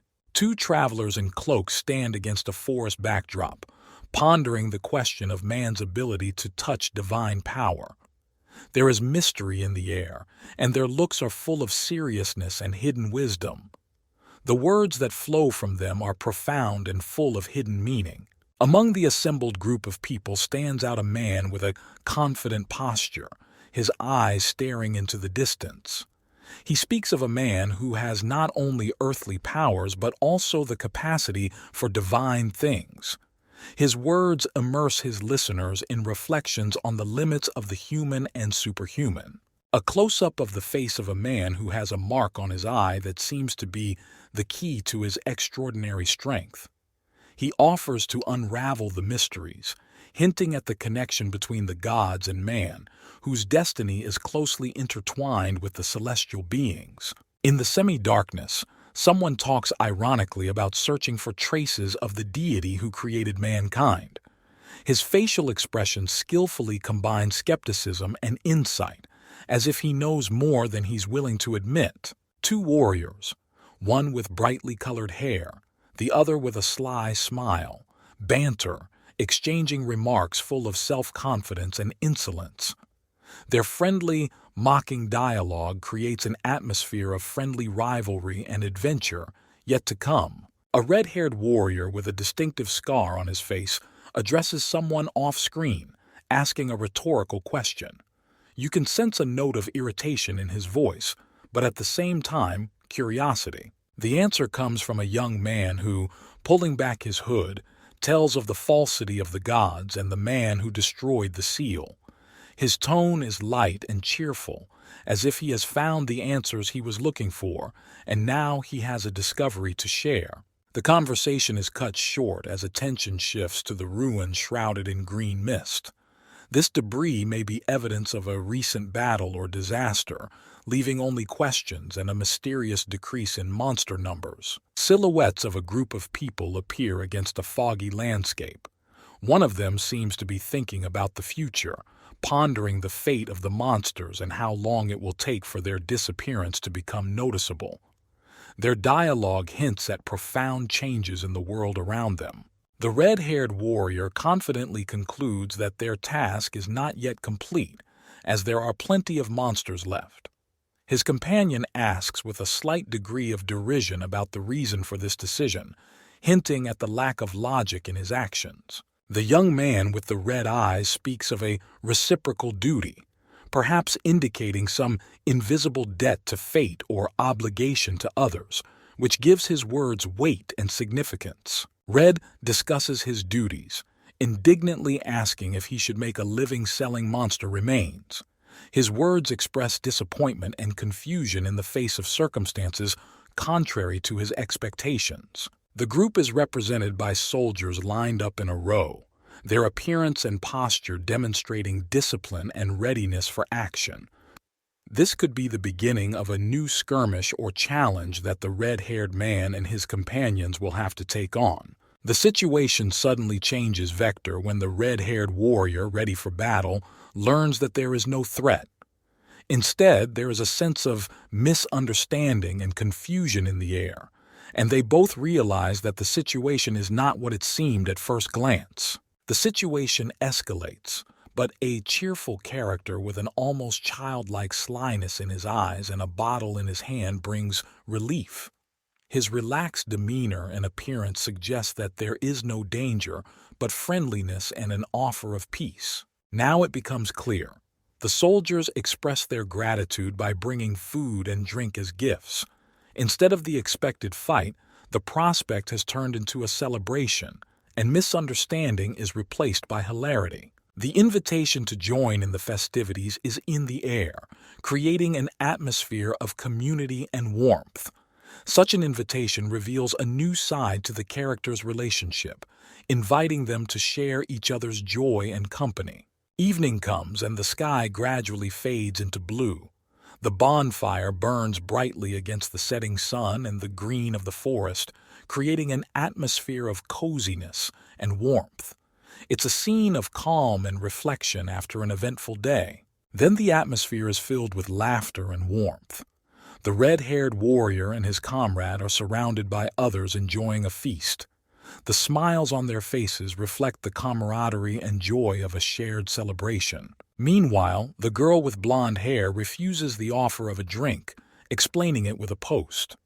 Her words and looks express firmness and devotion to her principles even in an atmosphere of general merriment. Finally, amidst the fun and laughter, a lone character sits silently at a table. His isolated posture and lack of food on the table may indicate thoughts or an inner world he prefers not to reveal to others. The lonely character seems to find the solitude pleasant, but his thoughts are interrupted by the approach of a certain person asking a question that expresses friendly concern and a slight sneer. The newcomer breaks through the veil of privacy gently and with a smile, offering company and giving something that feels meaningful. It is a moment of strengthening the bond between the two characters, an exchange of trust and intimacy. The person on the piece of paper is a wanted man. The owner of the leaf shares a story that can be related to their past or present. This reveal adds mystery and depth to his character. A wanted ad with specific numbers and name reveals to us not only the criminal, but also the cost of a mistake. It's a plot twist that could change the future course of their relationship and the development of the story. The eyes of the character who sees the wanted ad are full of shock and disbelief. The reality of his situation begins to be realized, and he realizes that his life is in danger. The reactions of those around them indicate surprise and bewilderment. The amount of the bounty on their head causes excitement, and they realize that their comrade is in the middle of something far more serious than they imagined. The character in the ad tries to reassure his friends by saying that it will all be over soon, and he just needs to pay off his debts. His words try to ease the tension, but the look on his face betrays an internal struggle. The red-haired warrior asks a question that suggests his comrade's motives are debt-related, and expresses doubt that such a high price on his head can be justified. His words reflect concern and suspicion that there may be something more behind this situation. The blond comrade mocks the redhead, finding him unexpectedly compassionate and willing to stay with him. It's a moment of lightness amidst the seriousness of the situation when warm feelings are shown in a joke. The scene switches to a joyous feast where the townspeople, apparently rescued by the heroes, enjoy the food and the feast. It is a reflection of the joy and gratitude they feel, and the immediate benefit of the characters' actions. Darkness envelops the scene, and the serious faces of the observers speak of the greatness of the past battle and the fact that if not for the actions of the heroes, many could have died. It is a moment of reflection on the importance of their role and the price they may have paid. The red-haired warrior reflects on the heavy burden of the decisions he has made and the fact that only their small group can provide safety and support for these people.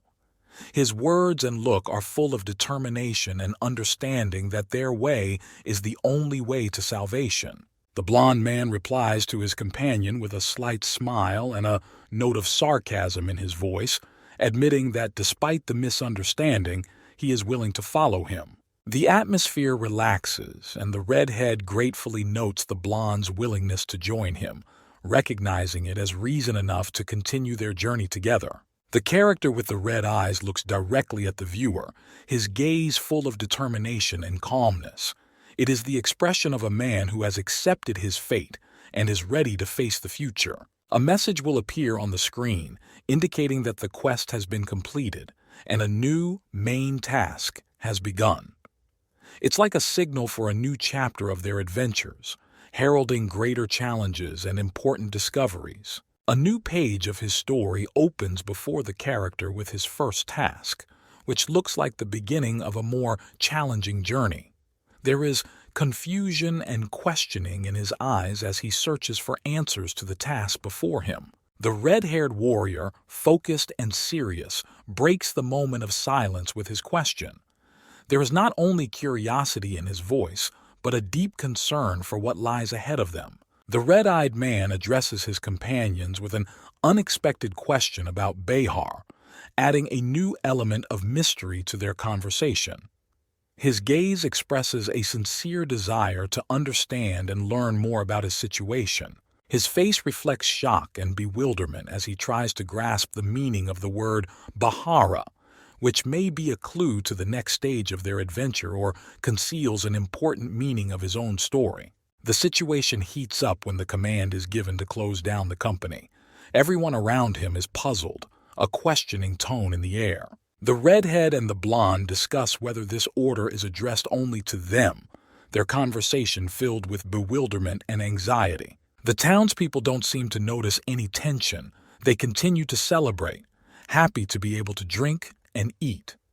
Their light-heartedness contrasts with the character's tense conversation. The redhead suddenly turns to the blonde, saying something in his ear, trying to reassure him of his support despite the sudden tension in their conversation. The red-eyed character, still puzzled, tries to figure out why the name is causing such a reaction, and turns to his companions for clarification. Tension builds as they begin to realize that something unusual is happening, causing widespread concern and bewilderment.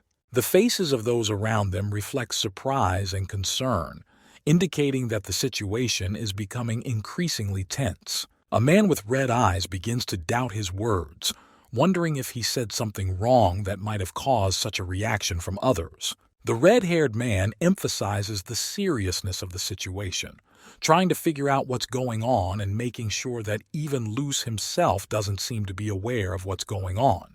The blonde begins the explanation with the basics, asking about the three gods guarding humanity, suggesting the beginning of an important lesson or story. The man with red eyes admits his ignorance by answering the question about the three gods in the negative, which emphasizes his detachment from this mythology or legend. The story shifts to one of these gods, Roma, the god of war. This representation of a powerful and protective figure is perhaps the key to understanding the character's task. The story continues with the appearance of Mircea, the goddess of abundance, another majestic figure in the pantheon of gods who guard humanity. Then there is Charlotte, the goddess of order and humanity, forming a contrast to the fiery god of war and the generous goddess of plenty. The blonde-haired character explains that once all three deities fought together against an enemy called the red-eyed character. The war has caused great damage, and now the enemy of mankind is referred to as the evil god. The red-eyed man realizes the importance of the task before him, to find and possibly meet the enemy of all mankind, which leaves him shocked and bewildered. The characters keep talking about deities.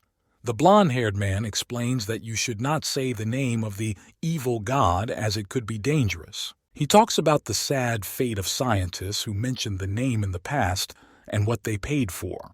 The red-eyed man notes with concern that he's already said the name and nothing has happened to him, which makes the blonde man puzzled and interested. A group of monks appear, and the idea is reiterated that calling God by his name is considered blasphemy, promising punishment for those who dare to violate this prohibition. The explanation continues. If the blasphemy is confirmed, the perpetrator will face a terrible execution, which emphasizes the seriousness of the taboo against speaking God's name. The blonde character makes an important point about the consequences of speaking incorrectly about a deity, stating that even accidentally talking to the wrong person can lead to death. Red convincingly asks his comrade if he understands the gravity of the situation, showing the depth of his understanding of the world they live in. Red-Eye admits he can't give all the details, but he has his reasons for seeking an evil god, hinting at the complex and possibly personal nature of his mission. The scene takes a new turn.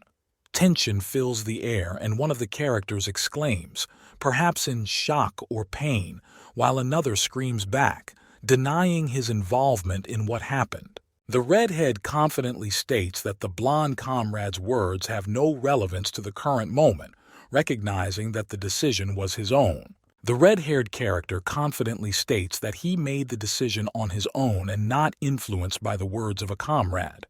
He emphasizes his determination and independence in action.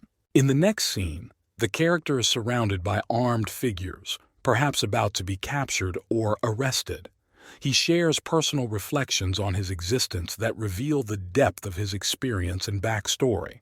A man with red eyes opens an interface in front of him, which, as the caption indicates, is unavailable for use.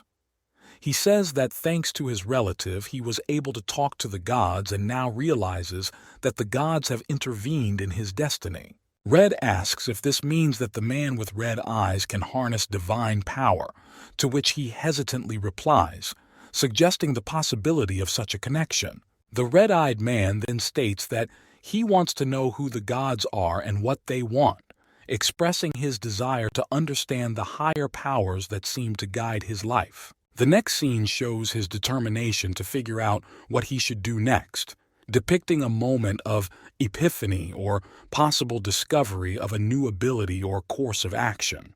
The red-haired man, looking at his interlocutor, begins an assumption, assuming that he wants to make some significant point. He is serious, and his face shows signs of worry and fatigue. The man with the red eyes confirms his suspicions, indicating that perhaps, depending on the circumstances, he is capable of fighting even a god. His facial expression is unreadable, and he seems to be focused on his thoughts. The third character, a blond man, watches their dialogue with a slight smile, showing his interest in the conversation and perhaps waiting for the red-eyed man to respond. For his part, he notes that while it may seem confusing, the conclusion is pretty simple. Time is passing too quickly. The expression on his face became more determined and serious, reflecting the realization of the urgency of the situation. We see a close-up of the profile of a man with red eyes. His gaze is filled with thoughts and unspoken words, which is emphasized by the ellipses in the dialogue cloud. The next shot reveals his interlocutor, a red-haired man with a slightly confused look, who addresses the former with a phrase about requests and favors, concluding the thought with the acknowledgement that everyone lives by their own rules. The next shot shows a man with red eyes, surprised by the word Kshatriya, which is probably a new and unexpected direction or task for him. We are presented with a view of the kingdom of Kshatriya, described as a place founded by dragons and humans, implying its long and powerful history. A young man with a determined look and dark hair asks his companion a question. His words are filled with curiosity about the ancient kingdom's connection to the evil god who, according to legend, took the form of a dragon. His interlocutor, a man with golden hair, responds with a slight smile and waves a finger at his temple. He speaks of the weak belief in the three gods in the kingdom compared to the empire, and suggests that this is where more information about the god can be found. Night falls and the silhouettes of the kingdom can be seen on the horizon in the distance.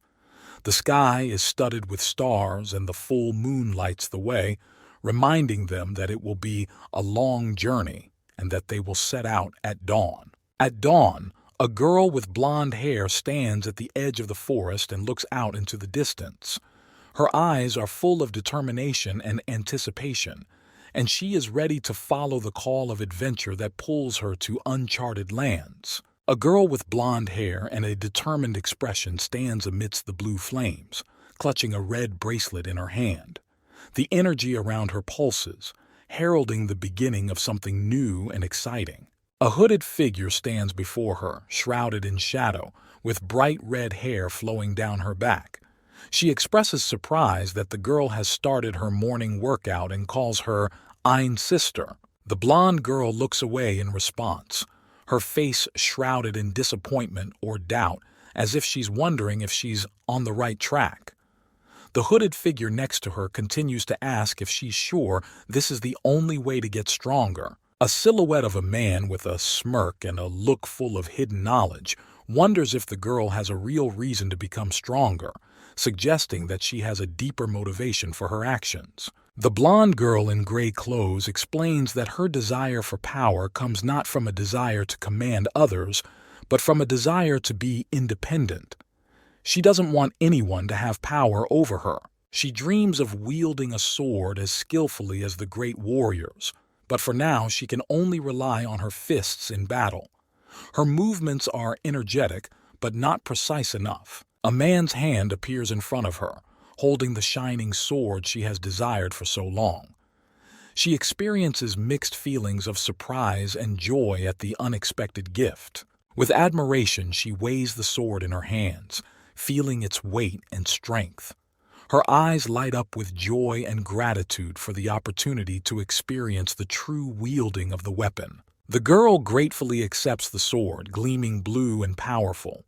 Her face glows with joy and she freezes in anticipation of her new abilities. A woman with red hair wearing a cloak stands nearby. Her gaze is serious and shrewd, looking at both the sword and the girl as if weighing the situation. Suddenly, the sword in the girl's hands disappears with a loud sound, leaving her shocked and with her mouth hanging open. There is fear and confusion in her eyes. She doesn't realize what has happened. Two figures can be seen in the background, one of whom has her hand on the other's shoulder. They look toward the girl, shrouded in mist and mystery. The red-haired warrior grudgingly reminds the young apprentice to be careful when using energy, especially when it comes to sword fighting. The young man, feeling uncomfortable, seems to be already tired of these instructions. Suddenly, the tension in the air becomes palpable as the warrior raises his hand from which lightning bolts fly out, demonstrating the power of the power style. He warns that premature use of this ability could cause the weapon to malfunction.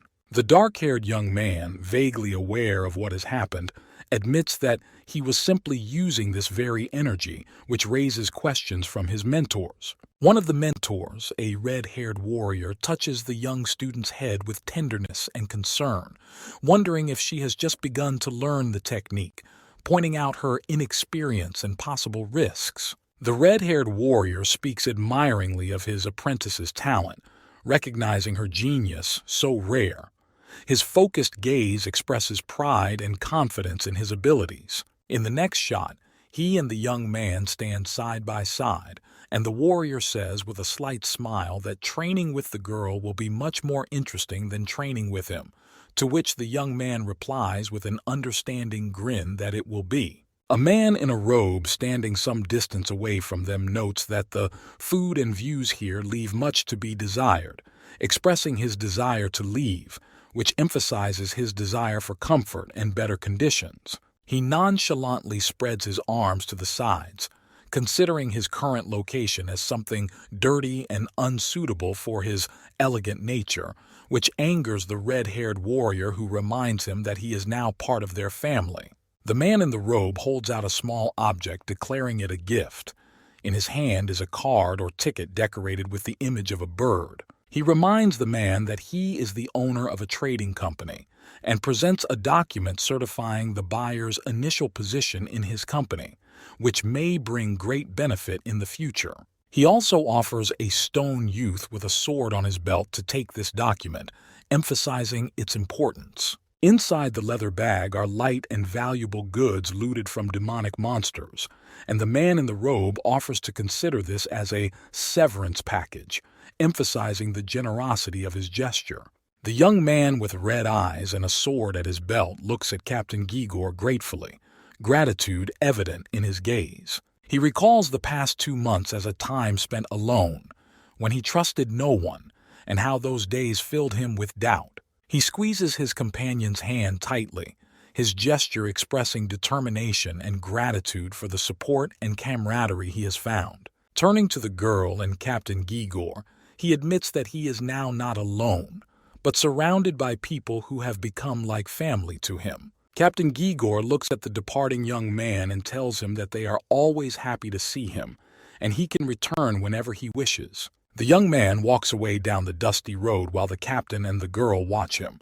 The gravity of farewell is felt in his steps. With a note of regret in his voice, the young man admits that the time to say goodbye has come sooner than he expected. The road takes him farther and farther away from his companions, and the greenery of the forest covers his silhouette, leaving only the memories of the days they lived together. A mysterious cloaked figure stands on a rock, looking into the distance.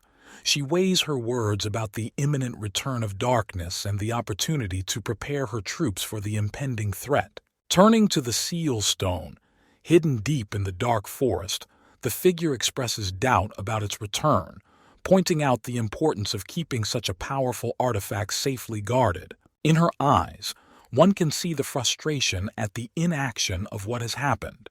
She realizes that events that could have had huge consequences have gone unnoticed. A man with a sword on his shoulder walks down the road, thoughtfully recalling the hype surrounding him earlier and the unforeseen circumstances he had to face. Figures in the shadows discuss a man with power comparable to that of a god, suggesting that he may be a major obstacle to their plans.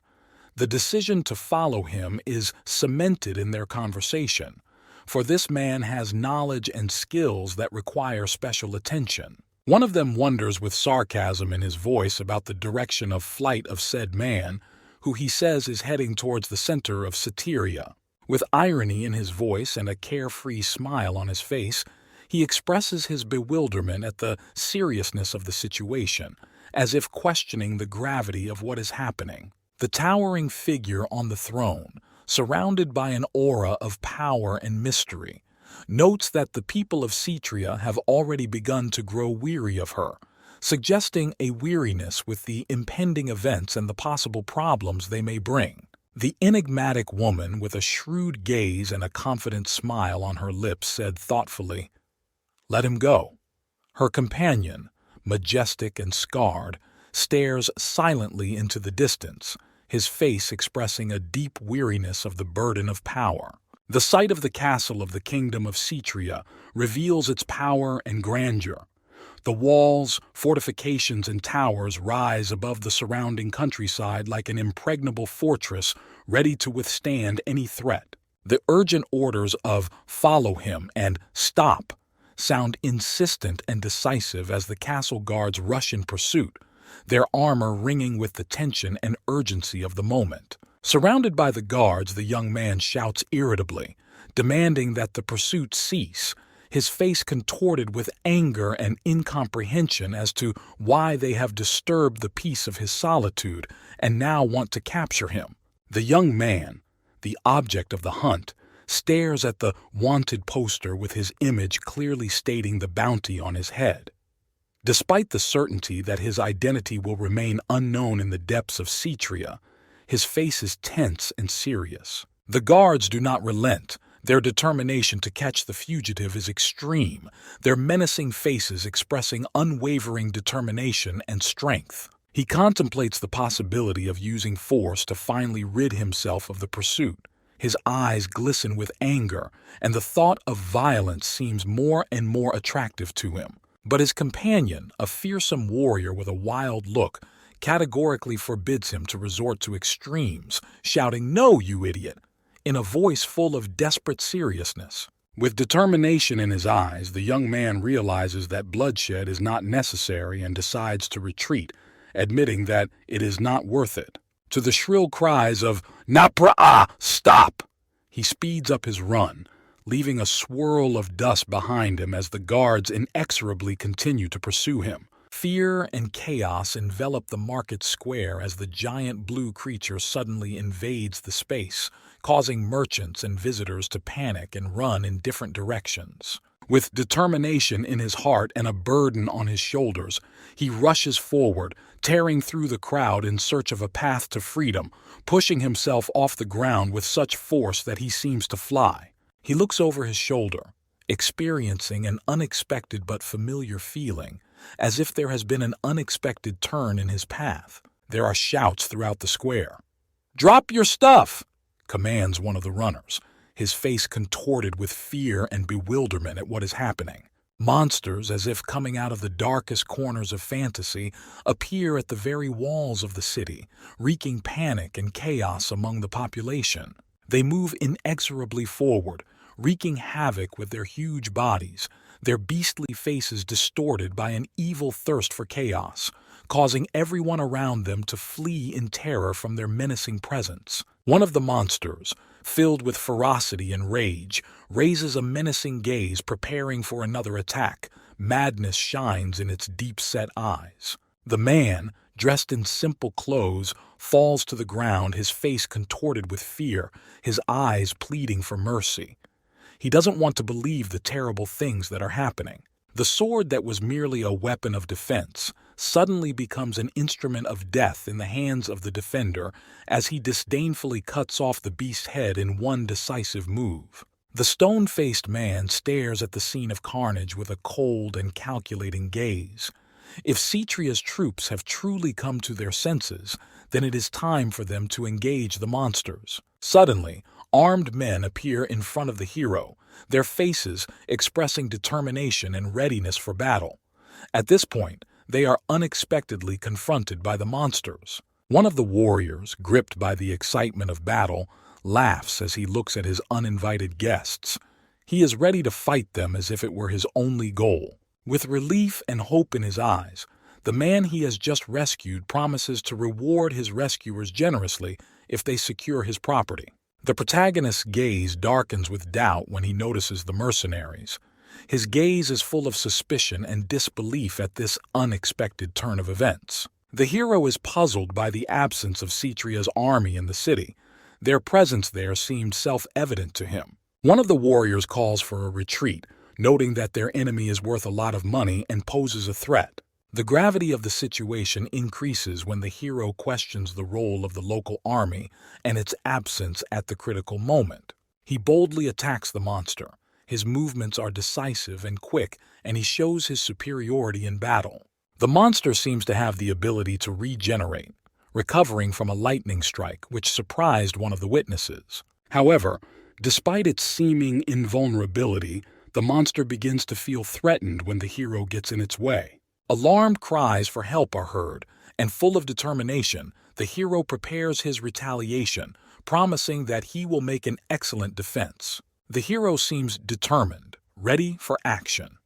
He pretends to ask for help, though he is actually looking for a way to draw attention to himself. The situation escalates when he drops a load, causing chaos. People panic, monsters growl, and the hero deliberately attracts their attention, making it clear that he is wanted. He flatly rejects the idea of hiding, instead preferring to confront the enemy directly, responsible for attracting the monsters. The hero's girlfriend, clearly upset by his decision, insists that he does not risk people's lives for his goals, but the hero is convinced that he doesn't need an excuse to save people. He realizes that the situation is getting out of control and realizes that the local army will have to fight here. The tension reaches a climax when a powerful creature appears right in front of the man, ready to attack. Its terrified look and desperate screams echo through the air. The creature raises one of its huge paws, preparing to strike. The electrical energy emanating from it creates a sense of immediate danger. Next, something unexpected happens.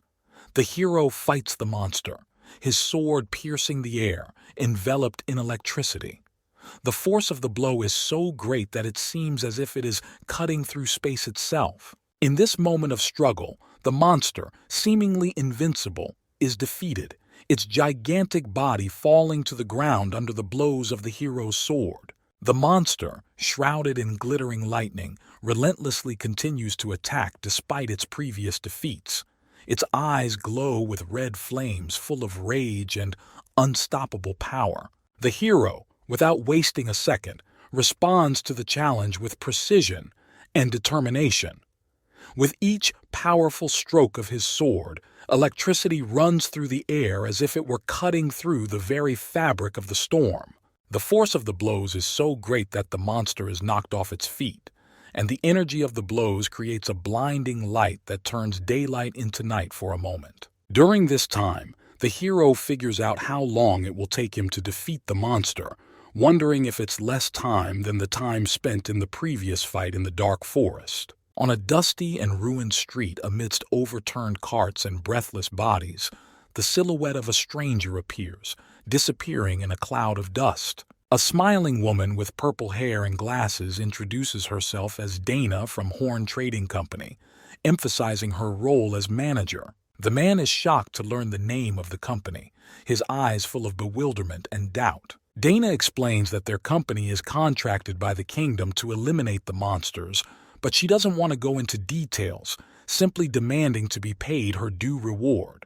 A group of armed men approach the scene determinedly, demanding a halt to the action and claiming their rights to the monsters. One of them, with a sullen face and a disgruntled tone, claims that they almost defeated the monster, but someone else struck the decisive blow, and now they have forfeited their reward. The battle-defeated warrior lies on the ground, his motionless body and scarred face testifying to the ferocity of the battle. Dana turns to the man, suggesting he follow protocol and test the monster for survivability, suggesting he strike the body with his sword. The armed men look at the defeated monster with determination in their eyes, preparing to test its survivability. The faces of the mercenaries are tense and focused. They do not hide their bewilderment and displeasure at the recent event. One of them swings his sword in a practice motion to test the monster to see if it is dead or regenerating.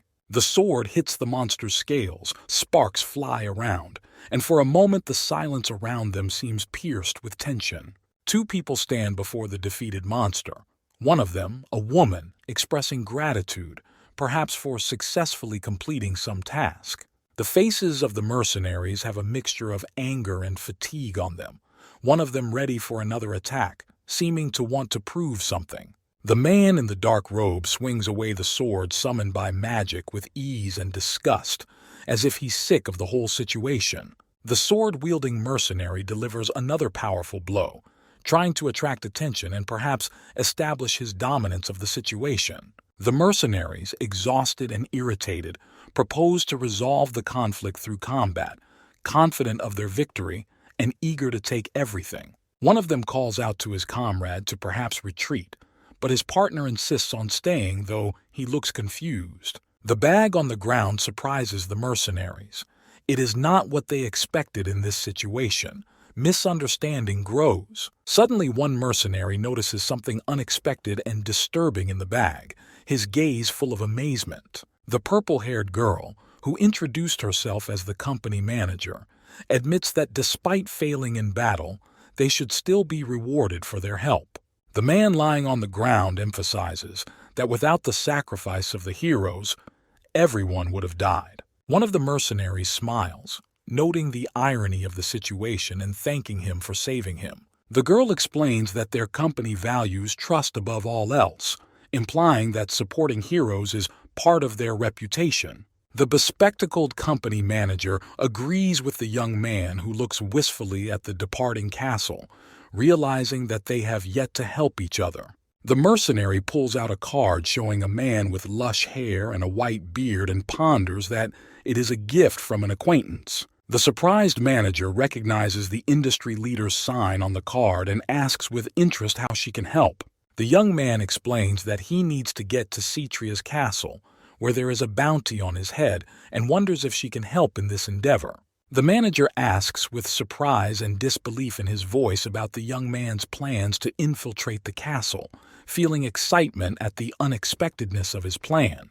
The young man seriously and with determination in his eyes dissuades her from such an idea, warning her of the possible risks and dangers. The scene opens with a view of the majestic Cetria castle, which is said to be now in a state of decay and chaos. In the background is the grand hall of the castle, where a cloaked figure sits on a throne, and before her lie the defeated guards, indicating the rampant power and lawlessness within the walls of this fortress. A mysterious woman with a piercing gaze and a sly smile that awakens a sense of danger touches her lips as if about to reveal a secret or tempt those who dare to come face to face with her. A desperate-looking man, wounded and bleeding, begs for help, realizing that the last moments of his life are slipping through his fingers. The king, shrouded in mantle and violence, swings his sword, inspiring fear and terror, while blood drips from his weapons, symbolizing the brutality of his rule and the destruction brought about by his orders. The aged monarch, battered and broken, realizes with a heavy sigh the betrayal that has become fatal to him, and his precious crown, symbol of lost power, hangs lifelessly on his head. The deserted streets of a city lying in the shadow of a majestic but gloomy castle, shrouded in a fog of oblivion and despair, where the wind hovers among the abandoned houses like the lamentations of a bygone era. Two men engaged in a tense conversation, their faces contorted with worry and determination, animatedly discussing the collapse of the economy, ready to bargain but uncooperative about their currency. A quarrel breaks out.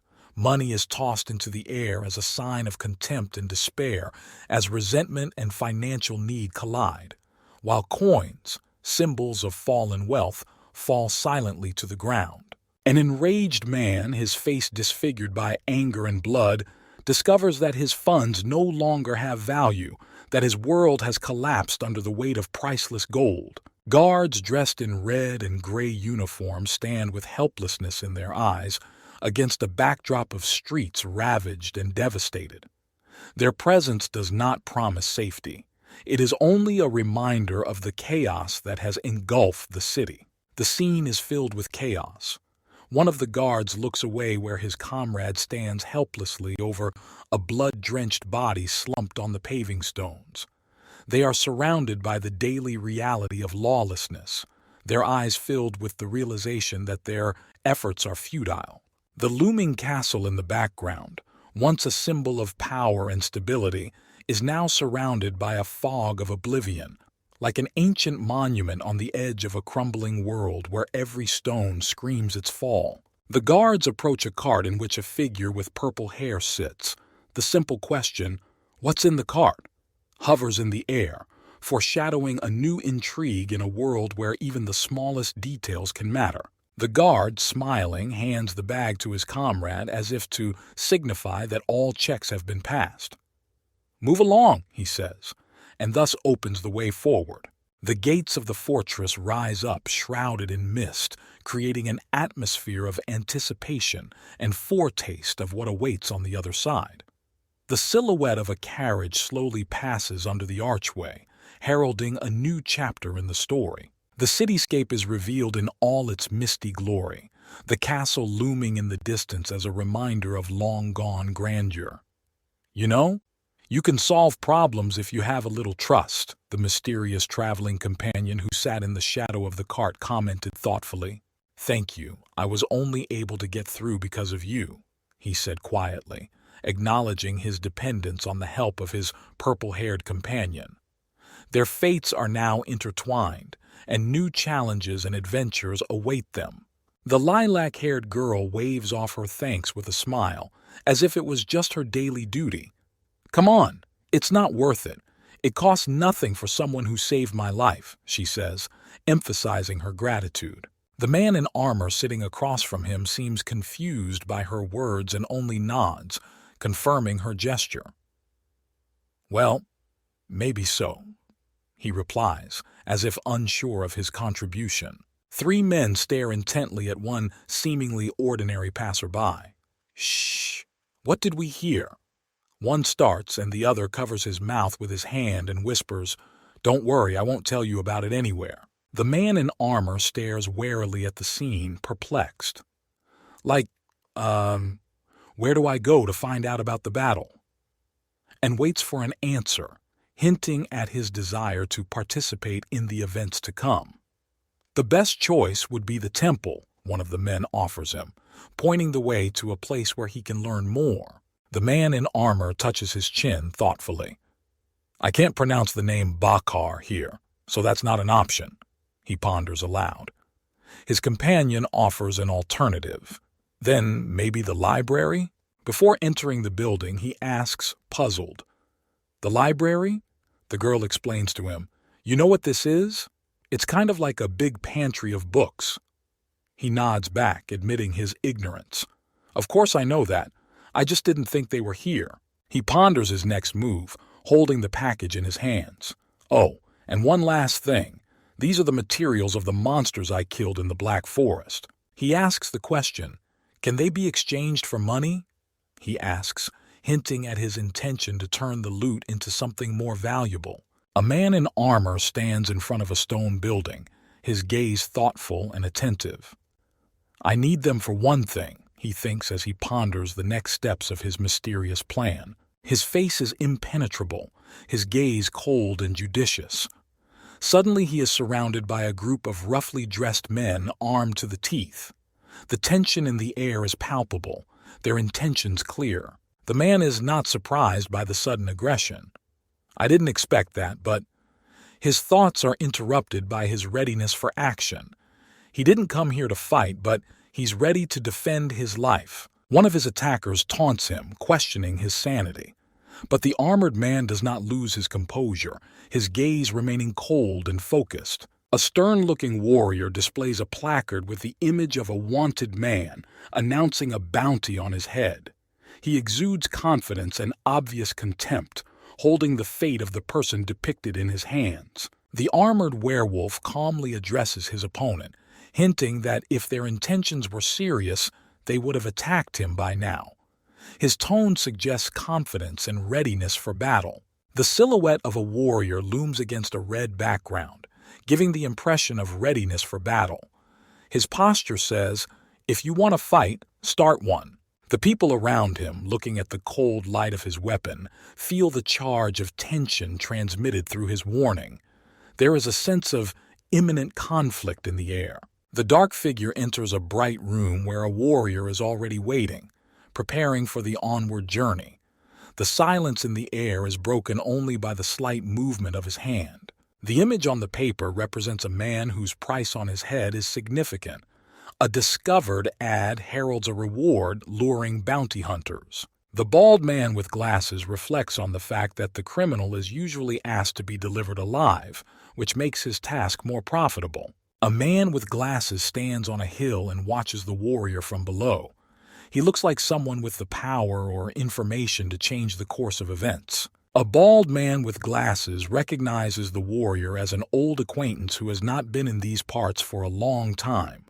The smile on his face hints at the history between them.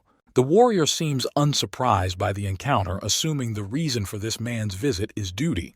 His gaze is serious and direct. The bald man unfolds the papers, explaining his presence with the need to stop the warrior's activities in Cetria. He represents the mercenary guild. Looking over the documents, the bald man clarifies the amount of the debt at 8,000 imperial gold. Warrior intends to settle this matter to clear his name. Baldy refutes the warrior's assumption that he wants to capture him alive, specifying that the interest on the debt is 6,580 gold. The warrior resents the high percentage with surprise in his voice. The bespectacled man warns the warrior to be careful, as any additional cost will be added to his debt. With a strain in his voice, the warrior asks about the laws limiting the interest rate, to which the man replies that the mercenary guild's interest is 30% per month. An evil laugh is heard behind the warrior's back, and a man with a placard in his hand declares that if the warrior has a bounty on his head, the man with the wedding ring in his nose assures the warrior that they're not going to fight right here, because the cost of catching him will only increase if they let him go for a short time.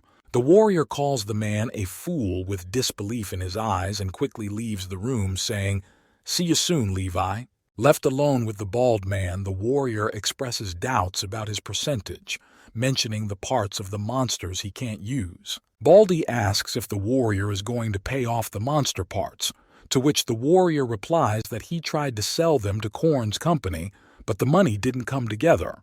The bald man expresses bewilderment when he learns that the warrior couldn't sell the monster materials for more than 4,900 gold, even though they are worth 10,000 gold. The warrior asks indignantly how the bald man halved the price. He explains that the kingdom of Cetria has defaulted on the debts of its industry and mercenaries. The warrior is surprised to report that even in a city as large as Cetrius, the main buyer of such materials is the rogue industry, but even they lack funds. Baldy replies that the price must be decided outside the kingdom, hinting that transportation costs and guarantees must be taken into account. In front of us is a figure in black, wearing shiny glasses that reflect the light so that the eyes are not visible, giving the impression of mystery. His hands are folded in front of his face as a sign of meditation or conspiracy. The same figure could now be seen from behind, standing behind a desk of books and scrolls, presumably in a study. She wears a long cloak and a sword behind her back. The room is cozy and tidy, ready for the next assignment. The figure heads toward a small, cozy house against a misty cityscape that seems distant and aloof. This house looks inviting, as if it promises peace or adventure. The man in the cloak stares off into the distance, his gaze pensive and focused. He ponders his next steps, as if weighing the seriousness of the consequences of his decisions. Standing on the threshold of his house, the man in the cloak turns around as if saying goodbye to the world he is leaving behind. He seems determined and ready to close a chapter of his life after completing the task. The window of the man's house seems empty except for one small red dot, perhaps an alarm or the gaze of a stranger watching his actions. A man in a trench coat stands in front of door number 201, his silhouette casting a heavy shadow on the wooden boards, creating a sense of an approaching event or confrontation. The room number sign suddenly falls off and falls to the floor, as if it were a harbinger of unforeseen problems or the beginning of trouble yet to come.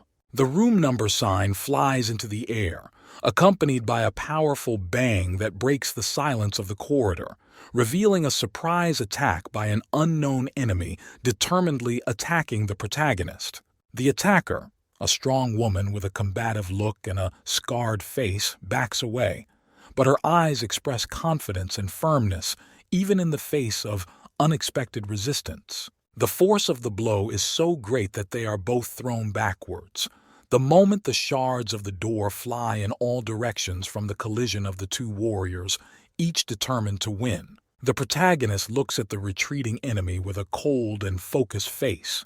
He analyzes the situation, trying to understand the motives and skills of his unexpected opponent. A mysterious masked figure, waving a knife threateningly, declares the power difference between them and demands an end to the resistance, hinting at the insurmountable difference in their strength. The protagonist, calmly looking at the tip of the weapon, nonchalantly wonders if the assailant is his employer or something, trying to unravel his opponent's true motives. His gaze becomes more serious as he studies his attacker, suggesting that the mother and daughter in front of him may be fugitives seeking refuge or help. A statuesque girl with bright pink hair and a cloak stands before him, and her appearance expresses confidence and strength despite the potential threat posed by the protagonist. The pink-haired girl explodes with anger, indignantly asking who he just called daughter and yelling that she's just a little girl.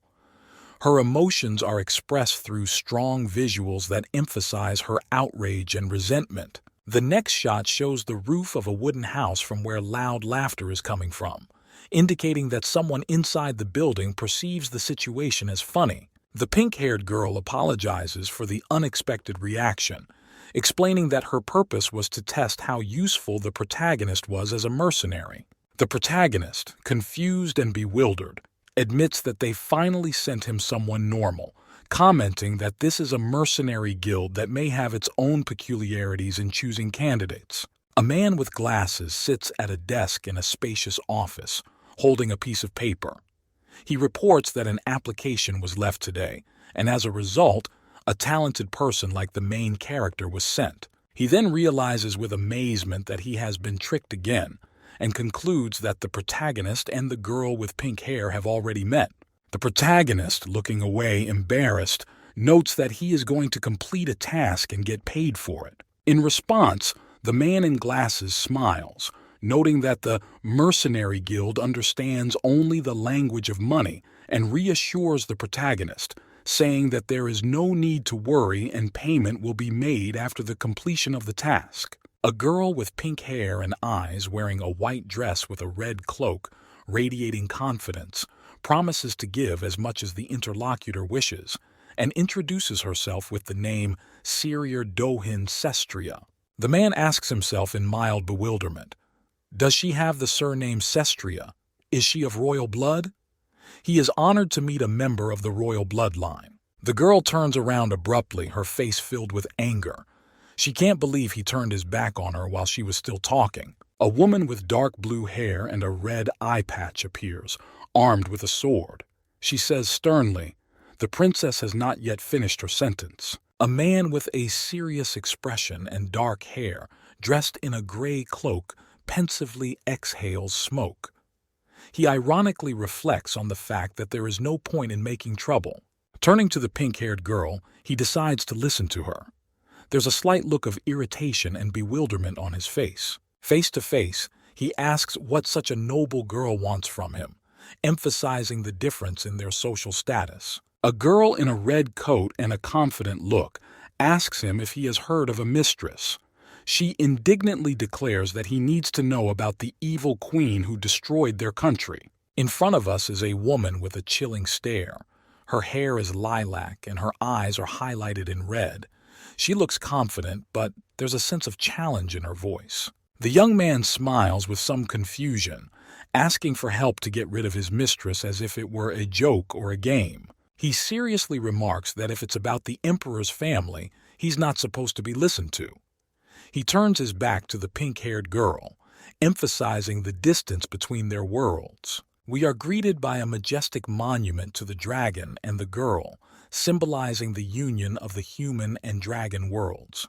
Cetria is a small but proud kingdom founded by these two forces. On stage, a majestic king surrounded by a people respected and honored celebrates the centennial of his kingdom, an example of equality and harmony between different walks of life. The father of this kingdom, a king with a serious face and noble bearing, wants to create for his subjects a country where everyone feels respected and valued. A king's birthday is a time when his people can express sincere respect, like this woman presenting a bouquet of white flowers, a symbol of purity and respect.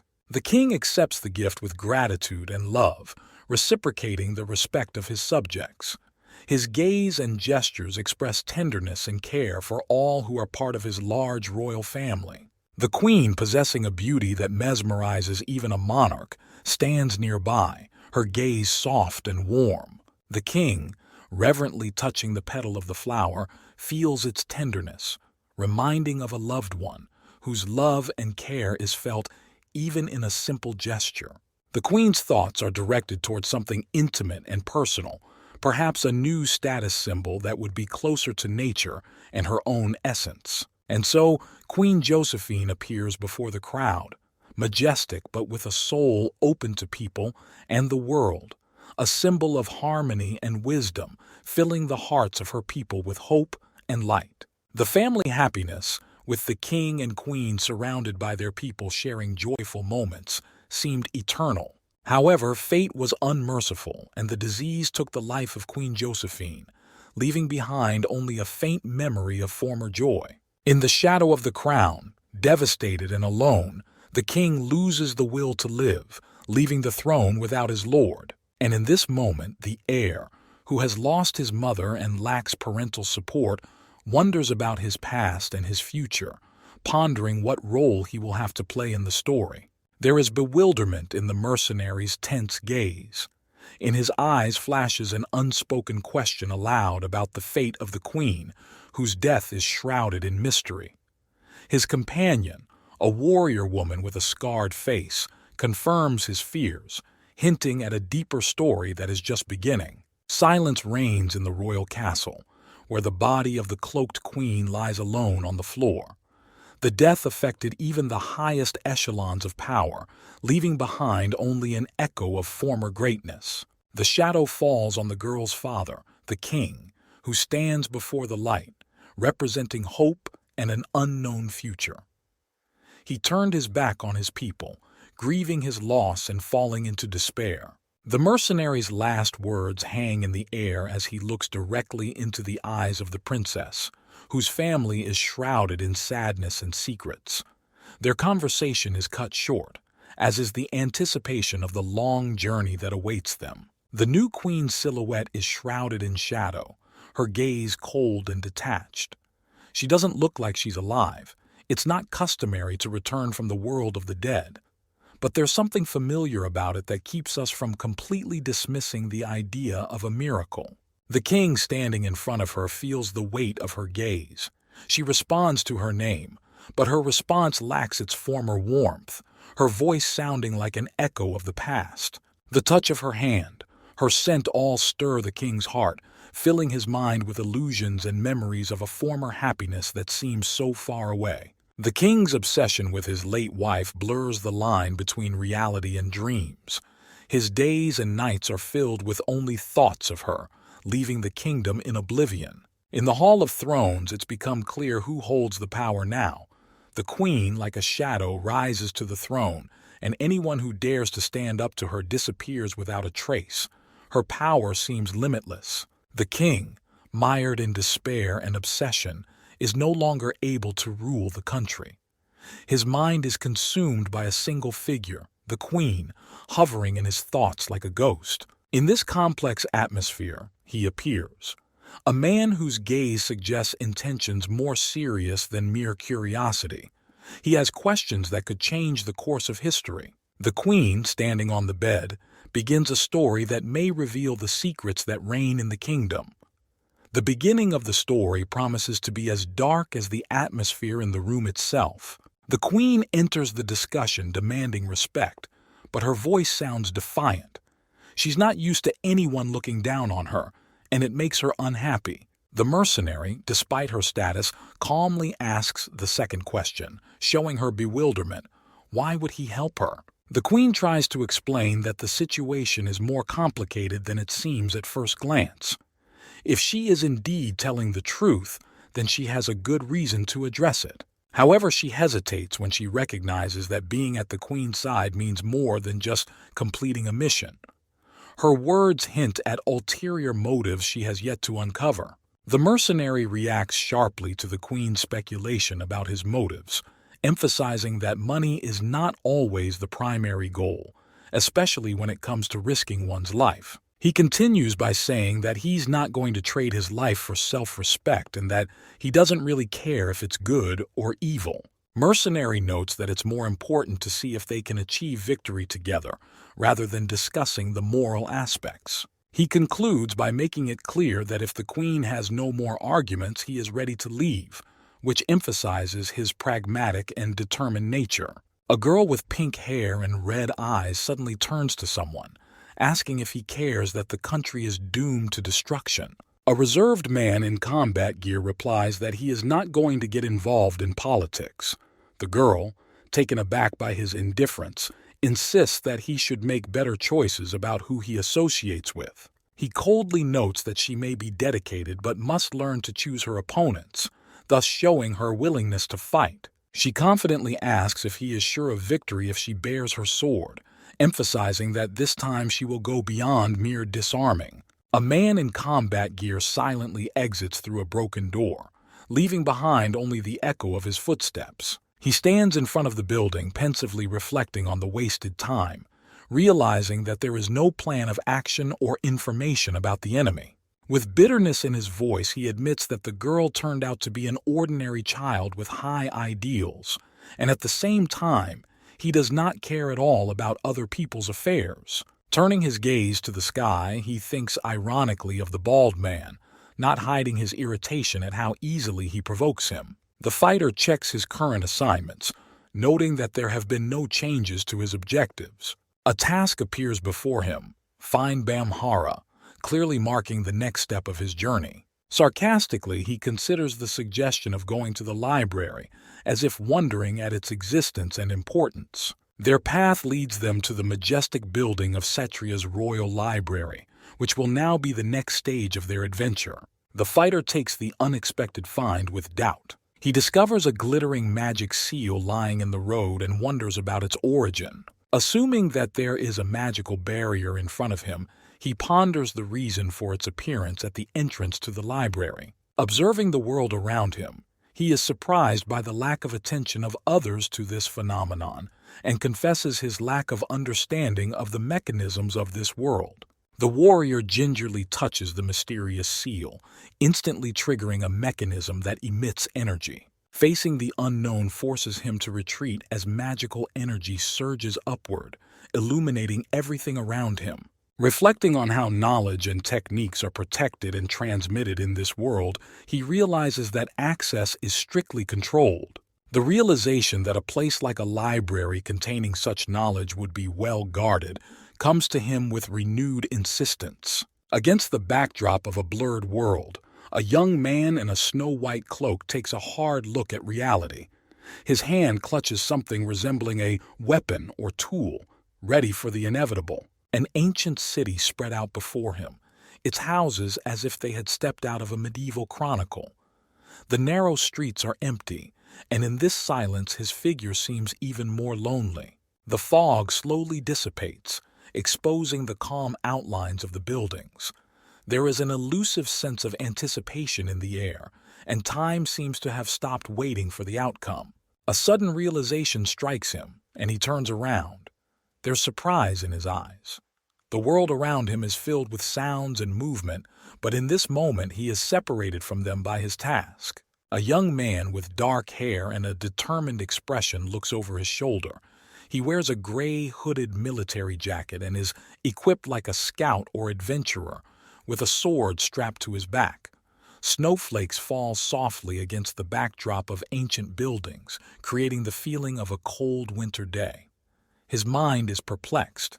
He is sure he was walking straight ahead. The hero stands before a majestic magical seal on the ground, surrounded by ancient symbols and glowing blue light. He looks down puzzled at the crack in the floor from which this glowing pattern is revealed. The question mark in his thoughts emphasizes his confusion.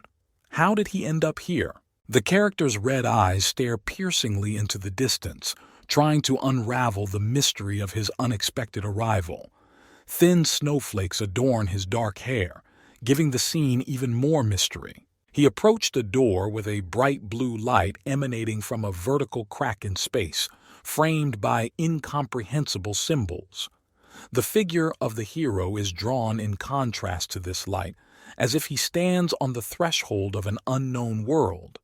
He is ready to take a step into the unknown, perhaps in search of answers or adventures that lie ahead. The young man stands on the threshold of the stately mansion, looking up at the huge doors that slowly swing open, letting in the dim light of the street lamps.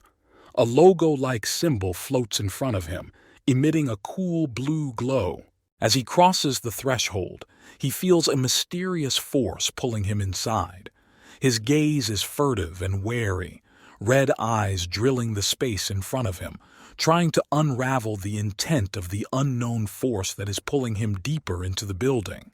The house around it seems ancient and exquisite, its facade decorated with carved balusters and columns, above which rise crenellations of indistinct silhouettes, like castles hidden in the mist. Inside the mansion, he finds himself in the center of a huge circular hall surrounded by tiered balconies richly decorated with golden patterns. The silence here is absolute, and only his footsteps break it, echoing off the polished floor and walls. The young man, left alone with the splendor of the library, looks annoyed and confused. His words, lost in the vastness of the hall, seem empty as he waits for a response. His gaze fixed on something he suddenly saw. His eyes widened with surprise, and the air around him seemed to thicken with the tension of anticipation. A silhouette appears on one of the upper balconies. The mysterious figure with his back turned to him was illuminated by the light streaming in from the tall windows. Her words fall from above, soft and impassive. The figure turns, exposing its pale, enigmatic face. His posture expresses confidence and strength, and his words sound like a sentence hanging in the air of the hall. The young seeker is immersed in thoughts of the countless books that represent the true wealth of knowledge of this place. His hand involuntarily touches his sword as if seeking support from an inanimate object. His question, thrown across the expanse of the hall, seems like a challenge, demanding not an answer, but rather confirmation of his own suspicions about the secrets of the place. With the figure above, motionless and enigmatic, he enters into a dialogue more like a mind game where words take on a special meaning and weight. Between two beings so different, yet so attentive to each other, there is an invisible connection, a spark of understanding or perhaps recognition. He turns around abruptly, his movements full of tension and anxiety. Something flashes in his hand, a glint of light on skin and metal. The words from the balcony sound like an invitation, but there's a clear thread in them, a promise of immediate action if... The conversation continues over a cup of tea as suggested. Time and space seem to freeze. The interlocutors become partners in this strange tea party full of hidden meanings. With a smile full of irony and sarcasm, he accepts the rules of the game established in this hall of riddles and mysteries. His gaze is clear and piercing, and his confidence seems unwavering. Fingers slide across the top of the hourglass, beginning a game in which time becomes another participant, urgent and inexorable. The first question echoes to fill the space, and the weight of the sand in the clock seems the inevitable answer. Words fly between them as if waltzing in a dance of intelligence and knowledge, where every remark is important and every silence says more than words. There is determination and defiance in his eyes, a quest that transcends local walls, that breaks the boundaries of everyday life and knowledge. The philosophy contained in these words enriches the atmosphere as the conversations continue, now touching on deeper and more abstract concepts of divinity and morality. Discussions of the gods and the essence of evil unfold before them like pages of ancient texts, eternally relevant to the search for truth. He listens, his gaze focused, and his thoughts seem endless, like sand flowing down the narrow neck of a clock. Reflections on truth and history and how faith and human narrative are intertwined round out this tournament of wit. The search for the sacred object takes on clear contours. Its tracks lead westward, and the temple is hidden in the north, in the depths of an empire seemingly full of mysteries. Uncertainty reigns in the dialogues as they touch on the fate of a deity lost in battles of faith and power, struggles where the very essence disappears. The story of the deity's fall, rebellion, and defeat becomes an epic legend intertwined with the tragedy of loss and the aftermath of war. A measured gaze returns to the young warrior, full of hidden knowledge, demanding that his essence and history be revealed, inviting him to look into the mirror of questions and answers. The young warrior grudgingly emphasizes the gaps in the information he has received, showing his eagerness to understand the whole point. The mysterious interlocutor remains unperturbed, his words revealing the duality of the concepts of truth and faith, leaving room for doubt and interpretation. It is as if the ritual becomes the key to understanding the connection to the deity, hinting at the need for a physical object and certain actions to touch what lies beyond the visible. However, the mysteries of the ritual remain outside of the conversation, adding to the intrigue and deepening the mystery surrounding this meeting and the story that unfolds before them. The young warrior's questions become more insistent, his gaze piercing and full of suspicion, intent on uncovering the secrets his interlocutor may be hiding. The man's words are imbued with personal experience and knowledge beyond ordinary comprehension, giving the impression that he not only knows about Manhwa, but has a special relationship to her.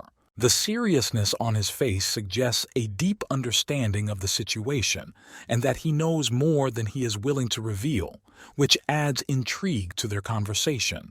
Now that the roles have reversed, the young warrior takes over the game, claiming the right to control the course of the conversation and discover the truth behind the words of his enigmatic interlocutor. The sand in the clock ran out, symbolizing the end of their meeting. The time for answers and questions was over. All that was left was the promise of future conversations without rush or constraint. Hiding disappointment behind a mask of politeness, the enigmatic interlocutor offers to schedule the next meeting more formally, foreshadowing additional revelations. Outside, under the scorching daylight, stands a young warrior with a cup in his hand, a sign of a secret agreement or unspoken promise, reflecting the ambiguity of their conversation. His face reflected confusion and doubt, for an unexpected gift raises new questions about the intentions and knowledge of the one who gave it. The young man, still pondering the unexpected gesture with the cup, faces a new challenge. A warrior in red and black armor stands before him, his gaze stern and commanding. This warrior appears to be not the last in the hierarchy, his words full of confidence and expectation of answers.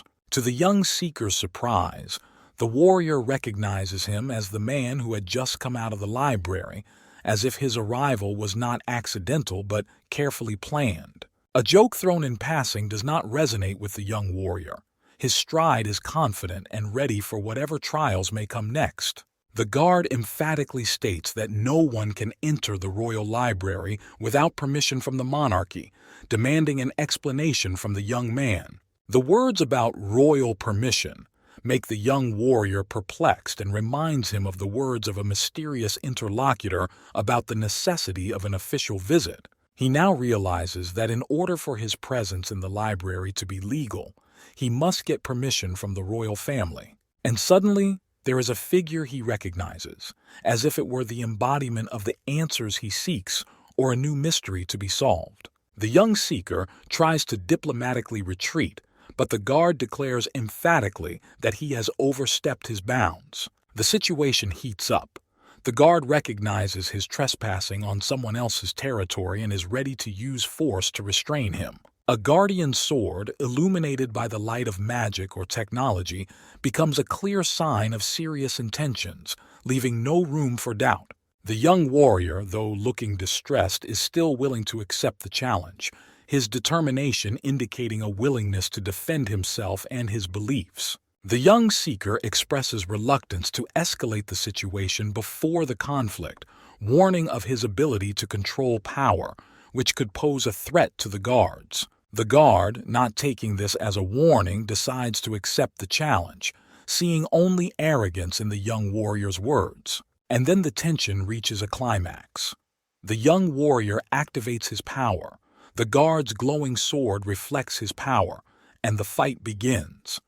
The guard orders his subordinates to attack, emphasizing the gravity of the moment and the inflexibility of his decision to end any resistance. In the depths of the night, a man with an unwavering gaze and dark hair examines something he admires.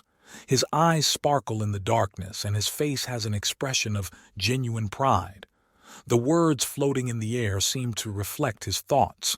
Look how good they are. A figure in battle gear with a power-charged sword rushes in to attack. Her movement is so lightning fast and strong that the whole place fills with spray and splinters, and the impact echoes all around. Everything around is engulfed in the dynamic whirlwind of battle. Glittering shards and splatters fill the scene with chaos, leaving the outcome of the collision uncertain. The man in the red cloak turns around stunned to see who dared to interfere in the fight. His eyes widen with surprise and bewilderment, and he begins to ask a question, as if sensing the presence of an unknown force. A woman with a firm and determined gaze, surrounded by flickering electrical discharges. She stands unwavering, with strength and authority in every feature. Her words reveal the order. The princess has authorized him to enter, so stop. This statement opens a new chapter in history, heralding a shift in the balance of power. Stands a group of men in serious combat gear. The man in the foreground turns around and says something to his companions, his face expressing displeasure or annoyance.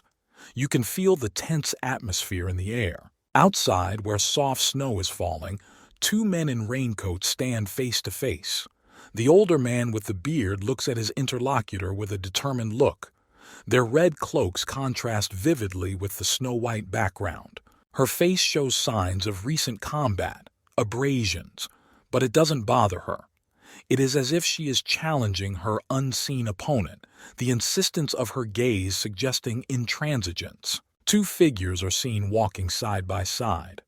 They move away from the viewer, heading toward a crowded street shrouded in fog. Their cloaks flutter in the wind, and they seem ready to tackle any challenges that may come their way. The man in gray armor gratefully responds to the help, turning to his companion whose image is hidden from us. His gaze is serious and his hand grips the hilt of his sword tightly, his eyes staring off into the distance. A slight smile begins to appear on his face, and he seems to be looking forward to the upcoming conversation. The man looks up at the roof where a woman in a white and red robe with hair the color of dawn stands.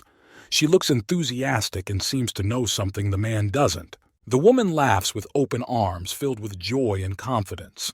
Her face shines with triumph. She feels satisfied and is determined to seize the opportunity. A girl in a suit with white hair and red accents stands on the roof, her eyes full of determination. She utters a phrase that promises gratitude. Down below, facing her, are two people, a man with a guitar case behind his back and a hooded woman. They seem to be in thought. The next shot shows a close-up of a man looking stunned yet grateful. His words reflect a deep appreciation and importance to him of someone else's decision, as if it were the key to something meaningful. A joyful girl with pink hair, smiling brightly and clapping her hands openly. Her enthusiasm and endorsement of the decision to collaborate fills the atmosphere with positivity. She welcomes her new employee in a friendly manner and is ready for the upcoming collaboration. His gaze is calm, but there is a certain uncertainty or strangeness in his words that gives his character an element of mystery. We see three characters in a tense atmosphere. In the center stands a girl with pink hair and red eyes, dressed in a white dress, crossing her arms over her chest and looking on with disdain. She is surrounded by two men, one sitting with his back to us, wearing a suit and helmet, the other standing to her right, dressed in a red cape and blue armor. The tension between them is palpable. A picturesque evening landscape appears before us.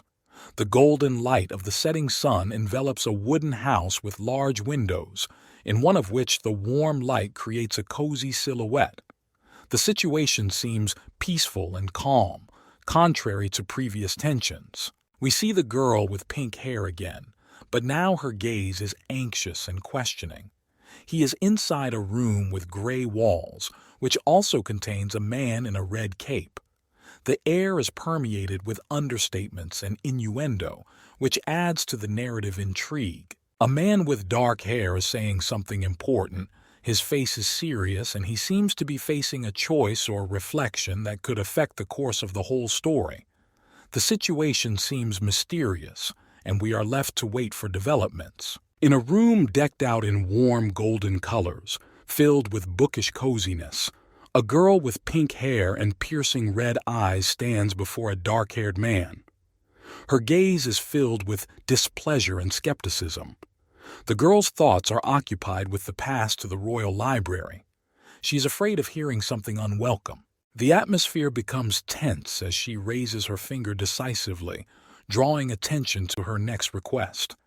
She doesn't want to be compared to the naive seekers of the legendary dragon. The plot deepens when she mentions rumors of a dragon living in the library. This discovery seems unexpected and strange, creating a sense of mystery all around. The situation changes when the girl mockingly suggests that the man, a mercantile mercenary, will find no interest in such fantasy stories. Her smile shows her mocking attitude toward his skepticism. The man, shrouded in the shadow of his hood, weighs the girl's words thoughtfully. He realizes that her confidence may be deceptive. You can see the determination in his eyes to see it through, despite the risks. A change of scenery reveals a view of a house in the evening stillness, its windows glowing in the twilight. This tranquil landscape contrasts with the inner conflict of the protagonist coming to a simple but difficult realization. Returning to the conversation room provides a new context. The man makes it clear that he's not going to risk his life for nothing. His tone is stern and determined. The man's eyes narrow as he analyzes the situation. He warns of the royal guard, a threat that looms over them.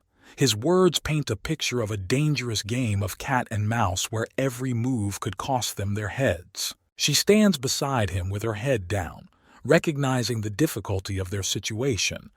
The mutual understanding between them is painful and quiet, as if they both realize they are on the cusp of a big change. There is a hardness in her gaze as she turns to look out the window at the night sky. She knows they don't have the strength for another path. They are nearing the edge of the inevitable. He stares off into the distance, his profile clearly outlined against the sunset. The words about fighting and repelling opponents emphasize a readiness for action, but without unnecessary brutality. The next shot shows his determination. He looks directly at her with eyes full of seriousness and challenge. He suggests joining forces to confront a common enemy, the question hanging in the air, waiting for an answer. The man firmly rejects the offer of cooperation. His actions are categorical and full of conviction in the answer. The girl, meanwhile, sticks to her beliefs, citing not only her own opinion but her brother's as well. She seems to be expressing a secret hope for support. Her gaze lifts to the blue-haired man standing behind her. She turns to him, her words seeming like a farewell, but they hide the depth of unspoken thoughts. Tension builds as she looks the man in the eye. Her words warn of the possibility of eavesdropping, indicating the hidden danger that may lurk around them. The man recognizes her rightness, confirming that, in their difficult situation, safety is paramount. His thoughts about his sister may express concern about whether she has really shared her plans with her brother. The scene changes and the house reappears, its windows glowing in the night. His doubts about the favorable outcome of their affairs are reflected in the ghostly outlines of the building and the quiet whisper of the wind. The girl seems tired of talking and deciding, while emphasizing the proximity of deadlines. In her words lies both the weight of responsibility and the ease of letting go, because she is not asking for protection, only reassurance of safety. He stands up, his silhouette determined and ready for action. The calmness of his voice hides the tension of the moment, but he urges her to rest, emphasizing the importance of taking care of herself before important matters. A blue-haired man stands in the doorway, arms crossed over his chest, looming in the dim light. He observes the situation, assessing it calmly and carefully. He approaches the girl with an offer of rest, realizing the gravity of past trials. His gaze is serious and penetrating, and his words are both a comfort and a plea to take care. His eyes stare off into the distance, as if he is solving an invisible riddle. There is something that demands his attention, some understatement in his intentions. The man seems to disappear into the darkness of the night, leaving behind only a flicker of light in the window. This last image leaves a sense of unsolved mystery and impending events. A heavy black foot hangs over an old faucet from which the last drops of water drip, as if counting down the last moments of time. Soul Eater.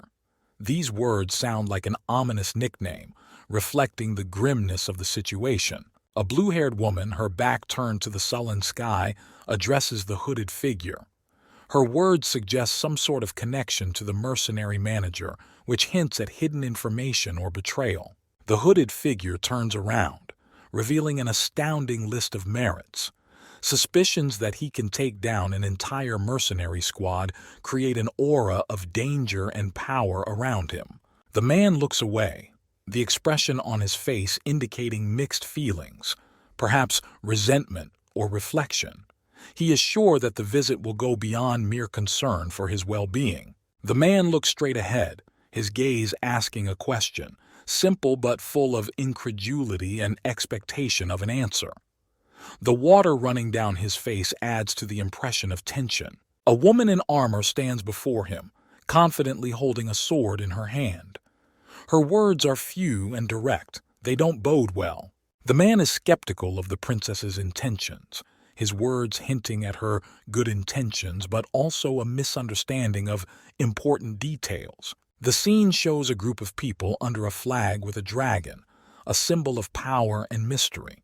They stand waiting, ready for battle or ritual, in an atmosphere of anticipation of a great event. General Caesar's scarred face expresses deep experience and unwavering determination.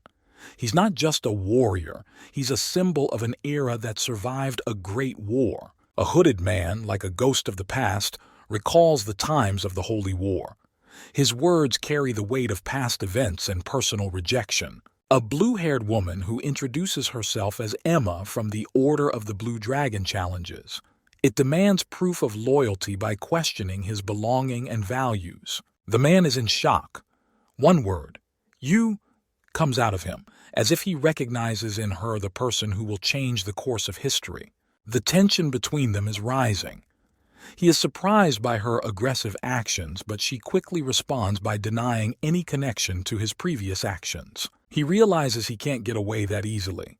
His image looms against the cold sky as a harbinger of the coming battle. There's a challenge on his face. If she falls, she loses. His words are simple and clear, conveying confidence and calmness in the face of danger.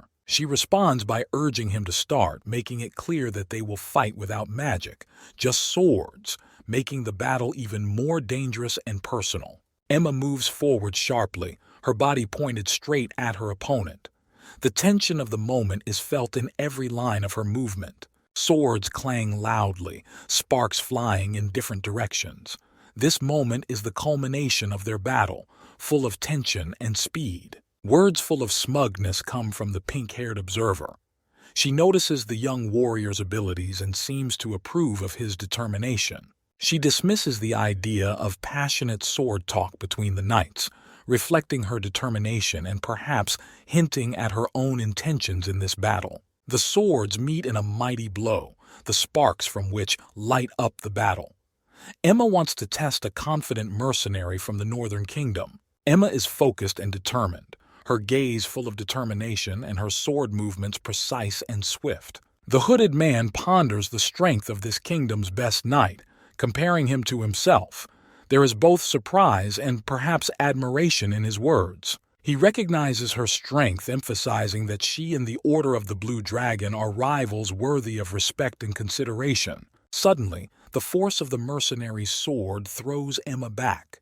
His words about the weakness of her strike hovered in the air, filled with confidence in his superiority. The pink-haired girl is stunned by what is happening, her expression full of bewilderment and shock at the unexpected outcome of the fight.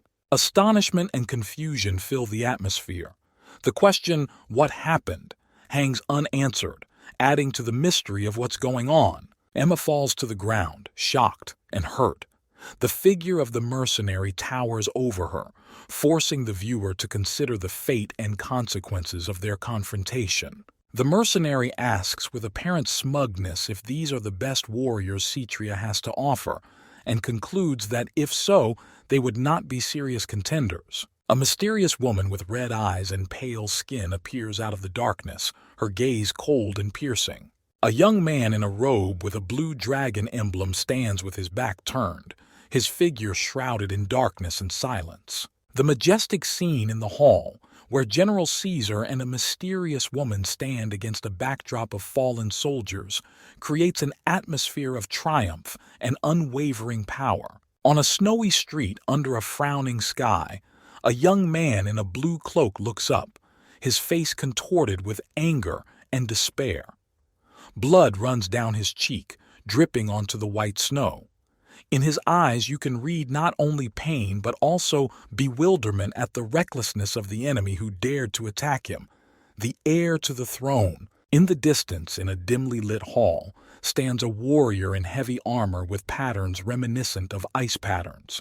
He addresses the crowd in front of him, talking about evidence and accusations. There's hardness and determination in his eyes, and next to him is the silhouette of a woman with a pale face and a frown. The same warrior, now in close-up, continues his speech. His haggard face shows signs of fatigue and strain. Doubt and regret flicker in his eyes as he discusses the boundaries that even members of the royal family are not supposed to cross. Again, the scene of the bleeding and angry young man who, supported by his sword, rises from the snow-covered ground.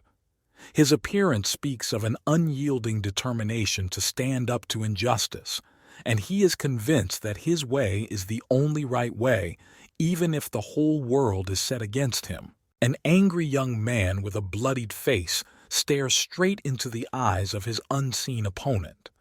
He accuses him of betrayal and says such an act is unworthy, even if it reminds him of his own mother. His words are full of contempt and pain, and anger seems to be the only support for his bleeding body. In the shadows stands a woman with dark hair with a smirk on her lips, her eyes sparkling with confidence and cunning. She plays with her adversary with words, threatening and bullying, touching on his weaknesses and causing outright conflict. Her style of speech is harsh and venomous, as if she is ready to strike a decisive blow at any moment. The two opponents stand opposite each other against the backdrop of a grand hall with tall windows and a stone floor. The air is filled with tension and unsolved mysteries of the past, every word weighed and full of accusations. Passions reach a climax when the young man accuses the woman that it was her cruel actions that led them to such a tragic outcome. Finally, with painful sincerity in his eyes, the young warrior in blue addresses his unseen opponent, pleading that the situation is serious and that all his actions are for the sake of the kingdom.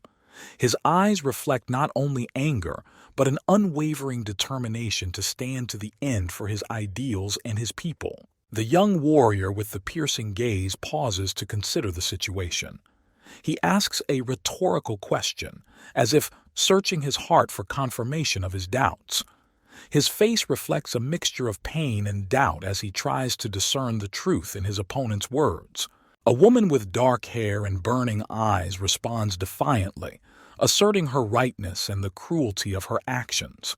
Her words are filled with confidence that all her actions were done for justice, but in her eyes you can see cold calculation and perhaps personal gain. The scene changes to a tranquil view of a dwelling with its roof cutting through the blue sky.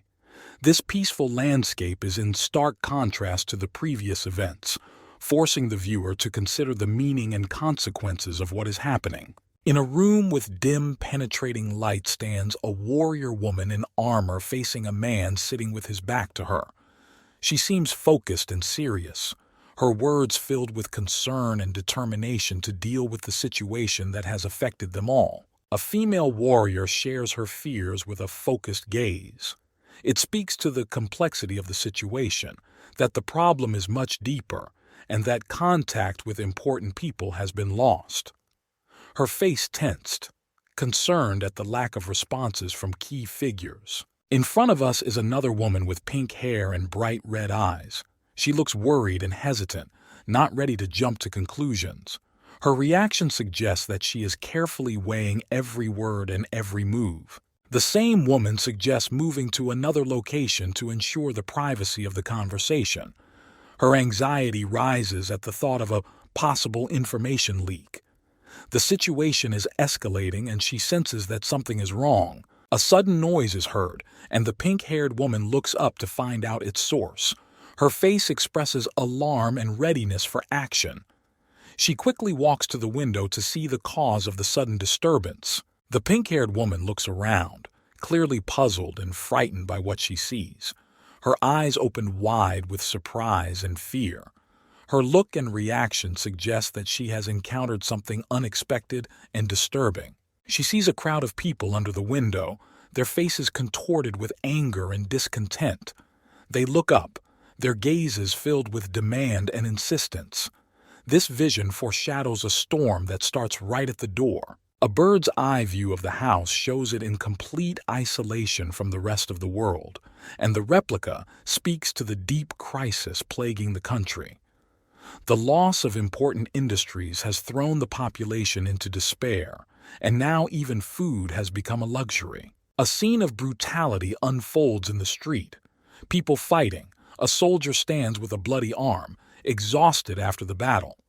This chaos and violence is just the tip of the iceberg of problems that have accumulated in the country and which are now surfacing with terrifying force. A man with a beard and a tired face stands outside, his eyes burning with determination.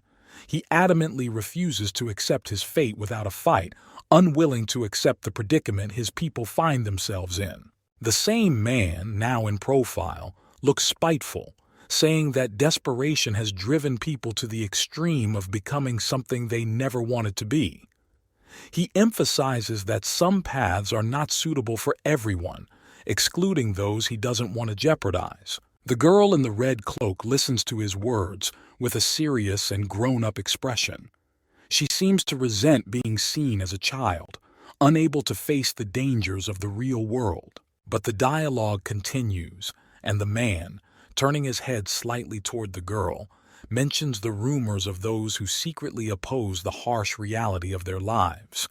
His words reflect the complexity of the situation when even children are witnesses and participants in the struggle for justice. Both men stand face to face, their gazes full of hope and despair at the same time.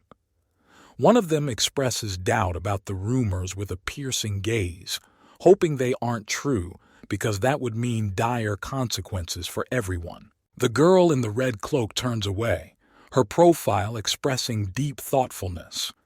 She thinks about the time that might still be worth waiting for, and what would change if the landlady disappeared. Her words are filled with disbelief at the possible changes. Her eyes stare straight ahead, and she claims that even in the absence of a mistress, the royal family still can't be trusted. This statement underscores the distrust and caution felt by many in this unstable world. A man stands in front of the crowd, his face reflecting a bitter reality. He realizes that their rulers are only concerned with maintaining power, and that the lives of ordinary people mean little to them. It is a desperate realization that their fates are being ignored in this power struggle. A man with a beard, clenched fists, and tension throughout his body declares his refusal to accept injustice. His face clearly shows his determination not to endure any more pain and humiliation. He is ready to take radical action to change his fate. The girl with wide-open eyes full of horror and bewilderment cannot understand why what is happening seems so hopeless and unfair. Her inner monologue expresses her confusion and her search for answers to the questions that torment her. She is engaged in a dialogue with another woman standing behind her. Her words sound like a suggestion to take a step back and rethink the situation so you don't make any more mistakes. There's caution and strategic calculation in her eyes. The girl in the red cloak, meanwhile, declares with seriousness and determination in her voice that she wants to understand people's true desires, even if it requires confrontation and bloodshed. Her face reflects her willingness to fight for truth and justice. A woman in a red cloak with determination in her eyes speaks of the need for help, addressing someone named Emma. The expression on her face is serious. She is ready for action. Before us is a castle with high towers and strong walls rising majestically under the heavens. The castle gates are guarded, and through them you can see Cetria's palace, which may hold the key to the events taking place. Red armored guards stand in front of the gathered crowd, their leader explaining that simply having people here will not solve the problem they are facing. He looks confident and unyielding. In response to his words, the man with the beard firmly rejects the proposed rules, his words and facial expression expressing contempt and willingness to go against the established order despite the possible consequences. A man with a beard cries out to the guards, his face reflecting the suffering of the people who, he says, will starve to death if they are not heard. The woman in the red cloak watches carefully, her gaze serious and shrewd. One of the guards calls for order from the doorstep of the castle, saying that the royal authorities will not respond to a simple rally of the townspeople. His tone suggests that solving the problem requires more than just a show of discontent. A man in a blue cloak with a distinctive insignia on his chest appears among the guards, introducing himself as deputy head of the Knights Maxwell. His appearance brings a new dynamic to the situation. He looks confident and ready for dialogue. The woman in the red cloak recognizes him as Caesar's apprentice, and her words indicate that she is aware of his role and may know more than she reveals. Her attitude may mean that she sees him as a potential ally or key to resolving the conflict. The woman in the red cloak speaks of Maxwell with obvious respect in her voice, noting his talent and the education he received abroad in the Tron Empire. Maxwell, standing in front of the crowd, stands out for his youth and his status as the youngest knight to hold such a high office. His calmness and confidence may indicate his competence and leadership potential. The woman continues to ponder the rumors surrounding Maxwell, acknowledging his ambition but not considering him a threat or source of trouble. Her tone emphasizes a cautious optimism about his character. Suddenly there was a scream that interrupted his thoughts.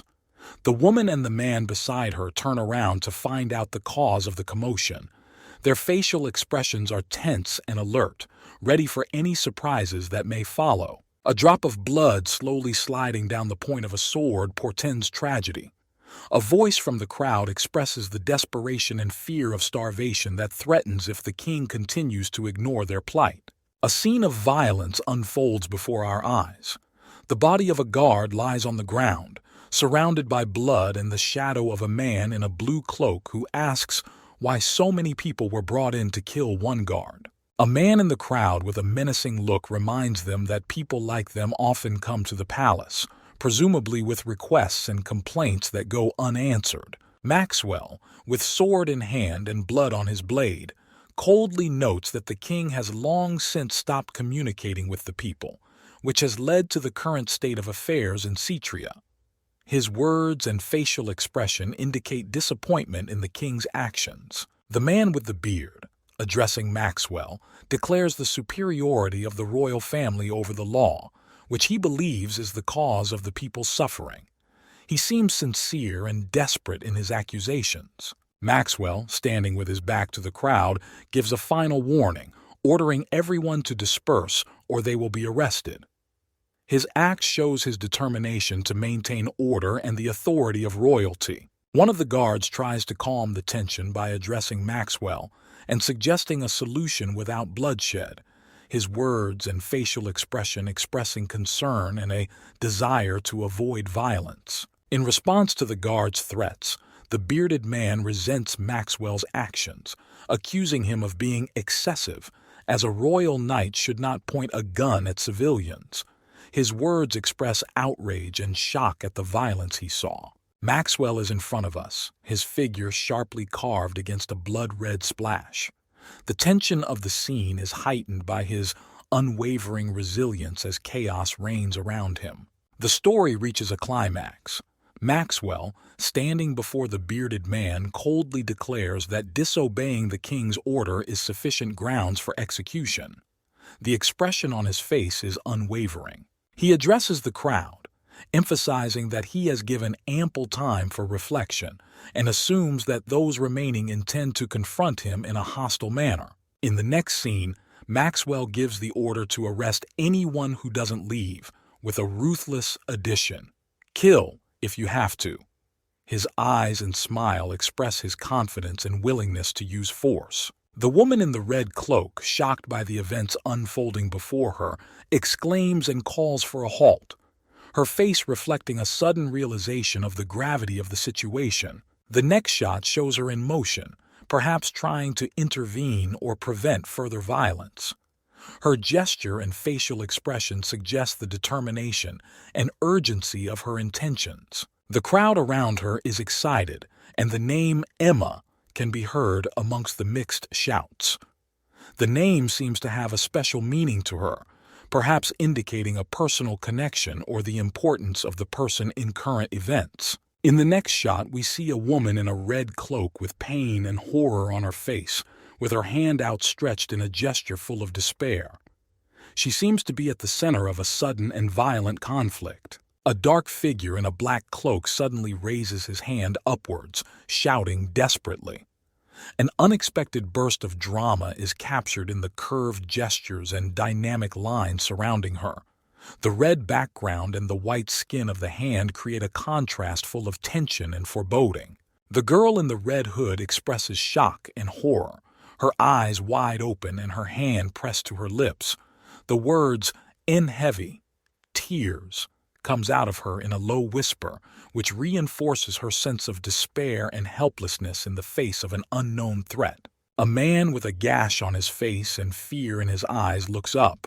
He seems to have just realized that something unimaginable is happening. The dark figure in the background of the fog adds mystery, keeping the viewer guessing about the events to come. The girl in the red hood suddenly jumps up and the man below her is seen falling to the ground. Blood splashes around, creating an explosion of emotion and violence. A desperate cry of "Eek!"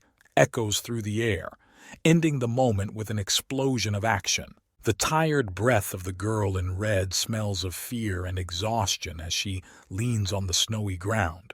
The color disappeared from her face, and only her trembling lips uttered a heavy "ha." Tears streamed down the girl's cheeks. Her eyes widened with shock.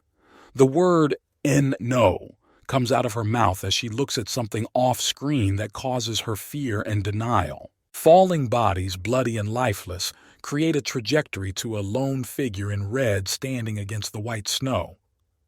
"This isn't what I wanted," she whispers, as if trying to deny reality or justify what's happening. The girl's gaze is full of bewilderment and fear as the dark figure reaches for her. "But how?" she asks, as if not believing what is happening and looking for answers to unspoken questions. A mysterious man in black with a sword behind his back addresses a girl in red, his profile carved against the blue of the night.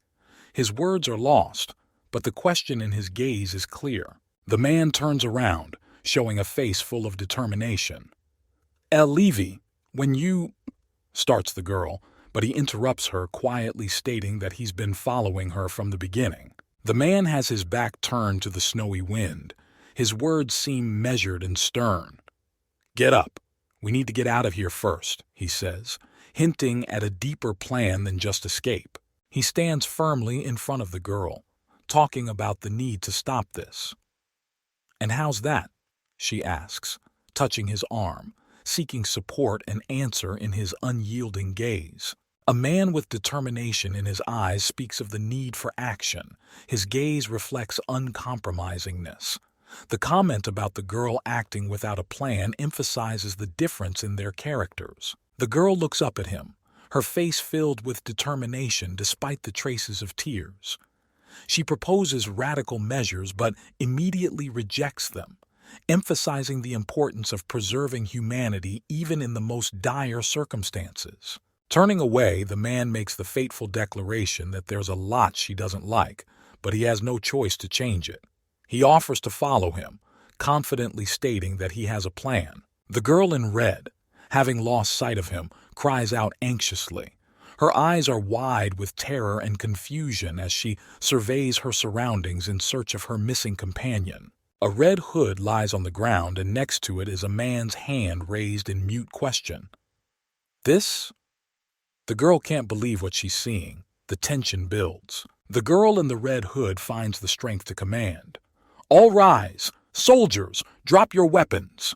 Her voice is harsh and commanding, determined to take control of the situation. A soldier in a black cloak with a frozen expression reacts sharply to the order. His surprised gaze froze on the figure reflected in his sword. A man stands on a rooftop with a sword behind his back, his posture full of defiance and readiness for action.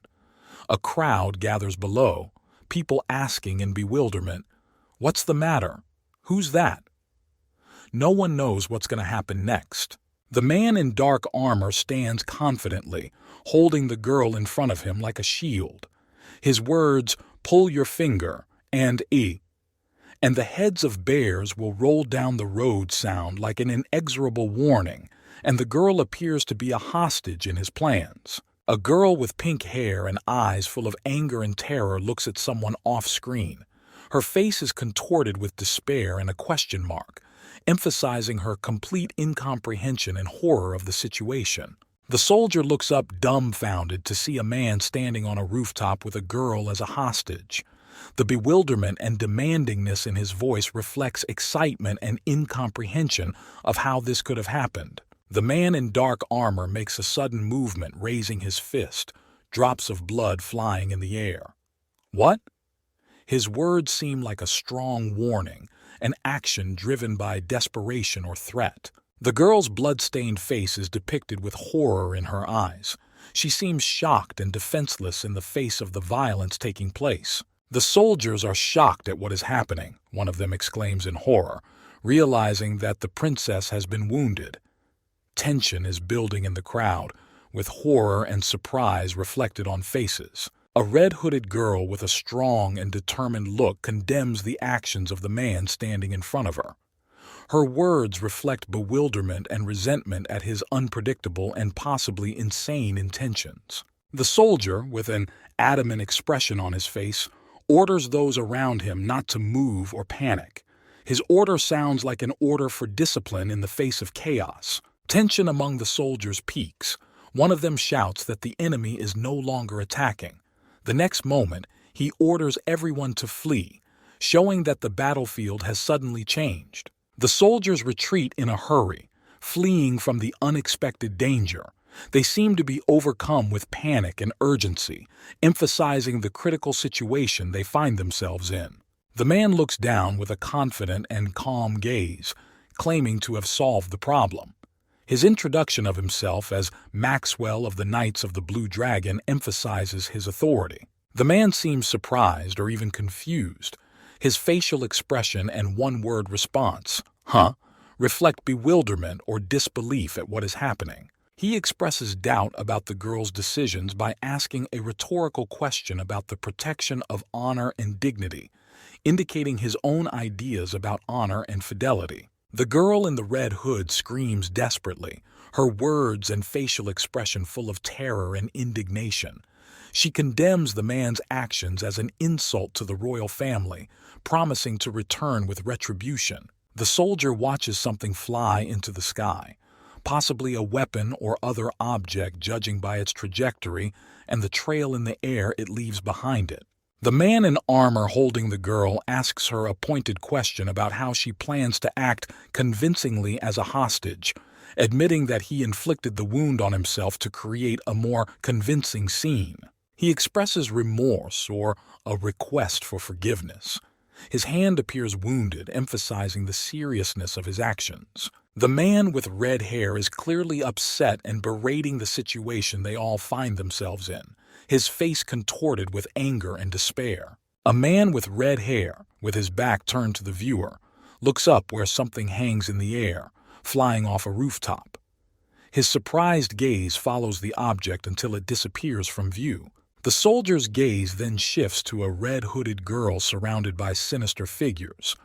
The expression on her face is full of worry and responsibility, for she was a hostage whose safety was at risk. The next shot shows the evil smile of a man in a dark cloak.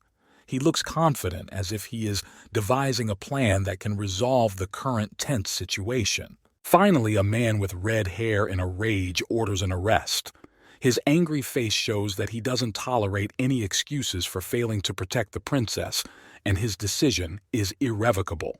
Suddenly, the girl is the center of attention, her face expressing determination and terror while she stares at the sword pointed at her. She hears accusations against her from a man with red hair who is squatting.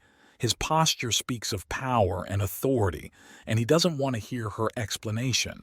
The man's eyes are full of hostility and determination as he strips her of her position as the princess's bodyguard. His decision seems final and leaves no room for objection. The girl's desperate response is to try to justify herself, her gaze full of concern. She challenges his authority to issue such orders by questioning his authority and challenging his credibility. The silhouette of a man with a red light in one eye makes a powerful impression. He seems unwavering and authoritative, his dark figure standing out against the light sky. Then a girl can be seen walking surrounded by soldiers. She looks broken and defenseless.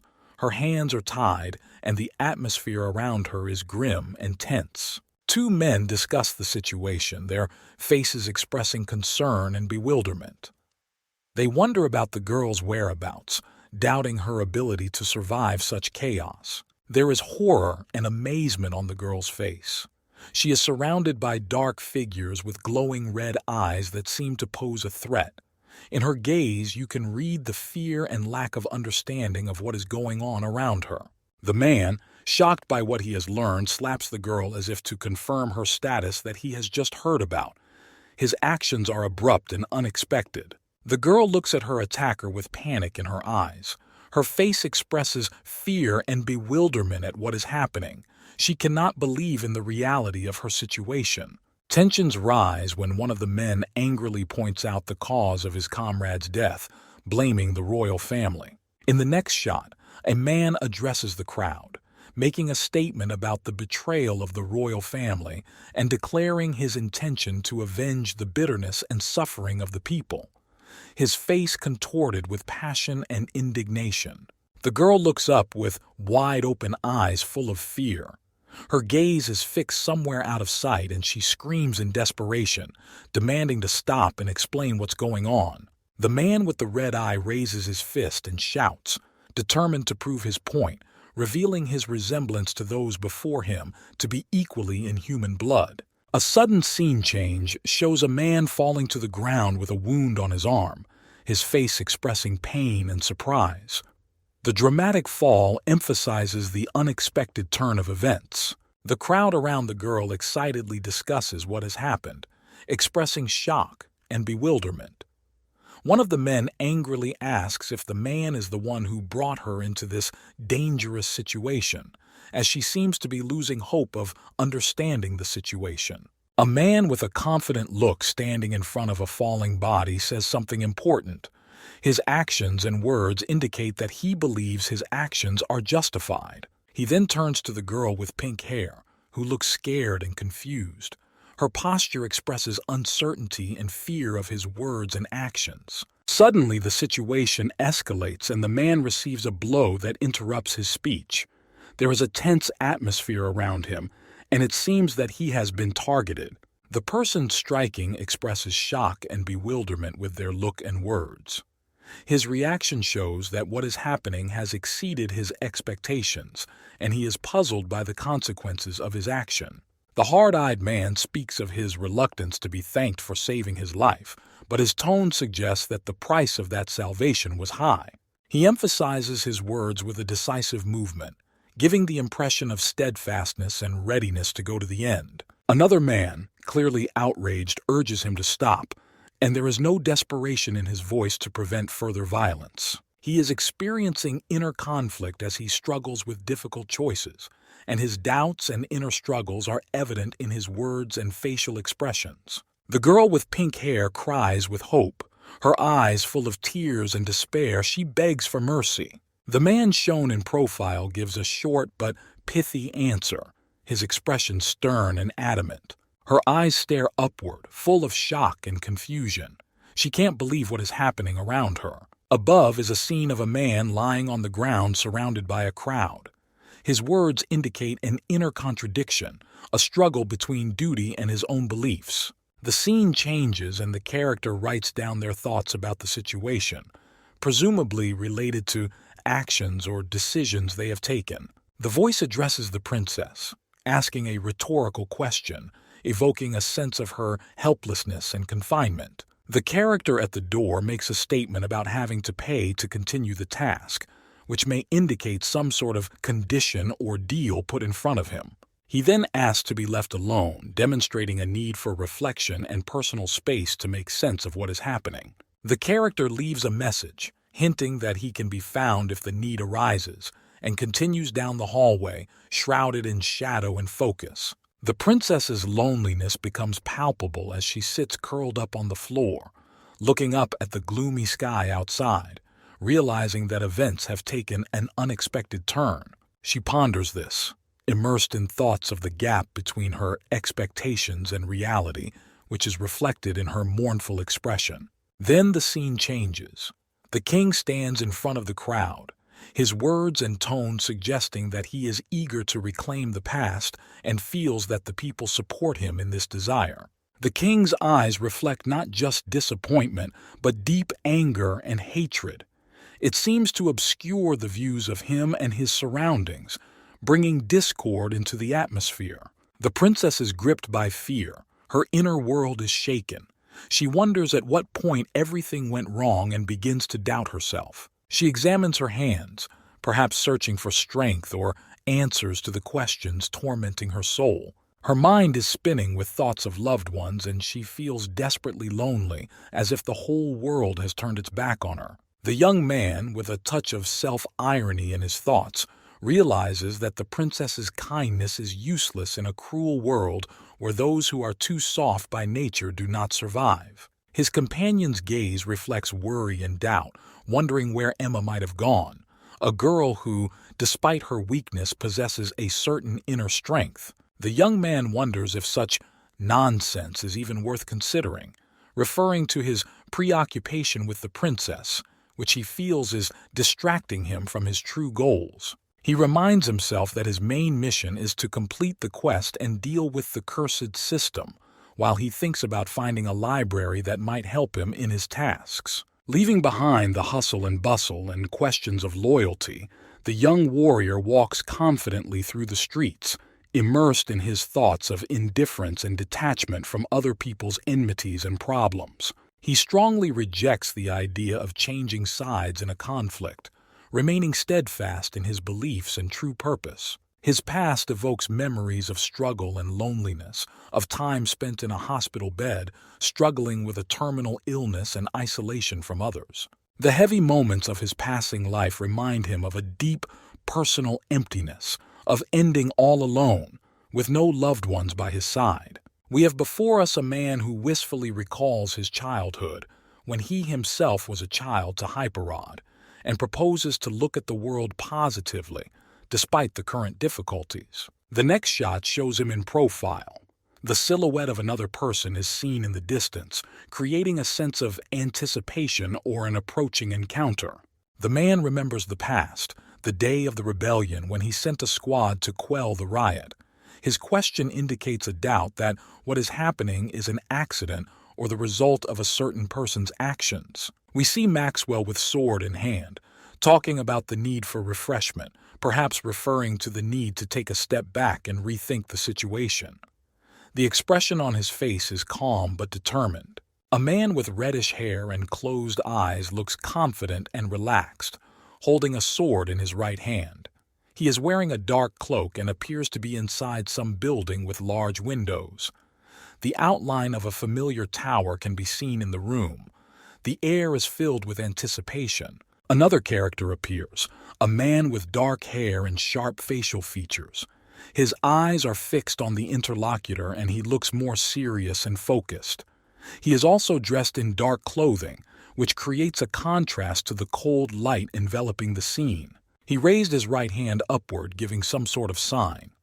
His surroundings are a snowy street lined with old town-style houses, and silhouettes of men armed with swords can be seen, ready to follow his orders. A man with black hair and a distinctive skin color, wearing a hooded fur cape. He has a pronounced, smug smile on his face and one closed eye, giving him the appearance of a cunning and dangerous man. His words convey confidence and directly indicate his intentions. A hunt has begun on the streets of the city. Tension hangs in the air as guards in helmets and armor conduct a search. They are located along a narrow alley where the shadows of the buildings merge with the twilight. They are under strict orders not to let any intruder through. Suddenly, amidst the dark shadows of the evening, a fierce voice rang out. One of the guards, characterized by red hair and fury in his eyes, shares an observation about the instability of the Royal Guard due to problems in its composition. He's like a spark in the night, ready to flare up at the slightest gust of wind. The darkness thickens around another face, a man with dark, piercing eyes and a grim stare. His words convey the weight of unspoken words and the weight of the inevitable result of conflicts in which, he said, people often die. The story reaches its climax when two worlds collide, cold calculation and fiery passion. The Guardian meets his opponent with reddish waves of energy flowing around him. He brings the storm, but his figure is hidden from us. Only the silhouette of the enemy is visible in the darkness. A storm is brewing in the sky above the city, and sounds of destruction can be heard. Rocks and rubble fly into the air like small birds seeking shelter from an impending storm. The energy of the collision of the two forces creates a vortex that tears apart strong walls, and each fragment witnesses this battle. In the center of the cataclysm stands the figure of a warrior whose sword, like lightning, pierces the sky. The force of his strike is so great that the air around him seems to distort and space shakes in response to his challenge. His gaze is focused, and his movements are precise and decisive, with determination and strength read in every one of them. The mysterious opponent in black, whose hand pulses with energy, reflects the attack. His face is hidden in shadow, but the fire of determination burns in his eyes. He doesn't just defend himself, he demonstrates a skill worthy of his opponent's attention. The red-headed guard makes no secret of his satisfaction. His smirk expresses confidence and contempt for his opponent. He sees this battle as a game, a rearrangement of future strategy, like a chess game where every move leads to an inevitable victory. The contempt in the eyes of the warrior in black suggests that he does not consider the enemy worthy of his time. Electrical energy ripples around him like a charge ready to be released, and his quiet calm becomes a harbinger of destructive power.